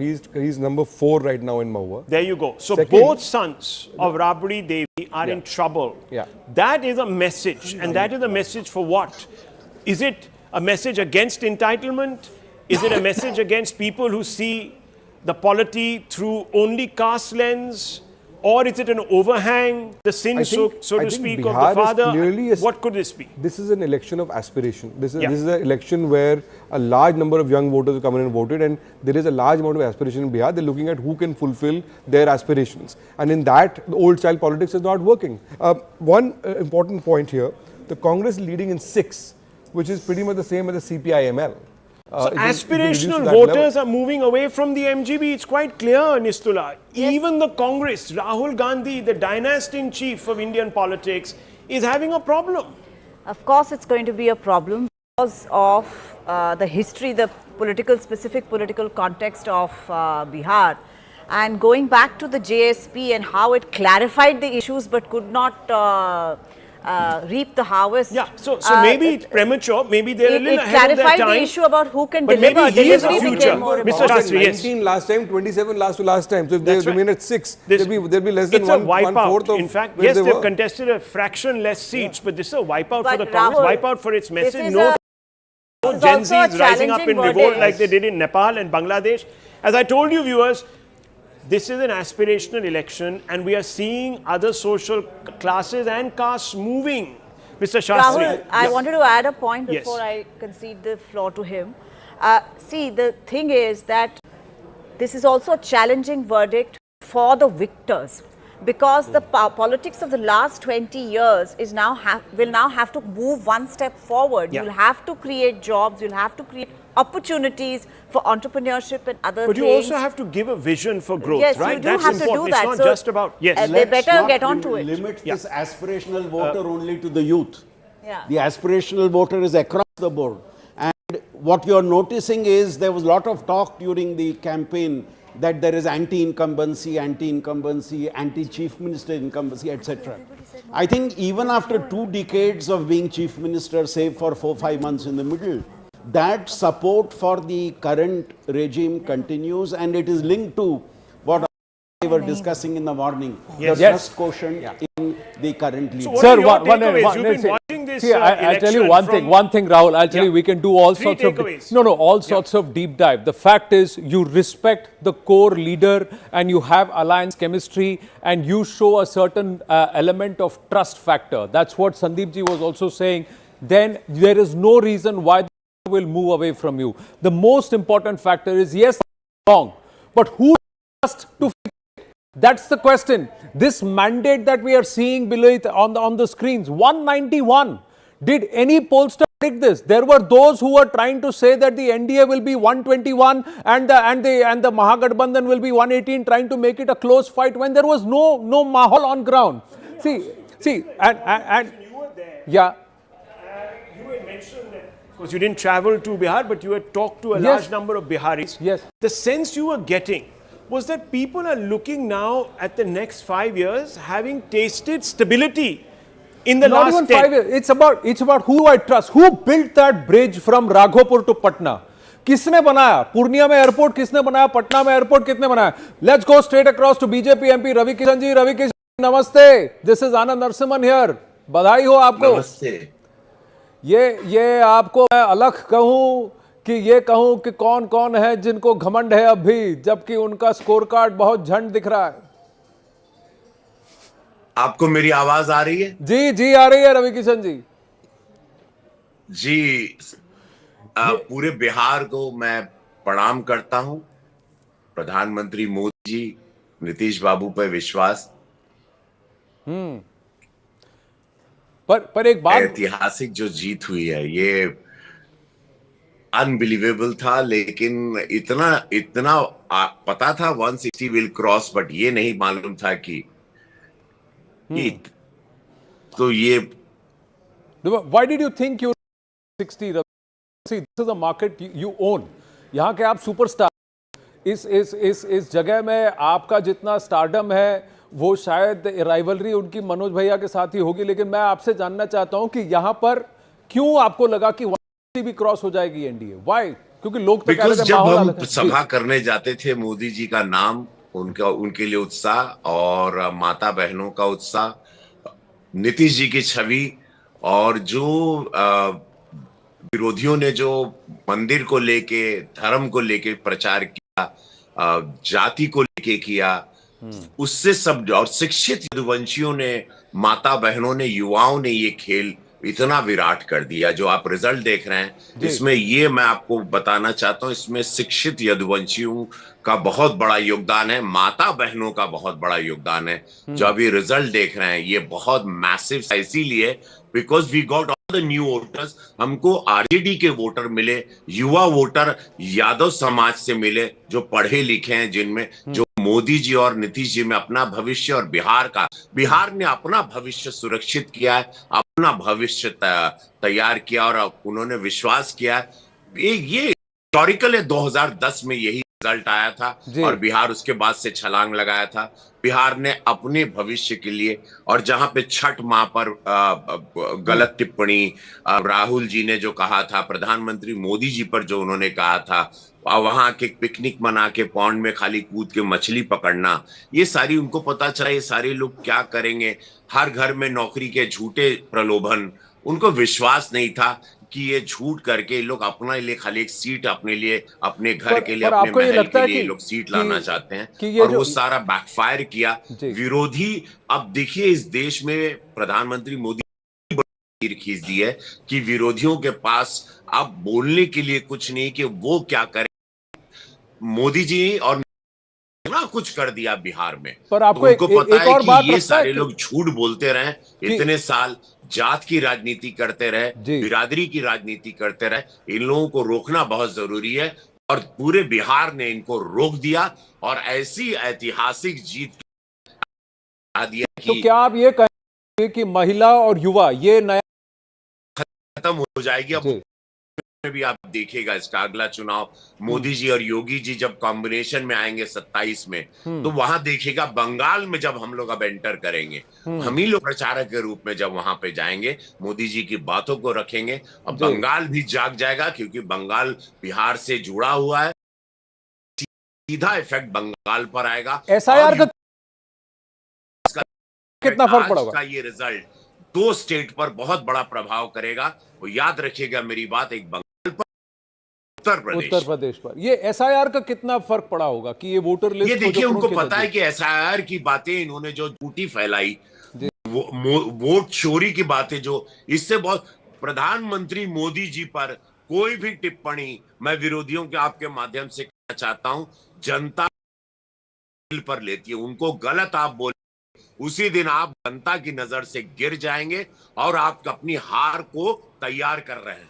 तो जब भी मोदी जी पर कोई भी प्रहार किया है लोगों ने, जनता ने उसको वोट से रिटर्न में जवाब दिया, और उन लोगों को नस्ते नाबूद करके वो पार्टियां खत्म कर दी। वो विरोधी लोगों की पार्टियां खत्म कर रहे हैं। जितना मोदी जी को वार करोगे, वो शिव भक्त हैं, उतना आप लोगों का नाश होगा, विनाश होगा। जी, लेकिन एक आप भी शिव भक्त हैं, हम जानते हैं, लेकिन एक बात बताइए कि ये महिलाएं इतना क्यों बढ़ चढ़ के सुशासन बाबू को वोट की हैं? ये 10,000 ही इफेक्ट है या एक ट्रस्ट फैक्टर?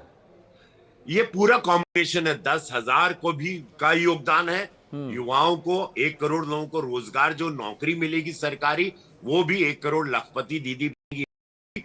सड़क है, विकास है, अनगिनत एयरपोर्ट है, मखाना इंडस्ट्री भी है। इसमें मोदी जी का विश्वास है, मोदी जी की कथनी करनी में अंतर नहीं। उन्होंने अगर वचन दिया, खत्म बात, वहां पर देश मान जाता है कि मोदी जी ने बोला फिनिश नाउ, फिनितो, ये होना ही होना। नीतीश बाबू का चेहरा, एक ऐसी छवि जिन्होंने अपना जीवन खपा दिया बिहार को बनाने में, ऐसे एक दाग नहीं उनके कुर्ते पर, ऐसे व्यक्ति के साथ बिहार ने बहुत सुंदर, और बिहार ने साबित कर दिया कि ये चाणक्य की भूमि है, ये चंद्रगुप्त मौर्य की भूमि है, आर्यभट्ट की भूमि है, गुरु गोविंद जी की भूमि है। मां जानकी का मंदिर बनने के लिए बिहार ने ये वोट किया है, विकास के साथ साथ। अंतिम प्रश्न आपसे पूछना चाहूंगा कि मान लीजिए इतनी बड़ी भारी बहुमत से सरकार बन रही है, तो इस पर इससे अपेक्षाएं भी ज्यादा होंगी, तो बिहारी को बताना पड़ेगा। आपको लगता है कि ये सबसे बड़ा चैनल होगा? उनकी नीतियां भी बहुत बड़ा काम कर गई। उन्होंने जो वहां पर बैठकर दिन रात काम किया, हम लोग क्या कि इस पॉकेट में आप जाओगे, धर्मेंद्र प्रधान जी के साथ यहाँ आप जाओगे, यहाँ योगी जी जाएंगे, यहाँ वो जाएंगे, हर चीज उन्होंने जो तय किया, हर कार्यकर्ता, छोटे से बड़े, स्टार प्रचारक, कौन से कौन पॉकेट में जाएगा, कितनी सभाएं करेगा, दिन में 5-5 सभा एक स्टार प्रचारक के रही, रात में लौट के भी सभा करना है।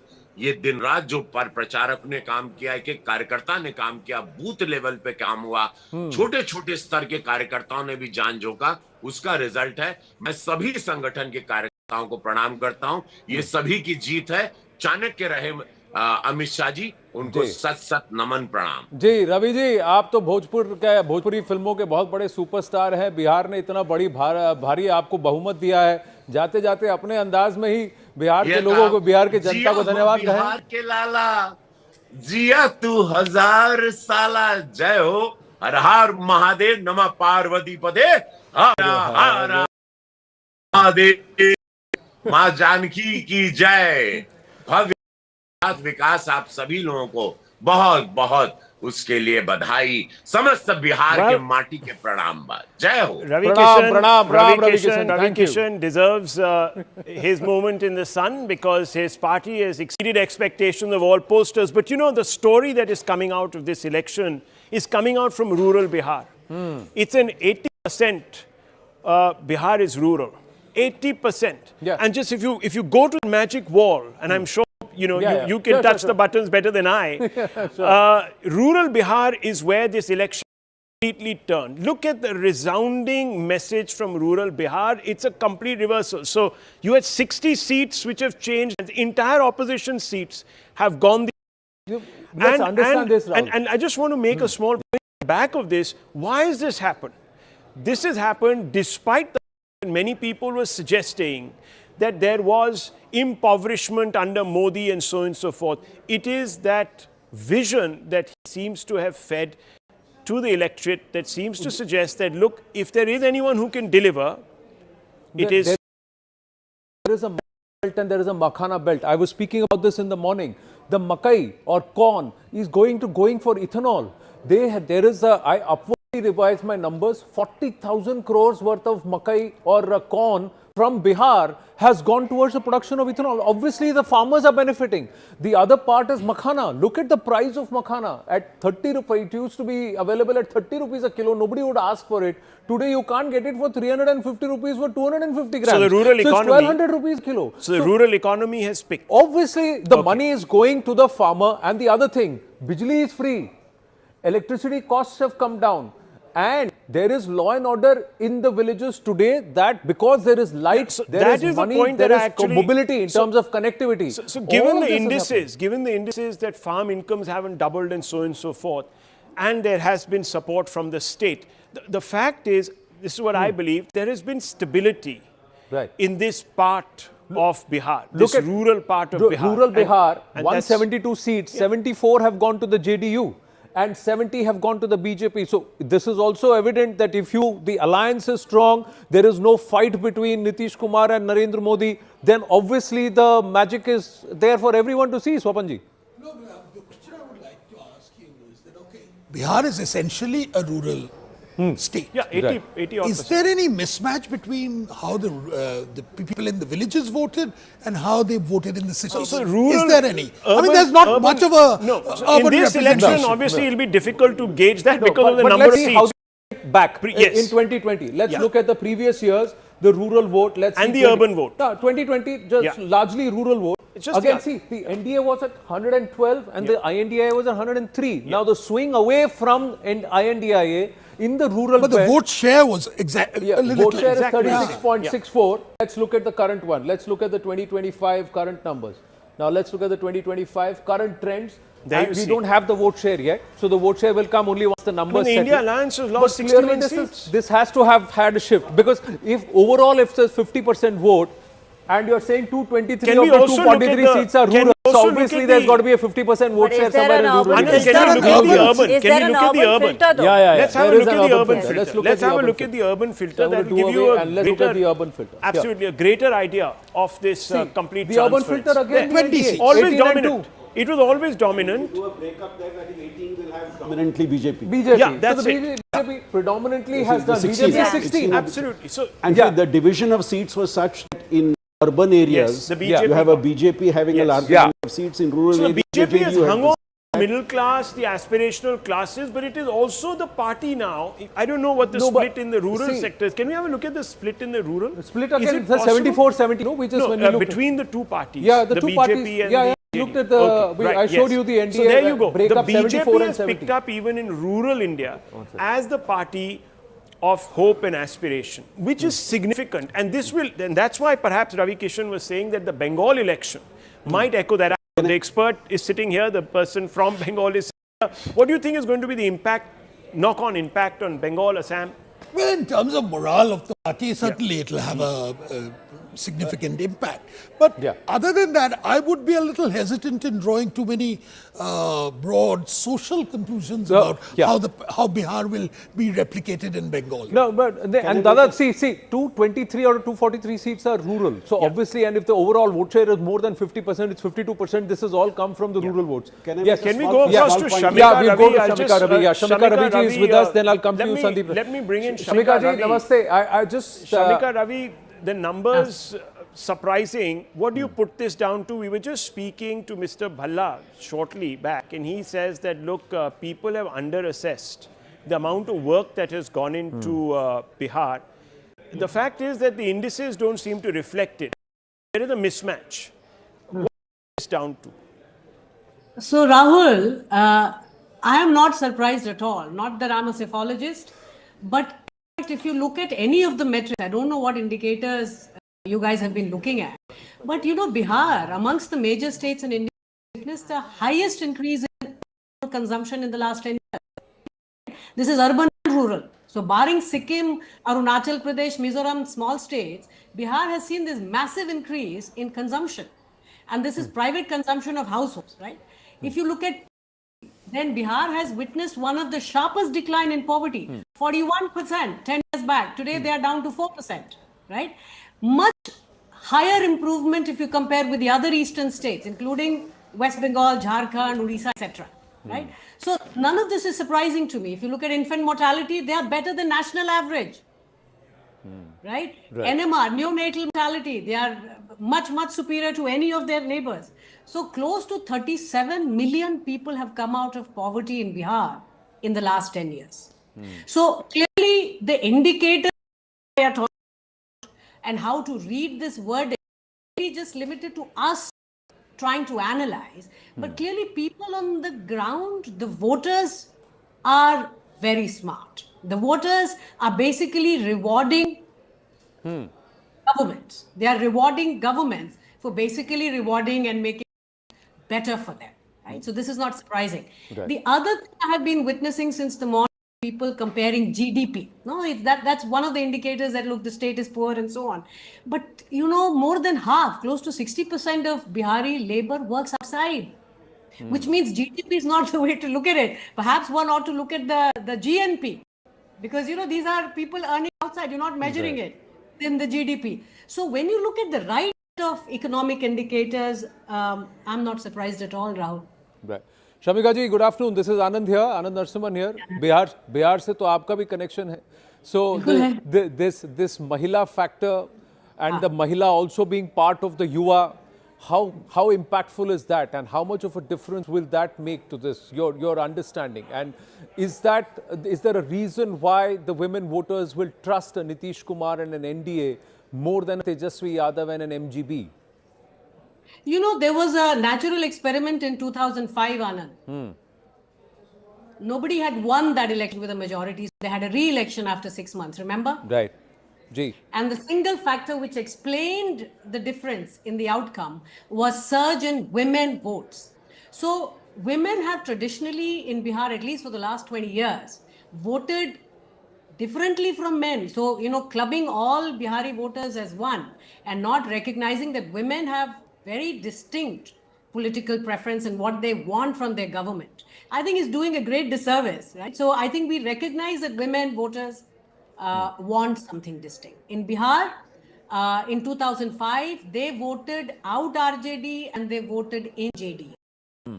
Today, what you're witnessing, even if you look at consumption data, in fact, Bihar has one of the lowest women's poverty rate, if you just look at women's consumption. So the improvement in the lives of women in Bihar has again been, incredibly high compared to all India average, compared to states of its size. So, I'm not surprised. Again, women are very distinct from men. Right. And in Bihar, have rewarded, I think, government performance. Now, the question I think you should ask is, we have often felt that young people should come with new ideas, Anand. Bihar, of course, needs a lot. We need to do a lot of work in Bihar. Correct. But to say industry nahi chahiye, ye sab bahut regressive way of thinking hai. And I think people are far, far smarter. But do Mahila also rise above caste and vote? And if the Mahila vote from Haryana to Madhya Pradesh and also Maharashtra and now in Bihar, the Mahila voter is so different and is able to rise above caste and set up new benchmarks as to what she wants and why she would do. Law and order, Uttar Pradesh also visible very clearly. So does that change the lexicon, and does that mean that Bihar will rise above caste? This entire Muslim Yadav combination, caste combinations, etc. Yes. The emergence of women voters in the last 20 years, and we have been writing and documenting this for many, many years now. It's very good. It's putting our democracy in a virtuous cycle, right? Because they are directly linked with performance of government. They are rewarding good governments, they are punishing bad governments. So women vote emerging, again, it's not a monolith, huge variations even within, but at least they are voting distinctly from the pre-held notion that you have, Yadavs only vote for Yadavs. That's not true. In 2005, it's the women who voted RJD out, right? And in this case, you are seeing this massive surge that happened. But also to this conversation around cash transfers, etc. Right? All of this is directly limited to improvement in consumption of households.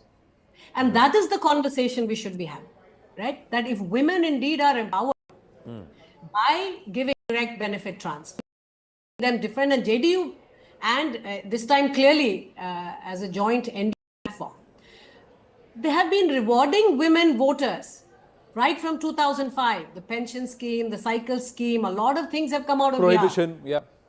Prohibition.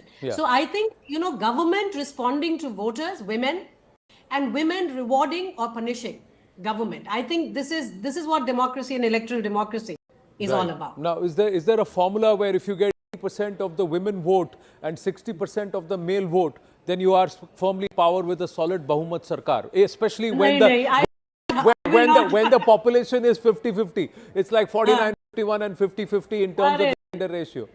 Anand, very simplistic ways of elections. Is there a mismatch between the male and female vote? Yeah, just bringing it into the studio, please. Shamika Raviji, please stay on with us. Swapan Das Gupta with us. Nistula Shastri with us. Yes.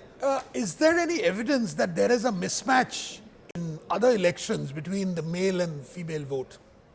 Between how men vote and how women vote? There is, Swapanda. The 2005 election, remember, the more women came out and voted for each of these constituencies, the probability of sitting incumbent winning went down. While the more men came out, the incumbents had a higher probability. So in some ways, they were completely different. Okay, and turnout, of course, there has been Yeah, yeah. factor. Just increase the fold back in the studio also, so she Which can be heard in the impact studio. Yeah. The voting, women voting is to a significant extent influenced by home-related factors, development-related factors. We have seen this right from. We have seen this right from NT Ramarao's time to the present time. This is happening. So many women across Bihar, to all our reporters have said, mothers have said, my daughters can come back at 10 a.m. safe. You know, in the wee hours, women are sitting down having a cup of chai at 3 a.m. They are not feeling unsafe. Our own reporter who was earlier being told, 10, 15 years ago, कि भाई 4 बजे के बाद 5 बजे के बाद आप मत जाना बाहर फील्ड में. आज 11 बजे के बाद भी they are comfortable sitting there having a meal and then coming back. So these are things which are happening. Shamika ji, true? Those. Oh, 100% true. And what you have mentioned anecdotally, we are seeing this more systematically again in the data. You see women's mobility, enrollment not dropping. Traditionally around adolescence, you would see women joining. Oh, this is a story which I think the media has to talk more about. Bihar and Haryana, Punjab have traditionally been the two pockets in the country where female labor force participation traditionally been very low. But what has happened again in the last 10 years, if you look at all the PLFS, right, that Bihar has seen, particularly rural Bihar, one of the fastest, like 4 times, right, 4x increase in female labor force participation. So there is clearly a lot happening on the ground in Bihar, which I think sitting in Delhi, people are missing out. Yes, Sandeep ji. Shamika ji, just 5 more minutes, two more questions. I could just focus on another issue which I think is important. Yeah. This result is leading us to another question. Right. We have 6 major elections in the next 2 years. 3 of them are direct contests between the BJP and the Congress, and 3 are between the BJP and a state-based party. I think today's election shows that in the coming future, immediate future, the real contest is going to be between the state-based parties and the BJP. The Congress seems to be receding to the background unless it really makes some effort. Right. And in those 3 states, Assam, Himachal and Gujarat, where the contest is between the Congress and the BJP, I think the Congress, unless it reinvents itself in a significant way, there is going to be a challenge. Right. On the other hand, in Tamil Nadu, in Uttar Pradesh and in West Bengal, where it is state-based parties versus BJP, Anna DMK in Tamil Nadu, the equations are very different. Right. In all these cases, economic indices, how betterment of people will become a factor, or will the factors change? Shamika ji, and then to Nistula and to... Yeah. So many different go into elections, Anand, but it's good to see that over time in the more recent history, if you look at states or you look at parliamentary elections, then performance on the ground does have a very significant impact on election outcomes, right? If you look at not just electrification, which I think is a done story, but even piped water, Bihar has the biggest in the country, right? So these are massive changes and people are rewarding. So when you hear women say, jiska khayenge usko denge, that is what democracy is about. Now, again, we are not saying we don't need anything more. Bihar needs a lot more work. Yeah. Right? But this is where now good politics should really raise aspirations. It's about, well, how do we industrialize? How do we modernize? How do we modernize even agriculture? One of the fastest diversifying agriculture sector in the country is in Bihar. Correct. तो काम अभी बहुत बाकी है, but I think traditionally the way we have been looking at elections, caste से है, limiting it to that. I'm sure caste matters, religion matters, all of those things, but there is so much more that is happening on the ground in the country, and I think the politics has, particularly opposition politics, must keep up with the work on the ground and aspiration of people. Yeah, opposition politics was actually pulling each other the cart in different directions too, along with also not having a strong narrative. Shamika Raviji, thank you very much for your time. Always a pleasure speaking with you, bringing it back in. Zafar Islam of the BJP with us. But Swapanji, question to you is that has the BJP shown that they can work even as in alliance? The NDA with the BJP weakest since 2024, this has perhaps been the last 1.5 years the most eventful for the BJP. Well, does it come out stronger? The 2 major coalition states have been Maharashtra and Bihar.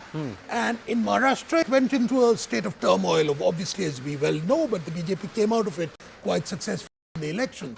And I think here is a different issue altogether. Here, we'll probably find the BJP has emerged as the #1 party, which was one of its underlying goals in this election. Right. But more important, I think we will find that in the medium term, the BJP is quite happy for the moment to work with Nitish Kumar, because having put posited Nitish as the face of the alliance, I think it would be it will be terrible optics for them to sort of say that Nitish should retire at this particular point. So, given the whole situation, I think the BJP has learned not only to work in coalition, but I think BJP's success in building the social coalition for itself is equally important. You see the BJP emerging stronger as a party in this result, actually overall, even though they contested less number of seats. I would refresh this and bring it to the overall. Look at the number of seats. It's leading in 190, and the BJP has 85 out of 101 that it's contested. Still plus 11. So yes, but when you've got alliance, one also has to keep in mind that a part of that vote is also your allies' vote, which is coming to you. Correct. So your own vote, you still have to take a call on just how much that is. You'll have to do that calculation. I've been saying it before, I'll say it again. The context of Bihar politics is very different. They've had a different growth chart. BJP has had a different growth chart. Having said that, they've had a different growth chart in Odisha. They've had a different situation in Maharashtra. I mean, I still remember elections where Balasaheb Thackeray used to decide everything in Maharashtra. So it is an incremental thing.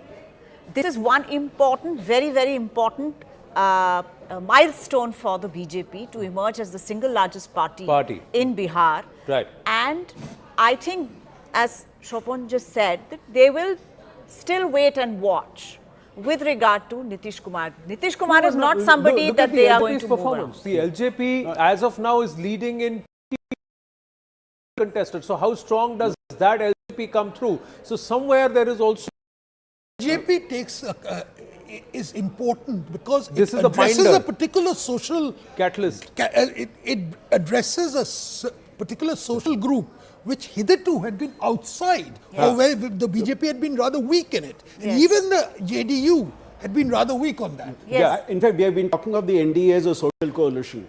And these results show that vote transfer is happening across allies. Exactly. Vote transfer is happening across allies. And this is not the case in the case of the Gathbandhan. Correct. That vote transfer does not seem to be happening. The LJP, are they the right stitches at the right time, at the right places that keeps all of this together? But most importantly, these two are the binding factors. Zafar Islam is with us.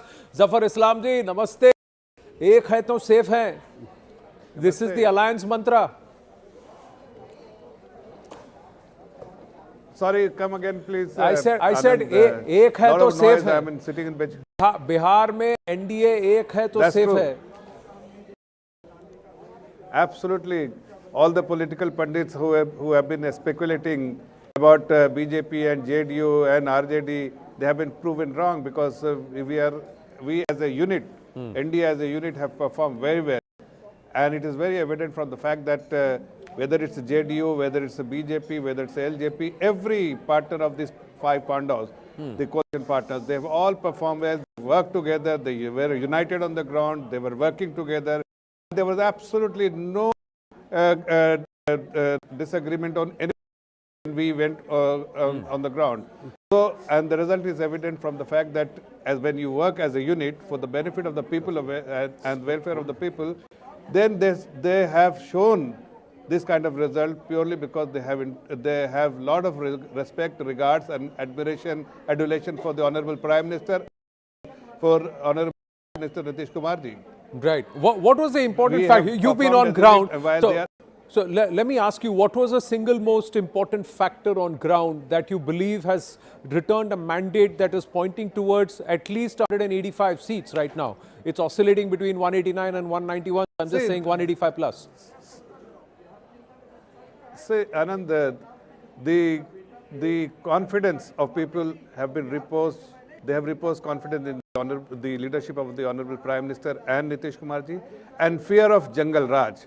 They have seen, they have heard, even youth have heard what their elders have experienced during Jungle Raj, and that is something they didn't want to experience. And that is why they have voted for NDA, because they do not want Jungle Raj in Bihar again. Also, the kind of adulation the people have, the kind of admiration they have for the Honorable Prime Minister is something which is seen across Bihar. When we were on the ground, we have realized that they always loved the Sushasan Babu, and they always loved the Vikas Purusha. Vikas Purusha is somebody everyone knows that it is the Honorable Prime Minister who has always advocated about development, and people want development in Bihar. And they also want a good governance model, something which has been delivered by the Honorable Chief Minister Nitish Kumar ji in last 20 years. And a combination of NDA, all 5 Pandos coming together, all the 5 parties as a Pandos, 5 Pandos, they have worked unitedly, and something which has been appreciated by the people of Bihar, and they have reposed confidence in the leadership of the Honorable Prime Minister and the Honorable Chief Minister. No, Pandav 5 है, पर राजा युधिष्ठिर ही होंगे ना? Do you have any room for speculation? We have no doubt. Sir, you have an 85% strike rate, they have a 75% strike rate, so I'm asking. It doesn't matter.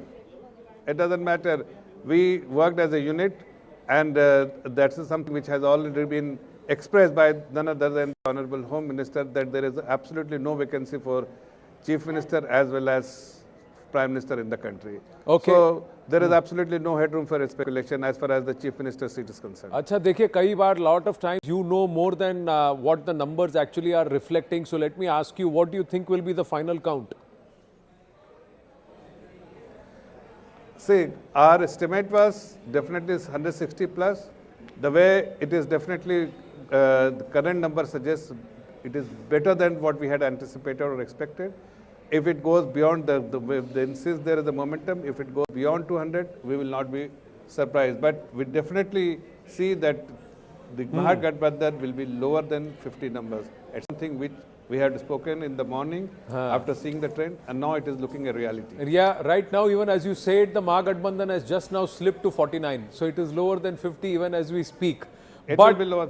It will be further lower. That's true. It will be lower than that is what you're saying. Okay, Zafar Islam ji, I'm just going to bring in Prem Gandhi Modi is with us. Just one thing, you're talking about whether just because the BJP has more seats than the JDU, that the BJP will make a claim to the chief ministership.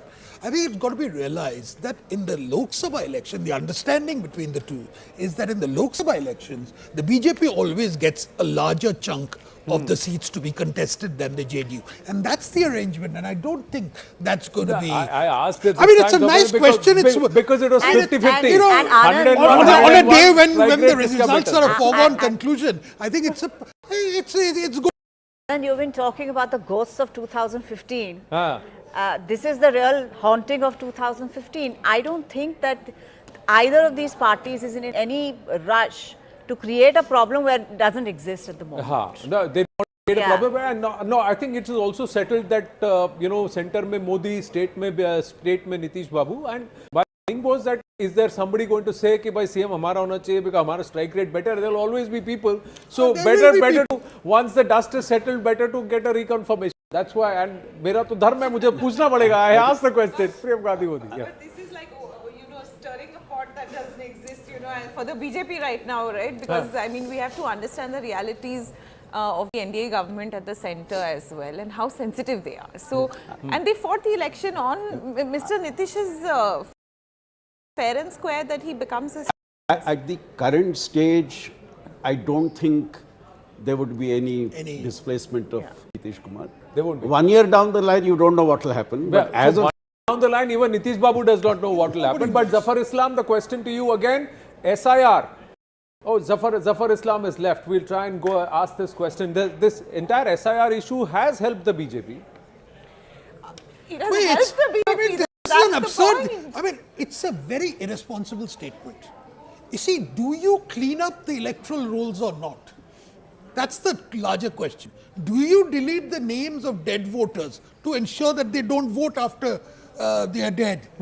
These are questions to be asked. instead you're asking who has it helped.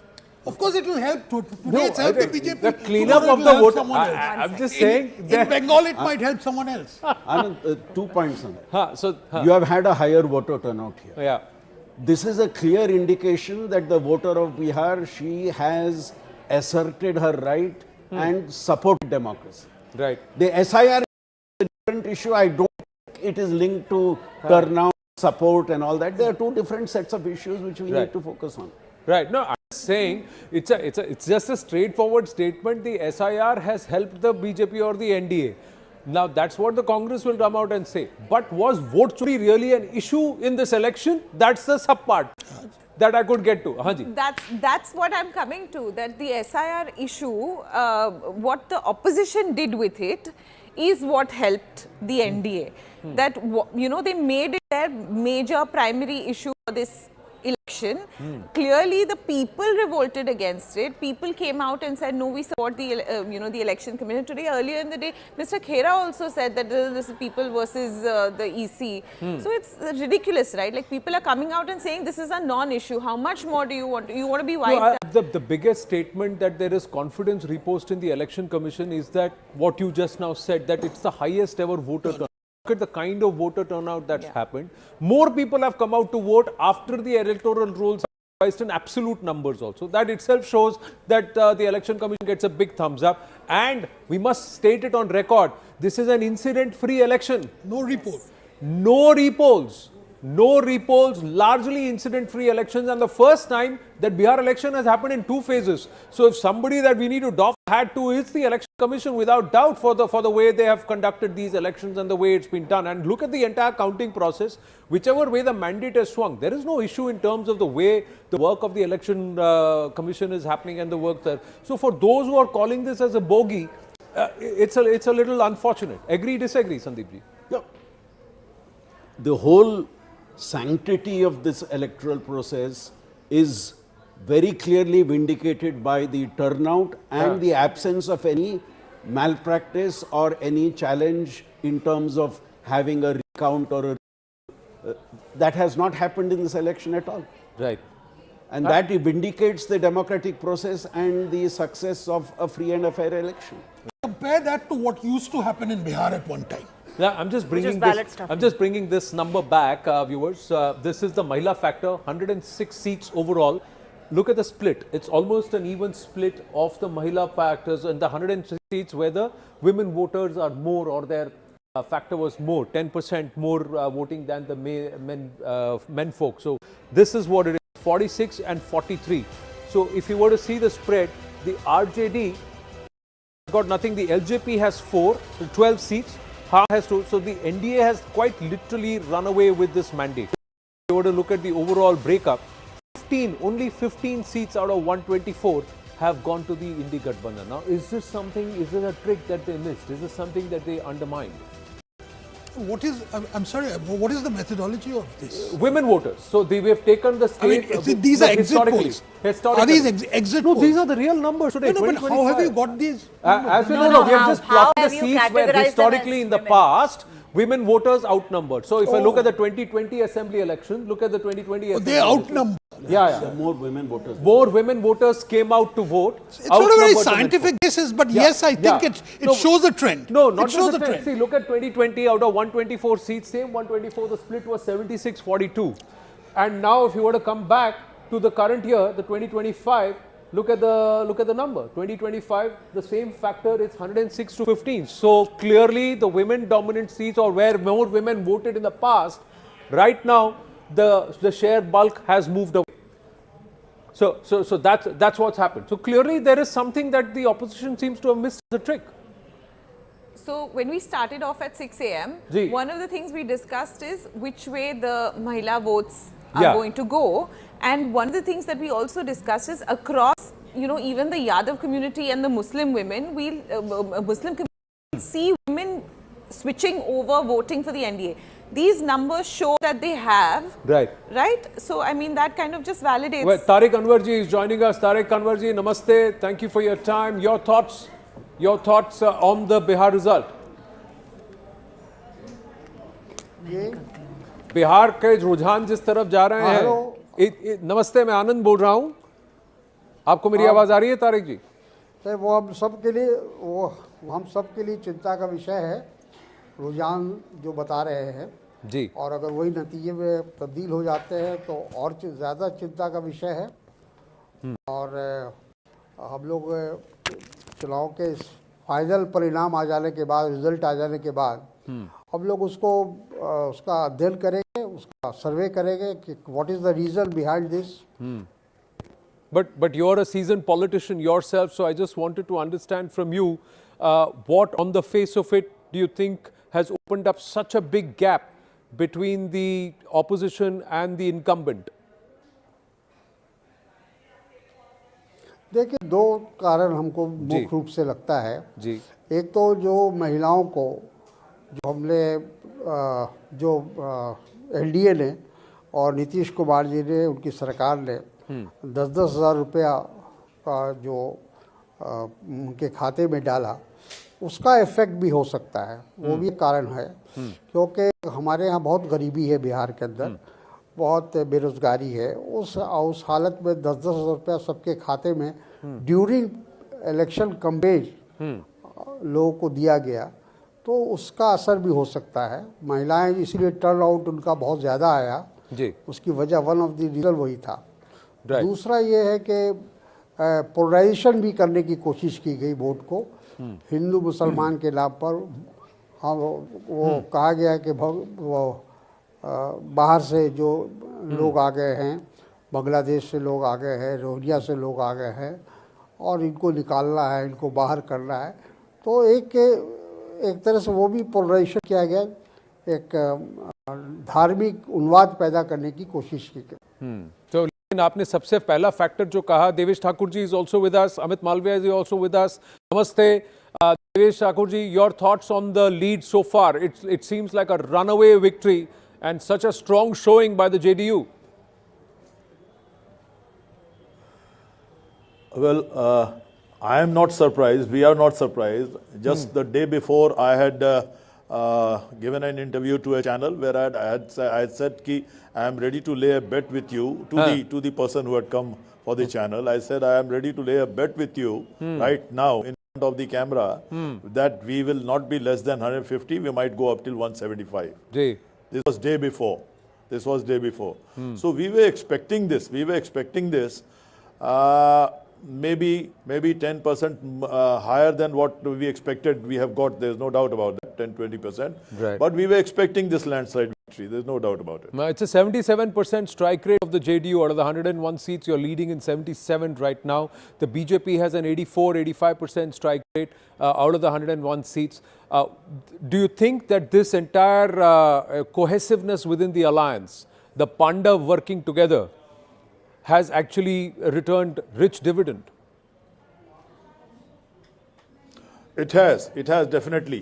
You see, the administration of Nitish Kumar in this last 20 years has been absolutely spotless. Absolutely, his and his image, as far as his integrity is concerned, is absolutely spotless, and there's not even an allegation. Leave aside any corruption, mention of any corruption. There's never been an allegation on him in this last 20 years. So you can say it's definitely a case of pro-incumbency. 20 years, there's been not a needle point of allegation against him of any sort. And he has worked for everyone, every section of society, for women, for all the castes, and this combination of these 5 parties, what you call this Panch Pandavs, it really has worked wonders. There's no doubt about it. The opposition had no answers. The Congress or the RJD had no answer at all for this. Right. Amit Malviya also with us. Congratulations on what looks like a phenomenal victory. The BJP emerging as the single largest party. And again, commendations to Amit Shah, the Chanakya, because all these social coalitions, the distribution of seats, all of that matters. Also to Dharmendra Pradhan as the state in charge. You've put in the hard yards on ground. What are the factors for you? Pandavs struck big this time. Thank you, Anand. This is definitely an unprecedented mandate, particularly since the NDA has been in power for 20 years now. And let's not forget, the dark 15 years of Lalu Prasad had left so much to be done in Bihar that we spent initial part of the last 2 decades, trying to fill everything that he had left behind empty. Now, having said that, clearly this is a mandate led by Nitish Kumar. It is a mandate for good governance. It's a pro-incumbency mandate. It's a mandate for law and order. It's a mandate given to us by the young, by the women of the state. Right. And, you know, I was listening to all the commentaries in the run-up to the elections and then post the election up till the results. Right. There was this attempt to box Bihar in the traditional way of analysis, and it obviously seems like Bihar has broken the mold, and you see people endorse the NDA very strongly. We put out this scheme of 10,000 rupees, which was an empowering scheme. The idea was to give the women enough to create income generating businesses. They were not doles as they were projected by several people in the commentary. Now my point is that if Nitish Kumar as the chief minister had invested so much in the women, had done so much to empower them from very early days, it is something that is now yielding dividends. You go to Patna, you will find startup ecosystems. You go to rural parts of Bihar and you will find micro entrepreneurs and women. This change at the grassroots level is what has driven this mandate. And I want to make a very important point in the context of Bihar. People keep talking about palayan and migration. Please understand that not all migration is bad.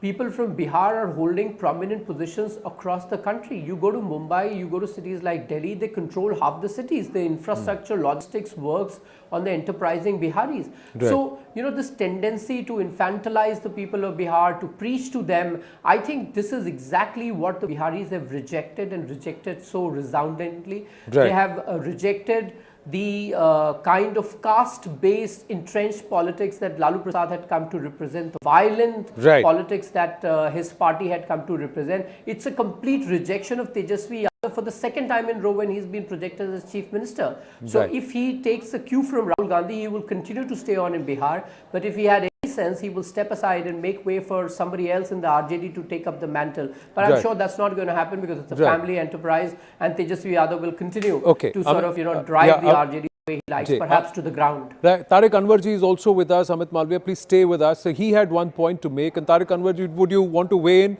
on the analysis or the breakup that Amit Malviya says कि विकास की बात सामने आई है जिसकी वजह से लोगों ने वोट किया और जिस तरह से बिहार के वोटर को देखा गया वो गलत है?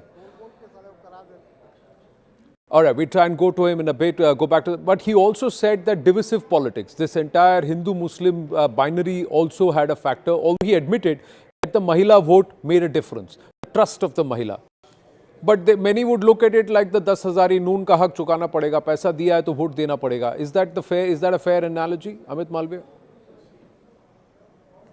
Of course it is not, Anand, because giving money alone does not ensure that you get the votes. If that was the case, then you would have KCR in power in Telangana and Jagan Reddy in power in Andhra Pradesh. Because if you remember, in the run-up to the last assembly election, both these leaders and their governments opened up the state coffers, but they didn't win. It's about trust.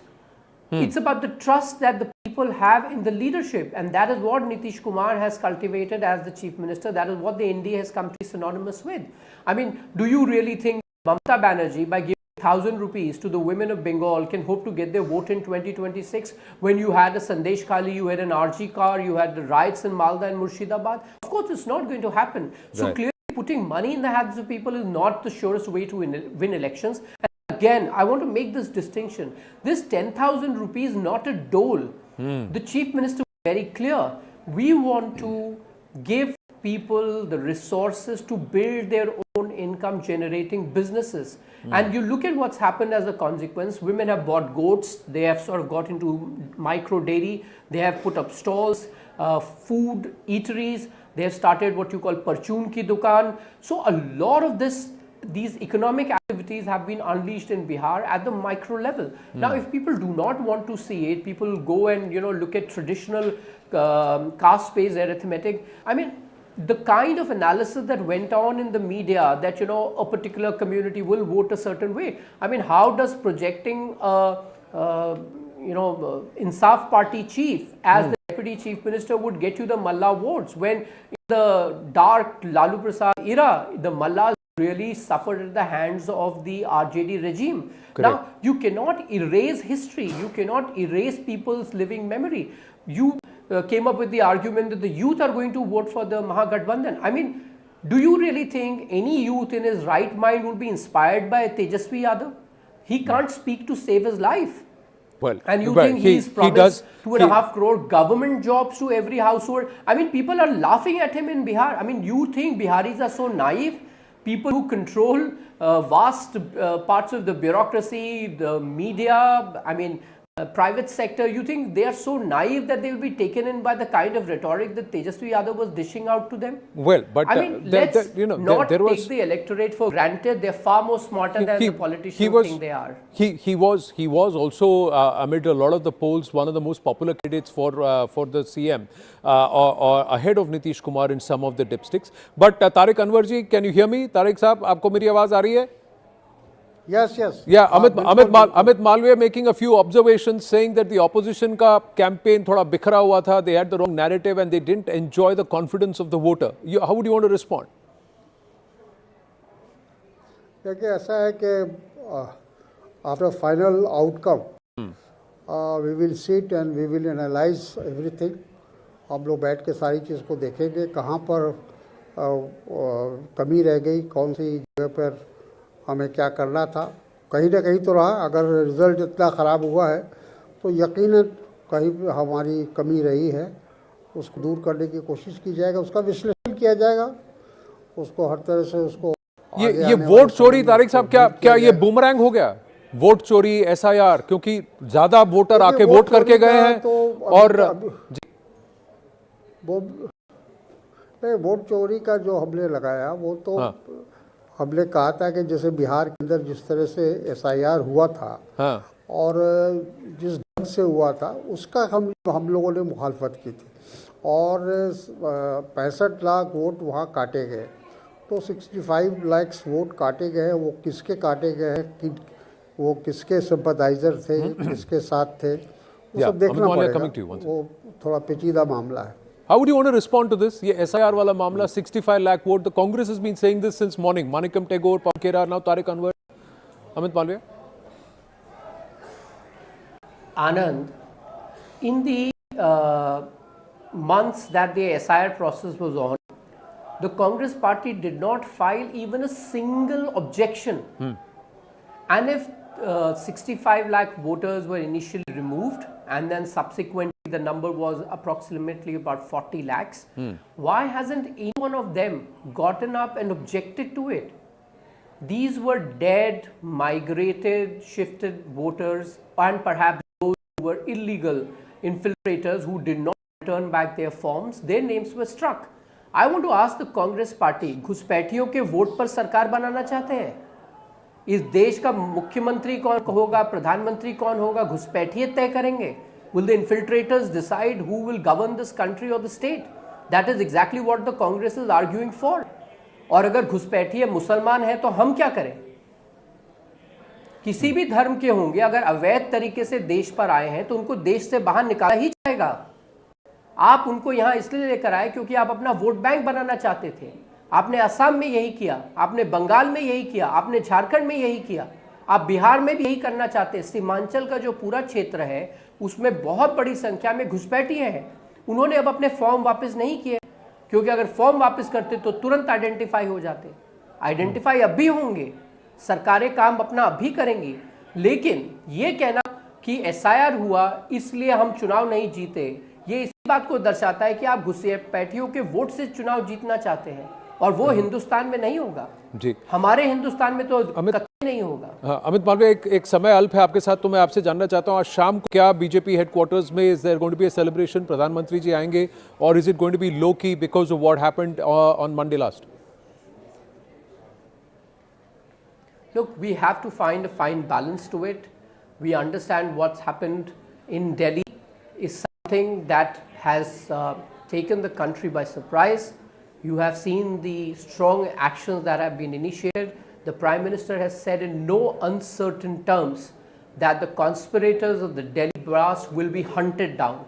The Home Minister has said so in no uncertain terms. And I'm absolutely sure that actions in the days ahead will bear us out. We have responded resolutely to any attack of terrorism in the country. As far as Bihar election is concerned, I'm sure it's a moment to celebrate. It's a moment to celebrate the victory of the people of Bihar for the choice that they have made, and we will be with them in this moment of joy.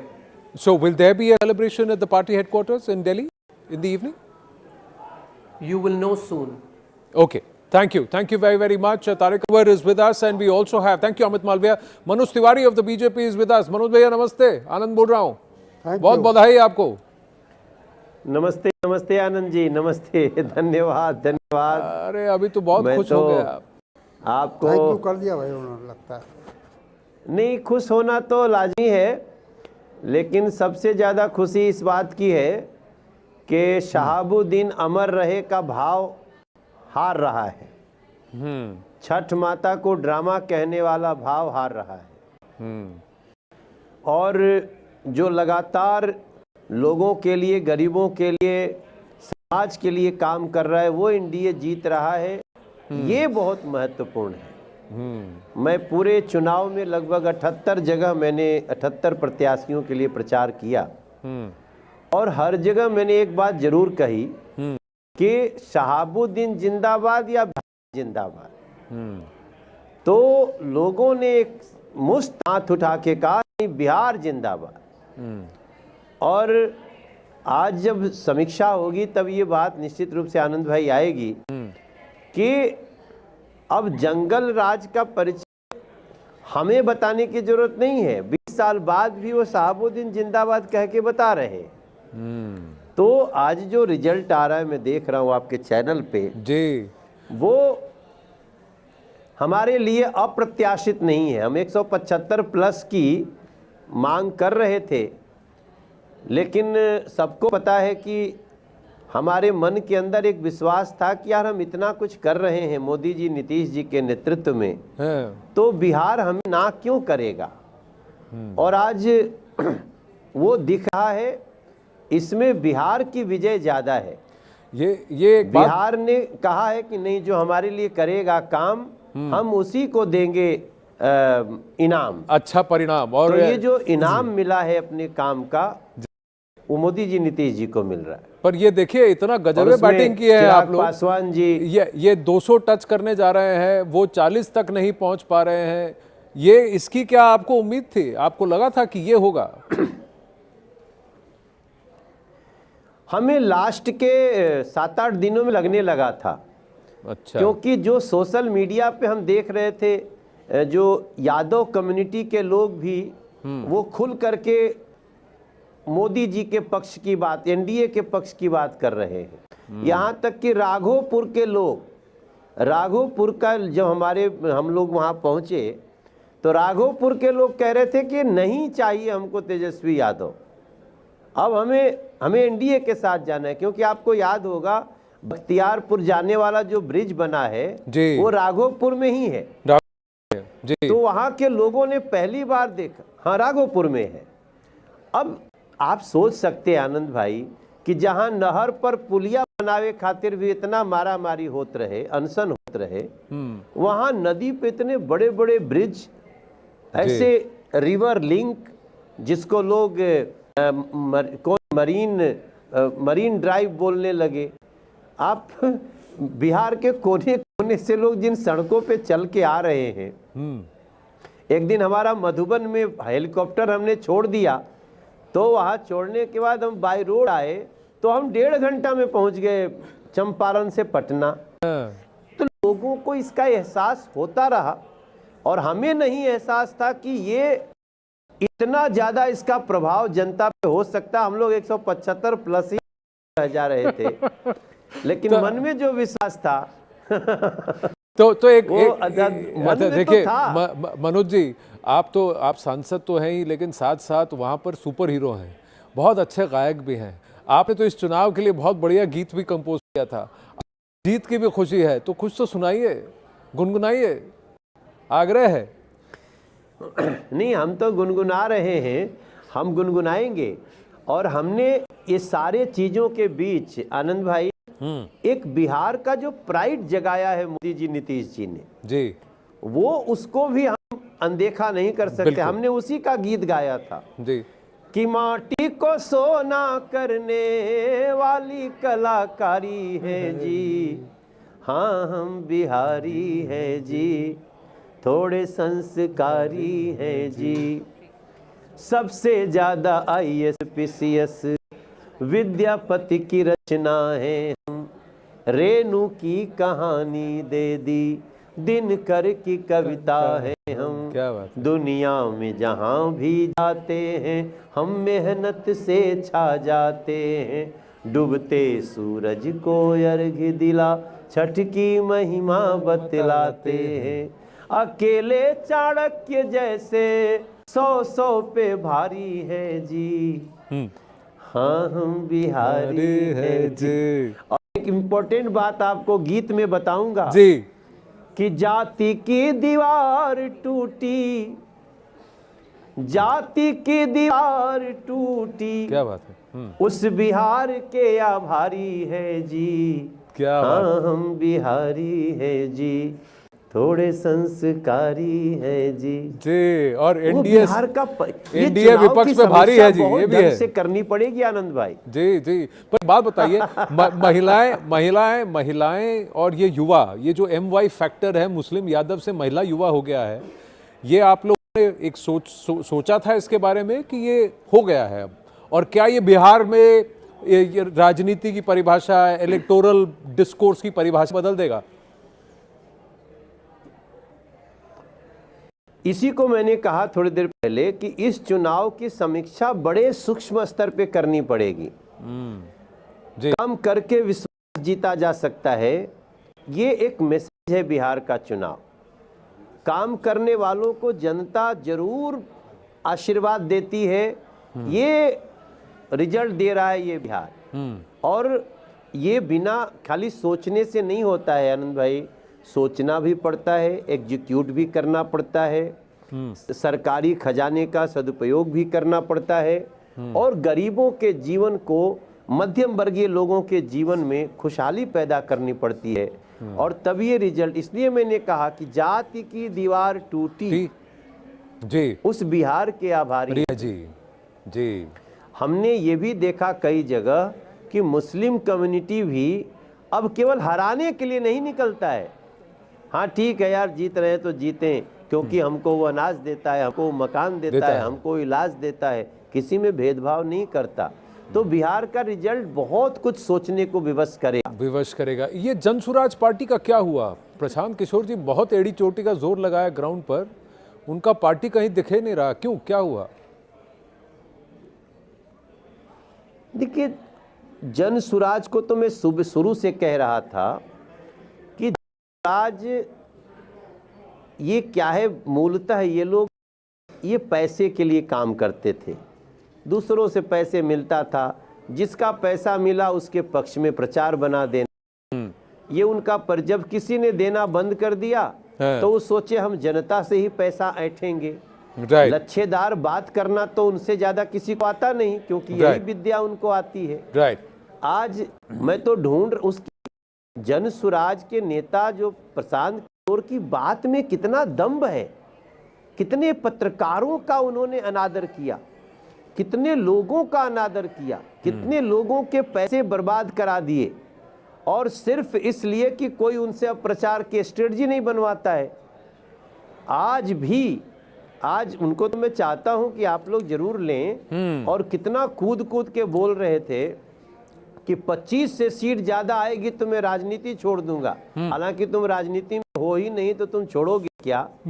तो राजनीति में जो होता है वो छोड़ता है। मगर प्रशांत किशोर से बड़ा निगेटिव आदमी, और सिर्फ मतलब उनको हम इस बिहार के इस चुनाव में जी जो विकास का विरोध करने आ जाता हो, मेरा मन उसके लिए बहुत खराब हो जाता है। मैं कुछ आज अच्छा दिन है एनडीए के लिए, भाजपा के लिए बहुत बढ़िया अप्रत्याशित निर्णय आया है। तो खुशी खुशी हंसते हुए हम आपसे इस वक्त विदा लेते हैं। जीत का सेहरा बंधेगा, चुनाव तौर से घोषित होगा, फिर आपके साथ बैठेंगे, बतियाएंगे और थोड़ा आपसे आपको फिर से गवाएंगे। Always a pleasure to speak with you Manoj ji. Thank you so much, thank you so much. नमस्ते। Thank you so much, sir. Thank you so much. Namaste. We'll be- Namaste. Let's try and understand the halfway cut, the halfway mark, and then we'll come back to who are these others. I had Sandeep Shastri, I just saw him saying, who are these others? Who are those 5 people who've got their seats and got their leads? We'll put that out too. Congress number that is less than the others and the left. That's what the case. Okay, but this is the halfway cart and it's going to race past that halfway number. The litti choka stall. Next time आपको खिलाएंगे भी. इस बार तो आपको बस दिखा रहे हैं. 196 leads and wins. That's the story for the NDA. What a victory! What a victory for the Pandavs, led by Prime Minister Narendra Modi, Nitish Kumar, and then the other 3 who have come back and become part of this alliance, and all of them pulling their weight. That is significant. Way past the halfway mark, doing phenomenally well. Let's try and understand also as we look at the leaderboard, viewers, the NDA is inching toward 200. The INDIA is at 42. In fact, there are many who believe that the number will slip down further for the INDIA. It will go up to close to 200 for the NDA. It is unprecedented, unexpected. Not a single pollster thought that this number was possible. Nobody went beyond 61, 65 number. It has exceeded that by a good 35 seats. And that is unprecedented. Look at the RJD slipping down to 32. What is it that people did not read on ground? That is something which is... Sujata ji. I think credibility, Anand. Because Credibility. This election, if one word that sums it up, is about credibility. Because every party, whether it's RJD, whether it's Jan Suraj, or whether it's JDU and BJP combined NDA, had promised something to first for their voter bank, either for Yuva or for Mahila or for their Jati, the caste arithmetics. But it is the people who saw, can you deliver? Would you deliver? I look at your past history as well. I think credibility is where everything stopped. Tejasvi Yadav promised jobs, for sarkari naukri. Yeah. So Bihar, like people will die and have queue up for a sarkari naukri, even for a clerk, even for the section D, those the railway, the lower level jobs. Here he's saying every house will get a job. Why do you think people did not buy it? It's because they know, one, maths is favorite subject, so they could calculate. So arithmetically possibly, but also with the intention, so Anand, so they knew that ye nahi hoga because they have seen that it is the same party which has put Bihar into the indexes that we see today, Anand, that Bihar is Niti Aayog mein itna niche hai, multi-level poverty index pe hai, kyun hai? The question is, kyun hai? It's because of the jungle Raj, and I can tell you, I come from Bihar. I don't live there. I'm part of that migrant crowd, but I can tell you that people who have lived in Bihar have not let go. Lalu Prasad may not be right in front of the election. Tejasvi Yadav tried his best to keep him at bay, but people know jungle Raj is not happening. That is one of the reasons why Jan Suraj did not get it. Because wherever there were 3 choices between Jan Suraj, NDA, and RJD, people thought, agar Jan Suraj ko vote de diya, and iska vote katega, isliye वापस NDA को vote करो. Even if there was little people who were disappointed with the NDA. Jan Suraj missed one more point, that they missed the 50% demography of women. There was nothing for women in their manifesto. Nothing. He, in fact, in one of the interviews, he rejected it also. In the first phase election, he said, Mahila factor ही नहीं है, प्रवासी मजदूर factor है. महिला ने बोला vote क्यों देंगे? यहाँ पे एक व्यक्ति है जिसने जेनरेशनल पॉलिटिक्स की है मेरे साथ, हाथ पकड़े रखा, मुझे साइकिल दी, पोशाक दी, स्कॉलरशिप दी, उसके बाद मुझे दारूबंदी कर दी, शराबबंदी कर दी, शराबबंदी किया, everything. So it's a generational, it's not a knee jerk freebie politics announced right when the elections are happening. No, he realized that the girl needed to go to school and they were facing because there were a lot of people who would eve tease them and things like that. The school was far off, so they cycle. And he was 10,000. I see a lot of people saying 10,000 de ke vote khadi. 10,000. You don't understand Bihar. That is why I say Bihar is not for beginners. 10,000 दे के आपने उस महिला को, उसको जो NB वाला जो उसको हर दिन दरवाजे पे आता था कि आपने लोन लिया है वापस करो, चुकाओ, उसके पास नहीं थे 700 रुपए, 800 रुपए, उसने वो लोन चुकाया, उसने मुर्गी खरीदी, बकरी खरीदी, गाय खरीदा, जो खरीदा, अपना एक पति बाहर में है, उसको नौकरी, that is one side. The woman is struggling here with for everyday life. So 10,000 solved her problem of livelihood, food, education for her children, and her own self-dignity. Because as women, we would know that law and order is the first thing. Anything goes wrong with the law and order, we are the first victims. So this is why I can tell you, Anand, if Nitish Kumar wouldn't have done this 10,000, he would have still win. This has happened. A lot of interviews it came. I mean, I'm sure, you know, a lot of people said कि हमको नहीं मिला है, लेकिन कोई बात नहीं, हम तो नीतीश को देंगे, हम तो कमल को लगाएंगे. Okay, just quickly this update, viewers, that Prime Minister Narendra Modi is going to be at the party headquarters at 7 p.m. So Amit Malviya hinting at striking a balance between also not forgetting what happened in Delhi on Monday, but also celebrating what is historic, a momentous event in Bihar because of the mandate. This mandate cannot go, not ignored or cannot go uncelebrated. So they will celebrate, but I think the Prime Minister is going to be a little circumspect. He's going to remember and remind people that the task has only started. Now, the next 5 years, what's done in Bihar is going to be important. Will Nitish Babu also be there? That's the big question. The BJP, the single largest party, returning numbers which were again not expected of the BJP, despite it's fighting 14 seats less than the last time. 115 seats the last time for the BJP and the JDU. Both of them reducing their number of seats being given to the LJP. The LJP returning a fantastic strike rate. The JDU returning a fantastic strike rate. And the BJP strike rate. That's a phenomenal number that they have returned. Now, let's talk this from a national point of view and what this does for Prime Minister Narendra Modi, the alliance itself. Now, does this seal this alliance, Nitish, Chandrababu Naidu, firmly in the NDA pala? Because we see what's happening with Andhra, the amount of money that's been directed, projects that are being directed. Now, Bihar ko Viksit Bihar. Is that now possible? Because Nitish Kumar also finds himself politically secure. Ji, Swapan ji. Just 10 seconds. I said probably we can now, that 2024 general election was an exception. If you see, the Modi magic continues. Ma'am, it's not the Modi magic. It's a simple underlining. एक है तो safe है. बटेंगे तो कटेंगे. This is alliance mantra. Alliance mantra. I think two things need to be noted. One is, if the main party which is driving the alliance is firm on a winning streak, the other coalition partners are naturally gravitate towards it. And this is what is going to happen in Maharashtra, this is what is going to happen in Andhra Pradesh, and this is what is going to happen in Bihar. That's number one. Number two, I want you to do is to contrast what Tariq Anwar, a very veteran leader of certain sobriety, had to say, analyzing the defeat, and contrast this with what Pawan Khera or someone else had to say. And I think you'll really get the story of the contradictory pulls which are really dragging the Congress down.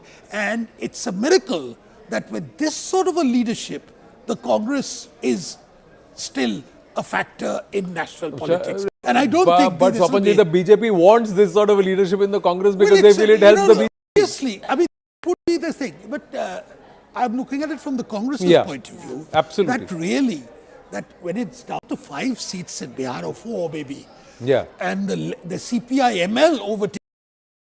I mean, I think that's really the three left parties. Sandeep ji, sorry, going across to Payal to get this confirmation. 7 p.m. Prime Minister is expected at the BJP headquarters, Payal. So, but it will be a balance. They'll try and strike a balance, not go overboard with the celebrations, but still celebrate a historic victory. These celebrations have just about begun at the BJP headquarters. You saw the visuals of the party spokesperson, in fact, holding those celebrations. Later in the evening, the celebrations will continue with the Prime Minister coming in, but it's going to be very low-key. It's been very clearly indicated. Like we reported in the morning to the party workers, do not bring any crackers, do not burst crackers. You cannot be seen, rubbing, salt on the wounds of those people who had actually lost their lives in the Delhi blast as well. But it's a big, big victory nonetheless. So the Prime Minister's message, the take-home message will be extremely crucial. He'll obviously speak about a Viksit Bharat, the developed Bharat. So there were many naysayers who really thought that this alliance won't test its strength. But that the numbers have actually proved everybody wrong. First time around in Bihar, that all the 5 alliances are contesting together, and the numbers are just a proof enough of what you can do. So everybody that you ask in the BJP, one thing is Nitish Kumar's name. record as a leader, as a chief minister, and of course the election management skills of the BJP. Let me just quickly ask you, Payal. Will they quickly want to settle the swearing in? Who the CM is, there is no doubt. But will there be something in it for Chirag Paswan? Because the LJP has returned a healthy, handsome number. They've turned up very, very well. 29 seats. Many thought that will he actually pull his weight? And he's got about 22 seats where they are leading and also perhaps winning. So what's going to happen in terms of the combination? Anand, there's no doubt whatsoever that Chirag Paswan has about 6 to 7 votes that are strongly with him no matter what happens. They stay with him. But combined with the BJP and the other votes, they've been able to get that number. Having said that, we do not really know at this point in time whether Chirag Paswan wants to back to the state at all, because earlier in the year, he had said that he wanted to, in fact, pursue politics for the state as well. His supporters really said that they want to see him there as a center. But whether he decides to bite the bullet remains to be seen. Because one BJP leader essentially had advised Chirag Paswan that there is nothing called as deputy CM in a state. It's just the CM who's the boss. So he had cautioned Chirag Paswan not to bite that bullet and not to go that way. Yeah, he's doing really well as a state But minister. it is important for Chirag Paswan to show he's serious about Bihar if he's looking at the long term. Eventually, he has said that he will follow the Prime Minister's instructions. So what Prime Minister Narendra Modi says, what Amit Bhai says, I think that will also be a huge factor in terms of what Chirag Paswan does. But it's a phenomenal performance. Thank you for your inputs. Going across to Ashok Chaudhary. Ashok Chaudhary जी नमस्ते, आपको बहुत-बहुत बधाई. मैं आनंद नरसिम्हन बोल रहा हूँ. नमस्ते. JDU का फिनोमिनल परफॉर्मेंस, क्या स्ट्राइक रेट है और ओवरऑल पांडव तो 5 है लेकिन बहुत बढ़िया, एकदम 200 के पार होने की संभावना है. How do you see this? Were you expecting this? No, I told you, I told the media before also, before first phase of election, that if we are going to cross 170, where we are going to stop, nobody knows. So that exactly is happening. And we were expecting that we are going to do much, much better this time. Because that Modi and Nitish combo is very lethal.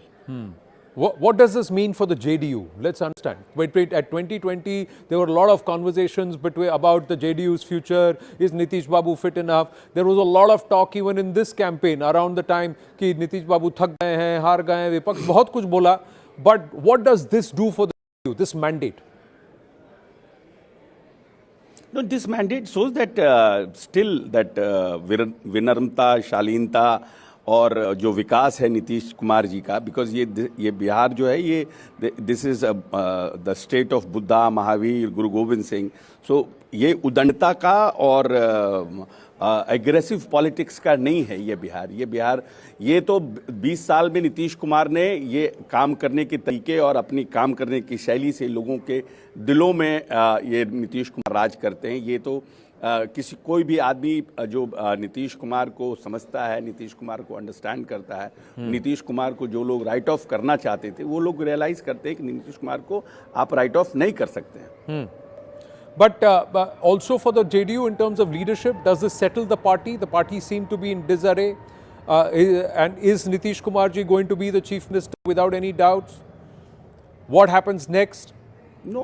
Without there is no vacancy for chief ministership. Nitish ji is going to be the chief minister. There is no doubt about it. For you, what was the biggest factor? Is Mahila the biggest factor for this success? The Mahila vote? No, I don't. No, I don't think so. First of all, the way Bihar has developed in last 20 years, the Bihar worked in last 20 years. What Nitish Kumar has inherited into when he has come into the power in 2005 was 118 massacre, that caste right, religion right. Right. And 46% people were below poverty line. And 700 megawatt per day consumption of electricity in Bihar. From there, Nitish ji has started, and now it is 8,800 megawatt electricity consumption per day in Bihar. So the way he has done the work, people have realized that he is the man who is going to take us into, because now this time, right now, the time is that we are on a crossroad. If we are going to cross this, then the Bihar is ahead, much ahead. Right. So the people has believed in Nitish Kumar and voted, and just because of after a week joined BJP, Modi ji has also realized that the Bihar is a big state and the huge population. If we are going to support Bihar, then the Bihar can perform well in the GDP of country and as per capita income of the country. So he has also helped. So this combo has worked out very well. Right. Tejasvi was also being projected as a more popular candidate for CM than Nitish Babu. There was also it also said that a bulk of the votes, about 40% of the votes, are the youth, and he was very, very popular. He was more popular than Nitish Kumar among the youth. But the result point otherwise. Your thoughts? No. These all are this is not a ground reality. Ground reality is that everybody wants Nitish ji to become the chief minister, and Nitish ji was the face of Bihar for this election. So, he's trailing in Raghopur. Social media, what? Tejasvi is trailing in Raghopur right now. So you can understand what kinds of credibility he is. Tejasvi ji has also said that he has come with the Mai Bahan Yojana, he has come with the job, he has come with the Mahila Yojana, but nobody has accepted or nobody has really believed in Tejasvi Yadav's schemes, because the credibility, the public credibility is not there. Right. Ashok Chaudhary ji, congratulations on a phenomenal victory. Thank you very, very much. As the dust settles, let's just quickly get a sense of the... Thank you. Namaste, sir. We've got Tuhin Sinha also joining us. Tuhin, namaste. Erstwhile Bihari, now Jharkhandi. That's how it is. But it's a phenomenal victory. I just want to... बहुत बड़का जीत बा, बड़का जीत बा। पर ये कैसे हुआ ये तो बताइए, बुझाइए। रवा के बधाई बा और पूरे को बधाई। But you know, Anand, I have been predicting this for a long time, because pro-incumbency is a reality which a section of the media and a section of the opposition refuses to accept. Number one. Number two, you know, there is a silent anger which has been brewing against the negative politics of RJD and Congress party. You know, every time, this time, obviously, they started their Rona Dhona 3 months before the election. This is not what the youth of Bihar wants. They don't want cribbers. They don't want people who are escapists. So the youth of Bihar very clearly aligns with the development policy, the development vision of Prime Minister Modi. Our my factor, which is Mahila and Yuva, has prevailed over their cliched and outdated my factor. This was a reality which, you know, everybody who was there on the ground knew. There was a certain boredom during these elections, and that boredom was that the other side was just not exciting enough. People had made up their minds in the last few months, and that is why Rahul Gandhi disappeared. Post-September, he attended barely 2 or 3 rallies. He was there only for 2 or 3 days. So even they knew about it. Did it? Because, you know, there was a little bit, his tone was a little off, Tejasvi Yadav this morning. The whole talk about don't try and, you know, trying to mobilize cadre, 20,000 people, etc. These are all things which point to a direction where people feel, oh, things are not right. Is everything okay? Just quickly looking at some of the key race alerts, viewers, Tuhin, please stay on with us, and also our studio guests, just asking them to weigh in on some of these key race alerts, even as we put out some of the factors on what has driven the NDA landslide. We'll come to this also in a bit, but just quickly getting a sense of who are the key candidates and how well or how badly are they doing. Let's quickly have a look, if we can have that, and I'll read off the screen itself. On Samrat Chaudhary, the sitting Deputy Chief Minister, he's on the lead. But both Tej Pratap and Tejasvi are trailing from Raghopur. There are celebrations happening, Rangoli is being drawn, nothing was done premature, everything is happening even as the results are settling in. Multiple rounds of counting, it's only inching towards in favor of 3 or 4 seats up and down. It's oscillating between 194 seats to 200 seats. Can we have the key race alerts, please, here on the screen itself? All right, okay, we'll try and come to that. But Tejasvi Yadav to trail from Raghopur, that should be a huge surprise. Did anybody see that this was not a anti-incumbency sentiment but an anti-opposition sentiment, massive pro-incumbency sentiment, Rashid Kidwai? ये तो बहुत ज़्यादा लंबा 6 हो गया. Yes, I am reminded of a share of Diwakar Rahi. Says, अब इतनी भी मैसर नहीं, मैं खाने में जितनी छोड़ दिया करते थे हम पैमाने में. हाँ. So this is, it's a very actually sad reflection of the kind of campaign that the opposition led. And also on a more serious note, as a Democrat, Anand, we must look at this also. This is not a very healthy phenomenon at this hour of triumph. We should not try to belittle the kind of achievement that NDA has achieved. But this 80-90% success rate, strike rate in a democratic polity is not something that is very healthy. Or is going to create, in a time to come, it will create a lot of problems. So it's in our response. It's not healthy. Yes, yes. आप कैसे 90% strike rate? How can you have? How can JDU have 70-80% I'm not strike denying rate? that. It's not good. It is.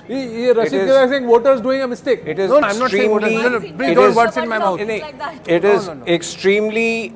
No, Anand, I completely agree. It is extremely unhealthy for the opposition. The opposition is on ICU. But let me point out something, something more serious over here. Something, and I think that should be getting drawn into opposition cribs and opposition cries. This time there was a direct correlation. You can also verify that data. I have just come across some data. There was a direct correlation between Prime Minister Modi's rallies and the increase in turnout in those districts. Let me give you some figures. Samastipur had a Prime Minister Modi rally. The voting percentage went up to 71.74%. Begusarai 69.87%. Muzaffarpur 71.81%. Chhapra 64%. Katihar 79.10%. So after 20 years of NDA rule in Bihar and 11 years at the center, if people of Bihar are still aligned, are still aligned with a development vision, that shows that they are habituated to a certain governance style which the other side cannot offer. And I am very surprised, Rashid bhai, I know Rashid for a long time. He should not make these statements that this is unhealthy. Of course it is unhealthy for RJD, it is unhealthy for Congress party because they are in ICU now, and if they don't change their ways, they will perish. No, but so it's a wake-up call for them. But for the people of Bihar, they could not be anything better than these results. Let's separate the party hat out and the political hat out, but and also accept that yes, Congress and the RJD were pulling the carts separate ways. But Tejasvi was seen as a popular leader, Rashid Kitwai. Where was the mistake? What happened with Tejasvi? Why is he trailing from Raghopur? Yes, yes. And I think you have raised a very valid point. Electoral politics, alliance politics in India has a dominant, player, and there are other players. Like you look at Kerala, there is a, now LDF, he's come back into the lead. He's back into the lead in Raghopur. So the next round of counting the ballot boxes opening, is back in the lead. Constantly, the India alliance has this problem of they fancy themselves as co-equals. So all of them, you look at, there is no dominant partner. So therefore, there is always a lot of pressure. So every time Rahul Gandhi is, so to say, popularity rating going up, Tejasvi has a problem, Tejasvi has popularity rating going up, Rahul Gandhi has a problem, Lalu Yadav had to call up Sonia Gandhi to say, Tejasvi should be positioned, it is his election. So I am saying all was not well much before Sir, this election. लालटेन लेके नहीं खड़े sir, देखिए हाथ जोड़ के खड़े. Look at the bhav. Look at the bhav of Nitish Kumar in that poster, the new one. Bihar वासियों का प्यार Nitish Kumar. So that there is a difference in how you approach. So and I think that's been underlined multiple times. Sujata Pandey, you're saying something. Twitter, they've just put Bihar jeet raha hai. They never claimed that, look, I have, Nitish Kumar ko itna bola gaya, Nitish Kumar itna popular leader hai. But the point that we are trying to make is that Rashid ji was saying that it's bad for democracy for people like Tejasvi Yadav trailing or Tej Pratap Yadav. I didn't say that. I mean, the essence of it was like that the opposition should be strong. But my thing is, like, it's good for democracy because, it shows that you cannot take your constituency, whether if it is like, even if it is a hereditary legacy constituency, you can't take it. Because I was seeing the reports that Tejasvi Yadav did rallies everywhere, but the least was done in the Raghopur. Also, the person who was managing his electoral campaign in Raghopur, he was not a people's friendly person. For RJD people itself, the Karyakartas of RJD were not very happy. There were several reports. In fact, that clip went viral when Rabdi Devi went to Raghopur. People were confronting कि हमको क्या दूसरे के भरोसे छोड़ दिया है, हमको ऐसे लेके रखे, कब मिलने नहीं आते हो, हमारा problem solve नहीं करते हो. So it's good for democracy, Anand. I think democracy, as India, where the opposition said democracy is dead, I think democracy is thriving now. People are saying, I will not vote on only Jati, I will look at what you have delivered. Issue also, in Jati also people are saying, कि कौन सा नेता मेरा problem solve करेगा. So I think democracy is thriving and democracy is not dead. Bihar is giving a message to every party. It's giving it's the message to NDA for delivery, for Congress saying that wrong narratives do not work. You have to come on the ground to see what is happening on the ground. Right. So something which is where the media takes not necessarily are the issues of the public. And RJD first build credibility. You can promise moon and stars, but people should know that people should believe you. People here did not believe him. That's the thing. Sandeep Shastri. 2 points, Anand. Right. One, is it a vote against the opposition? I think it's more significantly a overwhelming vote for the ruling party. Yeah. And in the process, there is this collateral damage that the opposition has to suffer. Right. But more importantly, I think this was a contest between a well-oiled coalition versus a disjointed coalition. And you are seeing the result of that. When a well-oiled coalition, all its partners work together, you see what happens. On the other hand, a disjointed coalition where each pulls in a different direction, you are seeing it in the screen in the result. Let's go to the live result hub after we get you a quick update on some of the key race alerts. The VVIP seats, where are the big margins, which are the narrow ones? Akanksha will tell us in a bit, but quickly just telling you, Vijay Sinha, the Deputy Chief Minister incumbent, is leading from Lakhisarai. That's the first key race alert, viewers. Let's look at the next one. Tejasvi Yadav is back in the lead. So in Raghopur, after trailing for such a long time, he is now leading. Tejasvi is leading. But what about some of the other candidates? Let's look at Tarikishore Prasad at Kathiar. He is of the BJP. He is leading at this point. He is, and we believe that the lead is quite comfortable. Tej Pratap Yadav continues to trail. In fact, he is fourth. Rakesh Ranjan of the RJD was leading from this seat in Mahua some time back. We'll get a check. Who's in the lead? Samrat Chaudhary at Tarapur, he is leading. So BJP, again, Deputy Chief Minister, comfortable at this point. Ram Kirpal Yadav, Danapur of the BJP, again, he's been leading right through.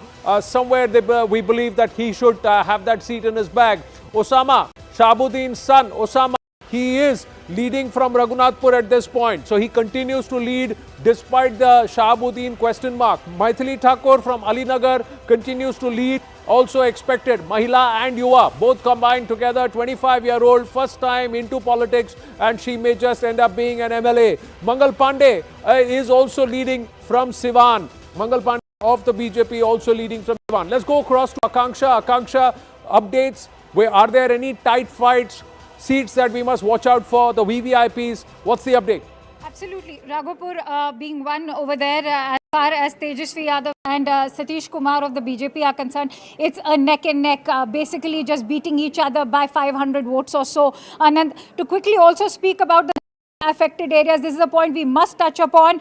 You're looking at Aurangabad. Remember, this is one district which was flagged off by the MHA as a district of concern. This is where BJP has led. Munger BJP leading, Gaya LJP leading, Lakhisarai BJP leading, West Champaran, which has 9 constituencies. 8 out of these 9 constituencies are with the NDA. So that also goes on to talk about Sushasan. When you talk about security, let's also quickly talk about the SC/ST seats. Ramnagar with BJP, Mohania BJP, Daroli LJP, Rajoli LJP, Rajnagar BJP, Triveniganj JDU, Harsidi BJP. So these are just a few of the majority of the 38 SC seats. Goes on to say that the alliance overall, Anand, if you talk about the NDA, yes, the heavy lifting has been done by the JDU and the BJP, but LJP has gone into the interiors. They've won these SC votes. ST seats, only 2 of them going with Congress and RJD, Manihari and Katoria. But some very interesting observations coming over there.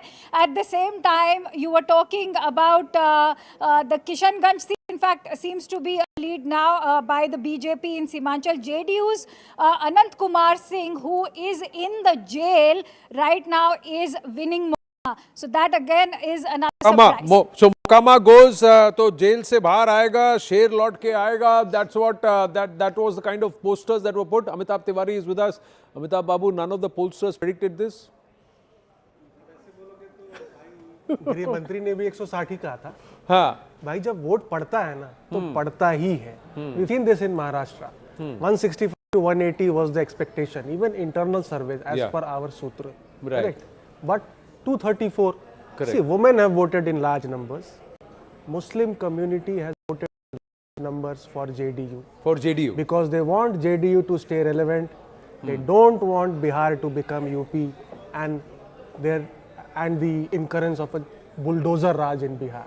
So silent Muslim Yadav women who have received the 10,000 rupees, they have also voted. And of course, it is like a love you Nitish or a thank you Nitish. Right, going straight across to Nityanand Rai ji. Nityanand Rai ji, namaste. बधाई आपको, congratulations. सबसे पहले तो मैं बिहार की जनता, सभी भाइयों बहनों और मतदाताओं का हृदय से आभार, जिन्होंने जंगल राज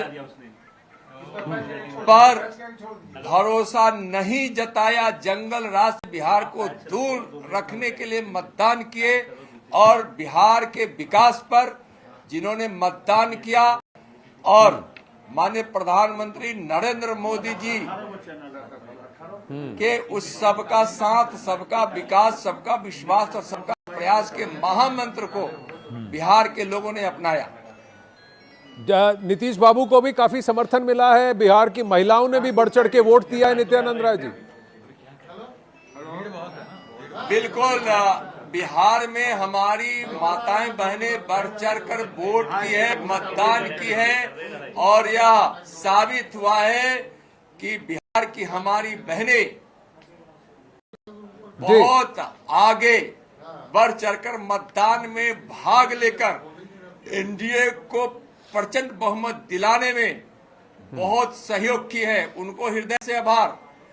160 का लक्ष्य था। प्रधानमंत्री जी के अन्य 3 स्तंभ, एक तो महिला है ही, गरीब, युवा और किसान, सभी उनके विकसित भारत के स्तंभों ने सब मिलकर प्रचंड बहुमत एनडीए को दिलाई है। भरोसा हमारे माननीय प्रधानमंत्री जी, जो गरीबों के मसीहा है, विकास के भगीरथ है, दुनिया के सबसे लोकप्रिय नेता है और जो भारत के कर्मयोगी प्रधानमंत्री है, उन पर भरोसा, एनडीए के सभी साथियों पर भरोसा बिहार की जनता दिखाई। 160 का अनुमान था, लक्ष्य था। नित्यानंद राय जी, अंतिम प्रश्न 200 टच करने वाले हैं, ये तो अप्रत्याशित है। नित्यानंद राय जी, एक अंतिम प्रश्न, थोड़ा सा नहीं, अंतिम प्रश्न आपसे। 160 का लक्ष्य था एनडीए का, 200 टच करने वाले हैं, इसके लिए आप बिहार वासियों के लिए क्या वादे करेंगे? हाँ, बिहार वासियों के साथ जो भी वादा एनडीए की है, हमारे प्रधानमंत्री जी किए हैं, सब वादा हम सब मिलकर पूरा करेंगे पांडव दल। और 160, माननीय गृह मंत्री जी ने कहा था कि कम से कम 160 एनडीए जीतेगी। 160 ही जीतेगी ऐसा नहीं, 160 कम से कम जीतेगी और उस आंकड़ा को पार करेगी। नित्यानंद राय जी, धन्यवाद हमसे बात करने के लिए। Thank you for speaking with us. There is going to be a celebration in the BJP headquarters at 7 p.m. It has been very clearly said that it was not expected within the BJP also. Let's bring it back. Yes, Priyam Kanti Bodhi. So now it's been 3 elections after Lok Sabha 2024, right, and it's enough to now say that there is a pattern, and these are clear sweeps in favor of NDA.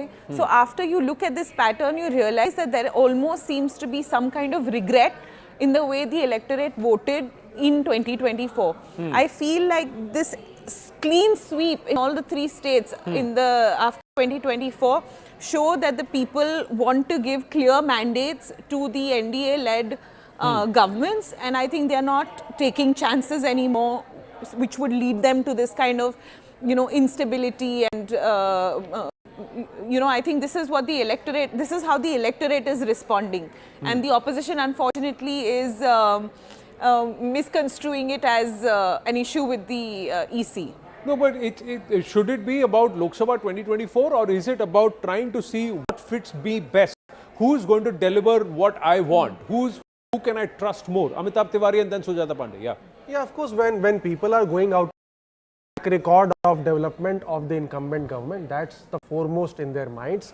And of course, when there are promises being made both by the opposition and the government, the trust factor and the credibility of the person who is making those promises comes into the being. For an incumbent government, delivery is more important than promise. So it shows that the people of Bihar have clearly given a thumbs up for the 20-year track record of Nitish Kumar, be it as 3 years with the Mahagathbandhan and 17 years with NDA. And it's also a send-off farewell gift a love you Nitish kind of gift. Is it a send-off in the first place? Another poster. Have a look at this. Now, again, this is the folded hands Nitish Kumar, Vinamra Nitish Kumar, clean Nitish Kumar, incorruptible Nitish Kumar, bharosemand Nitish Kumar, saying जीता है महिलाओं का विश्वास, जीता है Bihar. So, openly acknowledging, admitting the trust of the Mahila in Bihar towards the JDU and the NDA. Sujata Pandey, one aspect, because the BJP allied with the JDU and the Mahila trusts Nitish Kumar, was it a positive rub-off everywhere? Did it help the fact that this time around there is not a Modi-Nitish clash? There is not an effort internally by the BJP to weaken the JDU a little. This was witnessed in 2020. It did happen. Yeah. It did. And that is why you see such a phenomenal result which nobody predicted. Right. So I do see this as a result of the generational politics, as I call, of Nitish Kumar. The women of Bihar know that what was the condition of women in Jungle Raj. Right. What Nitish got. See, it's very important, just a few minutes and I will explain. You know, when Jharkhand got separated from Bihar, you know, there were 87% resources went to Jharkhand. Bihar was left only 13%, only 3 factories, that too only in Barauni. Nitish Kumar was given an empty plate. You know, when he took it over, people have seen how, okay, it doesn't look like, if you compare to Bombay or Delhi, the development doesn't look like much, but development has happened. That has happened for women as well, because the law and order got established, you know. That was a major concern. And here, of course, Modi has also the kind of effect that Nitish has. You know, Mahila voter is a very much loyal voter of Modi, nationwide. So when it comes to, you know, the state, the nation effect got, you know, mixed with the state, and that is why you see such a phenomenal over the, you know, nobody expected kind of majority. It's like an even in Muslim area, Anand, I have serious thing that I would want to know after the results come in, that has the Muslim women too voted for JDU? Yes, that's what Amitabh Tiwari not just to keep JDU as a balancing power in Bihar, but also because the EBC, a lot of us know EBC as a back of Hindus. No. EBC also has Muslims, which Nitish only included. So those women also got money, and they are the did most they rise above backward kind of caste, Muslim and did they say, I cannot be societies. seen voting for the BJP, but if I have JDU, and did the JDU and the alliance, NDA alliance, also placed JDU candidates in those seats where this factor would have come into play? That's all post factor That together. is why Simanchal, you see, Simanchal. Just let's look at year-wise over the years. Now, this is 2025 as of now, the Leeds viewers. So now have a look. What we've done is we've just plotted these seats from the 2020 election where the Mahila voted 10% more than the male. So for every 10 men, there were 11 women who have voted.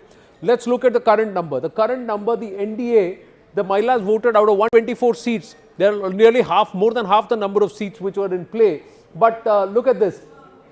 The INDI has pulled only 14 seats. Now let's go back into the years. In 2015, last 10 years, the 2015 assembly, what was the spread? It was a 50-50 spread at that time on the seats. So the Mahagathbandhan RJD was still getting the Mahila vote at that time in 2015. Then, if I look into the next year, what happens after? Let's look at the 2019 Lok Sabha projections. Did things change in the 2019 Lok Sabha projections? Yes. It started swinging away from the opposition into Narendra Modi in the 2019 Lok Sabha election. After that, if I were to come back at the 2020 assembly elections, what happened?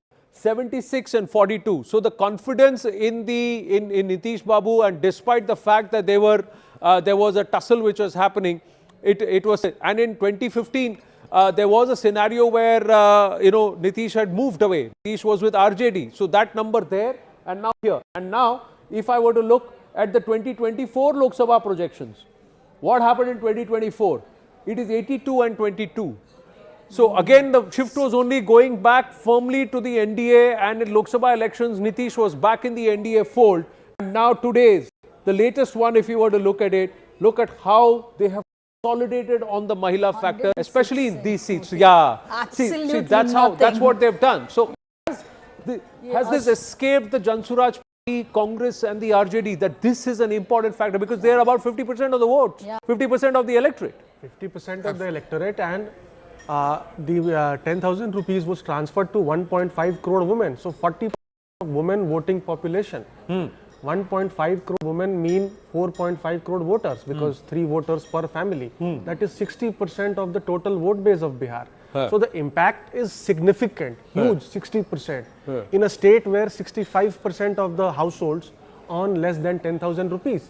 So it's a massive scale. That amount is very big, but as Sujata ji mentioned, it is a series of steps. It's not that it's a one-off, out of the blue step which he has taken.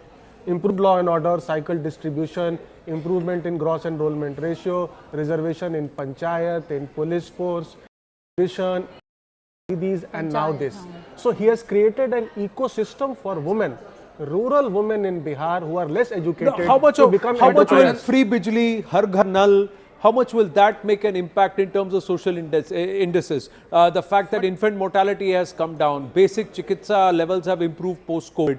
Will that also make a difference? Of course, because it a will woman make a is difference. there. 250 to 500 rupees, almost all households are saving because of this 125 unit free electricity. Also, But I think this what Amitabh is talking about, this is a fortress, this is a kind of shield that Mr. Nitish Kumar had to offset any kind of anti-incumbency. But the mandate I'm seeing, screen, this is touching 200. It cannot be this kind of thing just because this cash and delivery method. Cash and delivery method, if it was working, then Jagan Mohan would have never lost. Correct. So point I'm saying is, elections in India is a very complex phenomenon. Let me complete.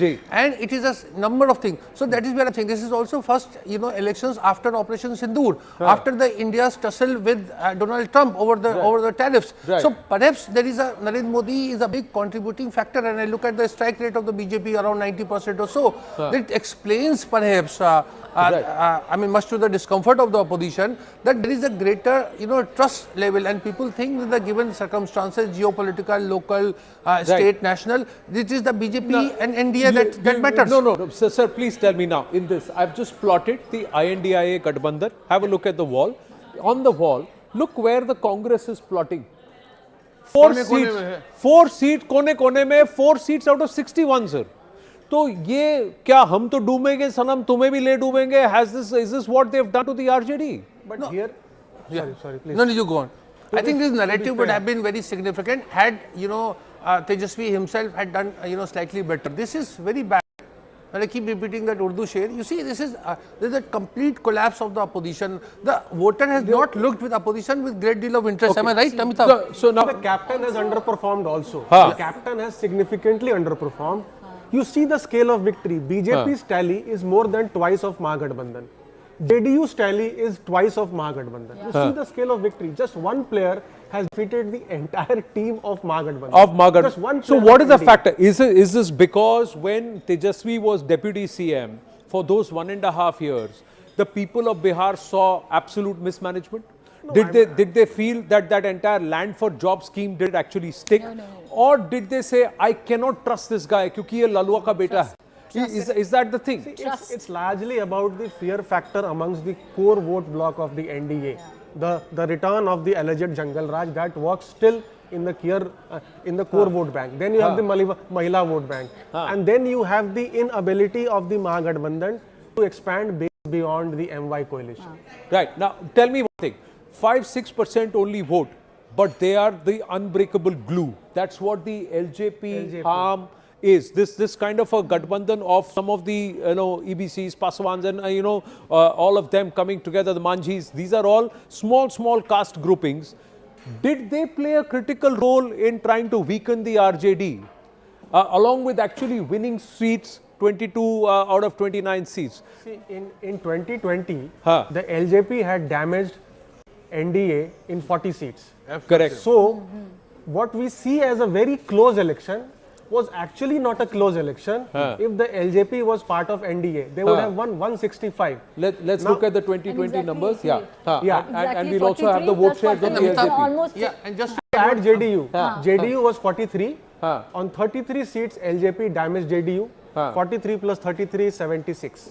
Okay. That 5-6% Paswan vote, when it shifted to JDU or NDA, that has LJP actually added had to the- 6% votes. Yeah, Yeah, added 6% to votes. this. Yeah, correct. Sorry, One sir. seat only they won, but they had 6% votes, and that damaged JDU much, and that is why this time the contribution of Chirag Paswan is not just that he has been able to maintain his strike rate, but also that he has not dented JDU's vote. So it is like this. Like it's something had an is getting exponential added effect and or a- something or a is multiplier effect. exponential effect. Yeah. Anand sir, so yeah, this is what that is the USP of Paswan, because they collaborate, they don't confront, they don't assert. So there is a, if you look at Uttar Pradesh politics and all, there is a lot of Dalit assertion, or even in Maharashtra, where they collaborate in such a way that the alliance partner, they gain a lot. Look at Lok Sabha strike rate 5 out of 5, and here also there is a 90% strike But rate. also, Anand, you know, the Mahagathbandhan alliance partners didn't do well. If you look at the VIP, know, the deputy chief minister, etc., all of that was given.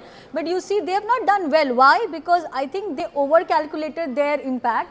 The Malla and the Maji Samaj is different. You know, there are different categories who are not homogeneous. They behave differently. And as I think Amitabh point, Malla is an aggressive community, just like Yadav. There is already an anti-Yadav politics, and you add a Malla community to our coalition. So Mukesh Saini factor did not work itself. So that became another dent in Mahagathbandhan. So Mukesh Saini, also the way they treated Mukesh Saini was very important. His own brother, you announce his own brother candidacy was cancelled. Yeah, you announce him as the deputy CM candidate, but he's not aggressively campaigning anywhere. He's sidelined. You try and play truant with his own brother's seat. All of that sends different messages, but not too many people can wrap their head around this number that is 198. We are hoping to get Union Minister Giriraj Singh very soon. Let's quickly go across and see if we can go across to Akanksha at the live result hub. Quick check of the key race alerts that's firing right now. Veena Devi at Mokama is trailing. Anand Singh from jail is likely to win this race in Mokama very, very clearly. Veena Devi is the other Bahubali from RJD, his wife, but she is actually trailing. Let's quickly move to the next one in terms of Vijay Sinha. There is an incumbent deputy chief minister is leading from Lakhisarai. Will he continue to be deputy chief minister? We have to wait and see. Samrat Chaudhary, Tarapur continues to lead, and he should be settling his victory very soon. In Nabinagar, Chetan Anand is actually trailing at this point, and we have the BJP candidate leading from Nabinagar at this point. Let's move on to the next key race alert in terms of the leaders. So these are Osama Shahabuddin continues to lead from Raghunathpur. So all those who talked about Jungle Raj and Shahabuddin ko Zindabad kahoge, ke Bihar Zindabad kahoge, Manoj Tiwari was talking about it, but Osama Shahabuddin is leading. Maithili Thakur, again young girl, Alinagar from Darbhanga, that region, and she wanted to contest, and she's leading. Mahila and Yuva coming together, leading. Celebrations all around that's happening, but now 199. So it's not just halfway mark, ye to 200 par, that's what it's looking. This is a historic mandate, the BJP 89 seats, the JDU 80 seats. It just looks like somebody somewhere did not catch the pulse of what the voter was actually thinking. And probably Bihar Assembly will not have a official LOP. Yeah, they may not have an LOP. Yeah, that's true. If this holds, Rashid Kitwai has pointed it right, viewers, Bihar may not officially have an LOP. It will be a symbolic LOP because there is no opposition. It's a complete rout, and it somehow looks like a repeat of Gujarat. Yes. And a repeat of 2010. Gujarat and Maharashtra, yeah. 2010 Bihar, 206 seats. Yeah, 2010 Bihar. Just BJP and JDU contesting together just after 5 years. So it was, Nitish was at his, you can say, peak at that point of time. Changed Bihar. People could see the change. See, ironically, Anand Singh and Veena Devi, they were making different color rasagullas for distribution after victory. Yes. One was making white and the other was making black. That Kala Jamun. Which Kala Jamun. So these intricacies of politics in Bihar is very intriguing. Very intriguing. कहते हैं कि काला जो रंग होता है वो शुभ नहीं होता है. How would you look at the fact that AIMIM has a better strike rate than Jan Suraj Party, and the left has a far better strike rate than the Congress Party? Yes. Yeah. So see, left has underperformed. Left had a much better strike rate in 2020 compared to 2025. Yeah. So left is also a story as to why it has underperformed, despite not being a run-of-the-mill political party, despite having strong cadre support उनके नादान दोस्त थे. and social class Yeah, support. the left, And, last time around Congress had 16 seats between themselves, all of them put together, and nearly about 12-13% vote share. And Prashant Kishore, what happened is that since he decided not to contest, he did not release any manifesto talking big, but no blueprint for Bihar as to how he is going to change Bihar. People who were thinking of shifting, so youth moved back to Mahagathbandhan, upper caste moved back to NDA. So in the end we see... No, when you say youth, are you talking men? Because Men. youth also is Male male, youth. female. 50% is female in youth. Yeah, Male youth. Male youth. Some of them shifted back. Some of them. And also, Anand, I mean, Prashant Kishore, I think the role of the communicator was well placed. So he came into attention, he created the attention, he was into consideration list. But then when it came to performance, the leap that one had to take from the communicator strategist to a leader, one who leads from the front, you know, that did not happen. And like I said, he missed the 50% demography. There was nothing about women in his entire manifesto. He rejected women, saying कि वो तो factor ही नहीं है. But Sujata, he did play a role, I would say, in all this, because he kept talking about, you know, Tejaswi's, you know, lack of degree, education, etc. Somewhere he was able to build that kind of narrative. The beneficiary was different. He dented the image of Tejaswi massively. Yadav. Massively he dented the image of Tejaswi. Who? Yeah. Prashant Kishore. Prashant Kishore. The amount Did of he damage... take the fire away from the opposition by Yes. trying to project himself as the opposition? Yes. Is that what he did? Yes, yes. But then why did he back off from fighting the election? That only he can explain. Why didn't he release a manifesto when he has 1,000 professionals and he talks about a think tank of IAS and IRS officers? So it is very, very intriguing as to why he backed out at the last minute. And on AIMIM, I think this is also a message from the Muslim community to so-called secular parties like the RJD and the Congress. Don't take us for granted. Give us proper representation. You are not even giving 18% tickets to Muslims, leave alone the deputy CM chair. After coming from a voter adhikar yatra, I had said this on many channels, there was a resentment among Muslims after the voter adhikar yatra because no tall leader was there on the campaign vehicle, single leader across the state. They kept on changing, somewhere Osama, somewhere Fatmi, Mr. Fatmi, somewhere no tall leader was there. Let me ask this question. If you have a Muslim leader, Muslims need a Muslim leader to work for Muslims? Is that what's the question? Then you are creating a binary, right? If you are a political leader, you are supposed to be working for everybody. The AIMIM calls itself a party for Muslims.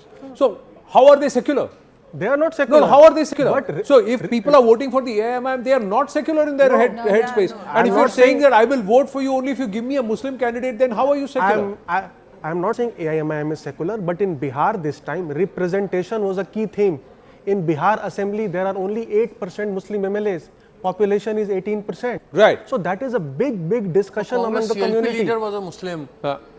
Shakil Ahmed, he is a Muslim. No, but what I'm saying is, see, the Muslims are in the political lexicon, if this election not very clearly prove that one has to change their political lexicon. One has to move beyond the fact that what your caste is, what your religion is, and say what your karma is in terms of what is it that you have delivered for people.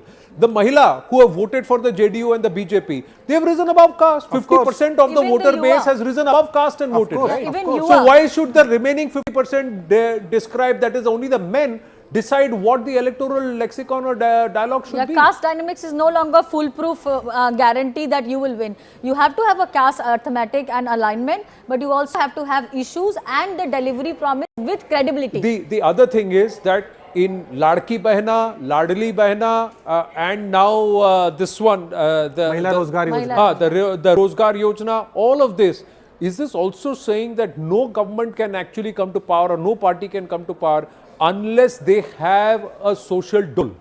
Now, you may not like that term, some method of empowering the women folk in the house, those who did not have financial independence. The moment you attract them, you talk to them, you are home.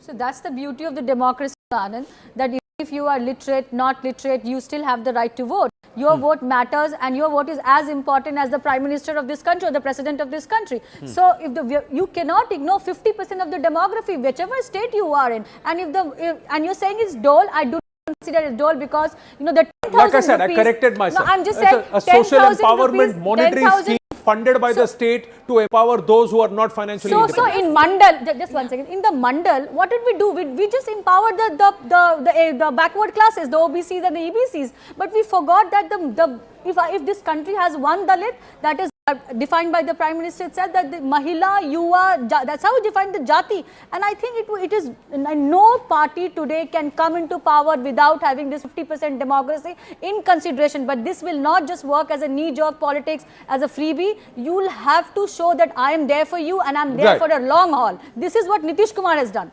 Have they done that? We've got to pause at this point. From 7 a.m. this morning, we've not taken a commercial break. We are now taking a break at a time when the RJD has slipped below 30, the INDIA has slipped below 40, and the NDA is one short of 200 viewers. The result, the mandate is explosive and it's clear. It's in the name of Narendra Modi and Nitish Kumar.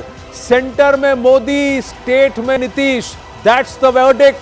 It's a hands down win for the NDA. Landslide for the NDA. Stay with us.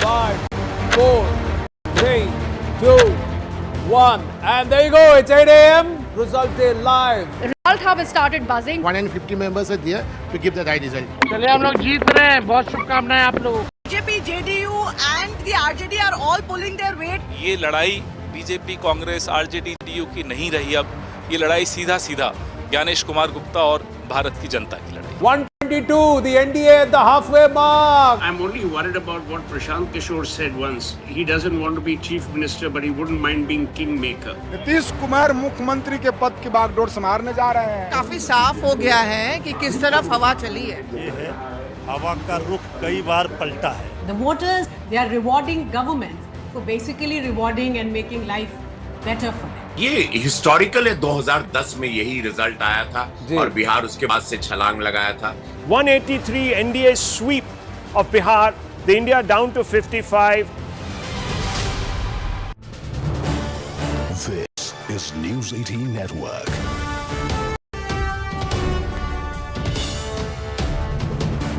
India's largest news network. Let's go straight across to BJP MP Ravi Kishan ji. Ravi Kishan ji, namaste. This is Anand Narasimhan here. बधाई हो आपको. नमस्ते.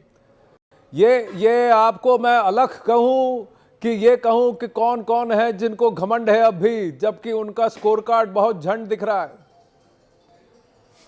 आपको मेरी आवाज आ रही है? जी आ रही है रवि किशन जी. जी पूरे बिहार को मैं प्रणाम करता हूं. प्रधानमंत्री मोदी जी, नीतीश बाबू पर विश्वास. पर एक बात, ऐतिहासिक जो जीत हुई है ये अनबिलीवेबल था. लेकिन इतना पता था 160 विल क्रॉस, बट ये नहीं मालूम था कि तो ये. Why did you think you will cross 160, Ravi ji? Because see, this is a market you own. यहाँ के आप सुपरस्टार हैं. इस जगह में आपका जितना स्टारडम है वो शायद उनकी मनोज भैया के साथ ही होगी. लेकिन मैं आपसे जानना चाहता हूं कि यहाँ पर क्यों आपको लगा कि 160 भी क्रॉस हो जाएगी एनडीए? क्योंकि लोग तो जब हम सभा करने जाते थे, मोदी जी का नाम, उनके लिए उत्साह और माता बहनों का उत्साह, नीतीश जी की छवि, और जो विरोधियों ने जो मंदिर को लेके, धर्म को लेके प्रचार किया, जाति को लेके किया, उससे सब, और शिक्षित यदुवंशियों ने, माता बहनों ने, युवाओं ने ये खेल इतना विराट कर दिया. जो आप रिजल्ट देख रहे हैं इसमें, ये मैं आपको बताना चाहता हूं, इसमें शिक्षित यदुवंशियों का बहुत बड़ा योगदान है, माता बहनों का बहुत बड़ा योगदान है. जो अभी रिजल्ट देख रहे हैं ये बहुत मैसिव सा इसीलिए because we got all the new voters. हमको आरजेडी के वोटर मिले, युवा वोटर यादव समाज से मिले जो पढ़े लिखे. आरबीआई कहता है जानकार बनिए, सतर्क रहिए.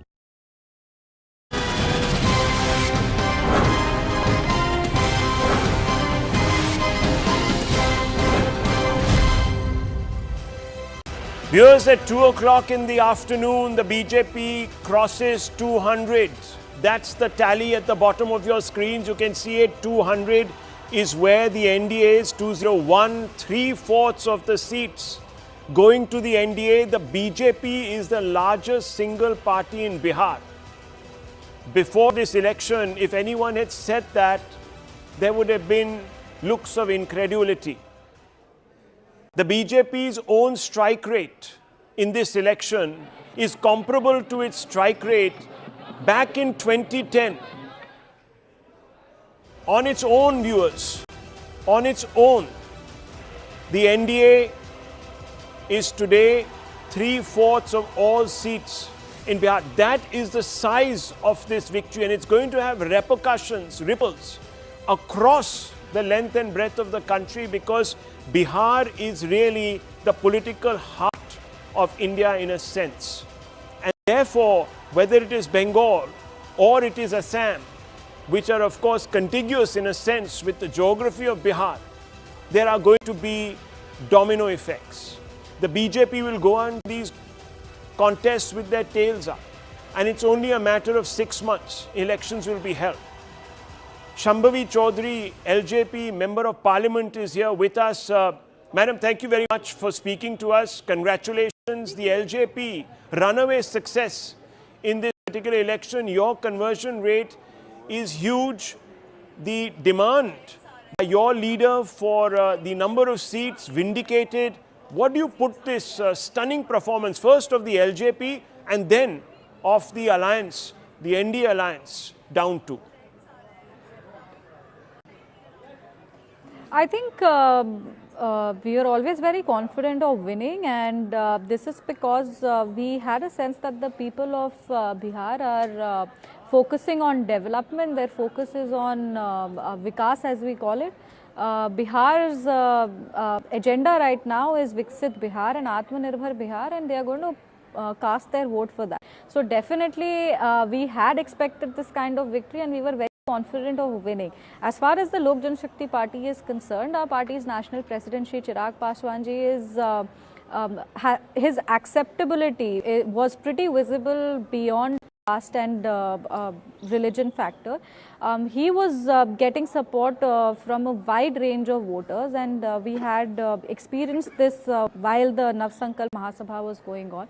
Lok Janshakti Party's candidates had put in a lot of effort, and they were constantly working with party workers, with different Varisht Netagan, as you call them, and definitely our party's national president, Shri Chirag Paswan ji, has his own charisma. He has been able when to, the seats were being allocated, there was convert a considerable chunk of vote in favor of NDA. Right, that is remarkable. Sorry? Because that's very remarkable, because before the seats were allocated, there were many within perhaps the NDA that were wondering as to why Mr. Paswan was demanding the number of seats, 28, that he eventually got, and thought that he was being over-ambitious. So this is a vindication. What do you put this down to? Clearly, it's not just your caste, but this has been a consolidation. Do you think this is a vote which goes beyond entitlement?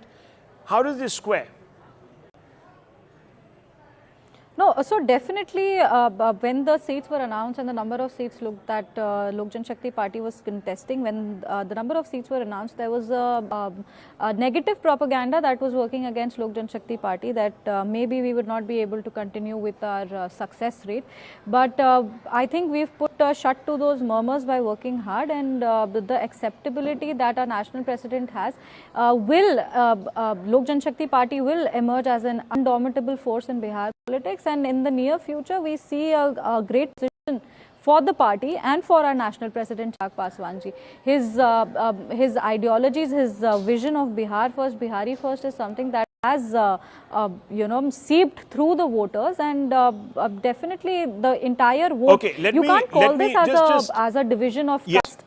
Yes, no, I understand that. Just stay on, because we are also joined by Mr. Ravi Shankar Prasad. Needs no introduction, a person who has been singularly associated with Bihar politics for decades now, a person who is extremely influential across castes and is known to have great associations across party lines also. So very senior leader of the BJP here with us, of course, a minister at the center.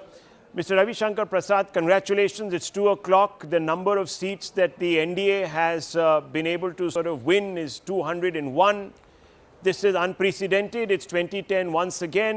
Under Mr. Modi, the 5th election that the NDA is winning by thumping margins in Bihar. What do you put this down to, sir?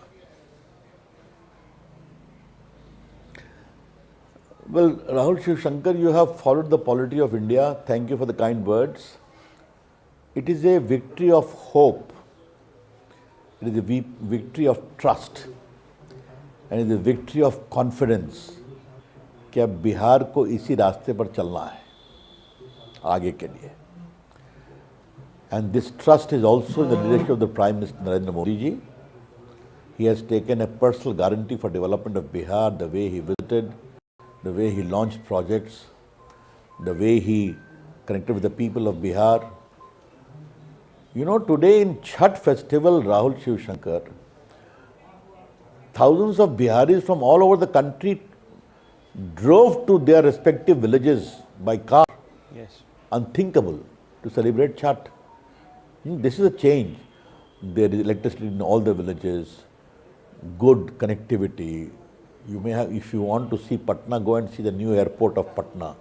I'm the chairman of that committee, and see what a great facility it has come about, the Vande Bharat. Plus for poor people, feeding them, the way Nitish Kumar government did for the women, from Cycle Yojana to many of the mothers who were given cycled in 2005 and the school dress today have become mother themselves. And plus the Ajivika Didis. All these has worked together to see the development of Bihar, the way ethanol industry, the way the garment industry is coming to Patna. So many biscuit factories have come to Bihar.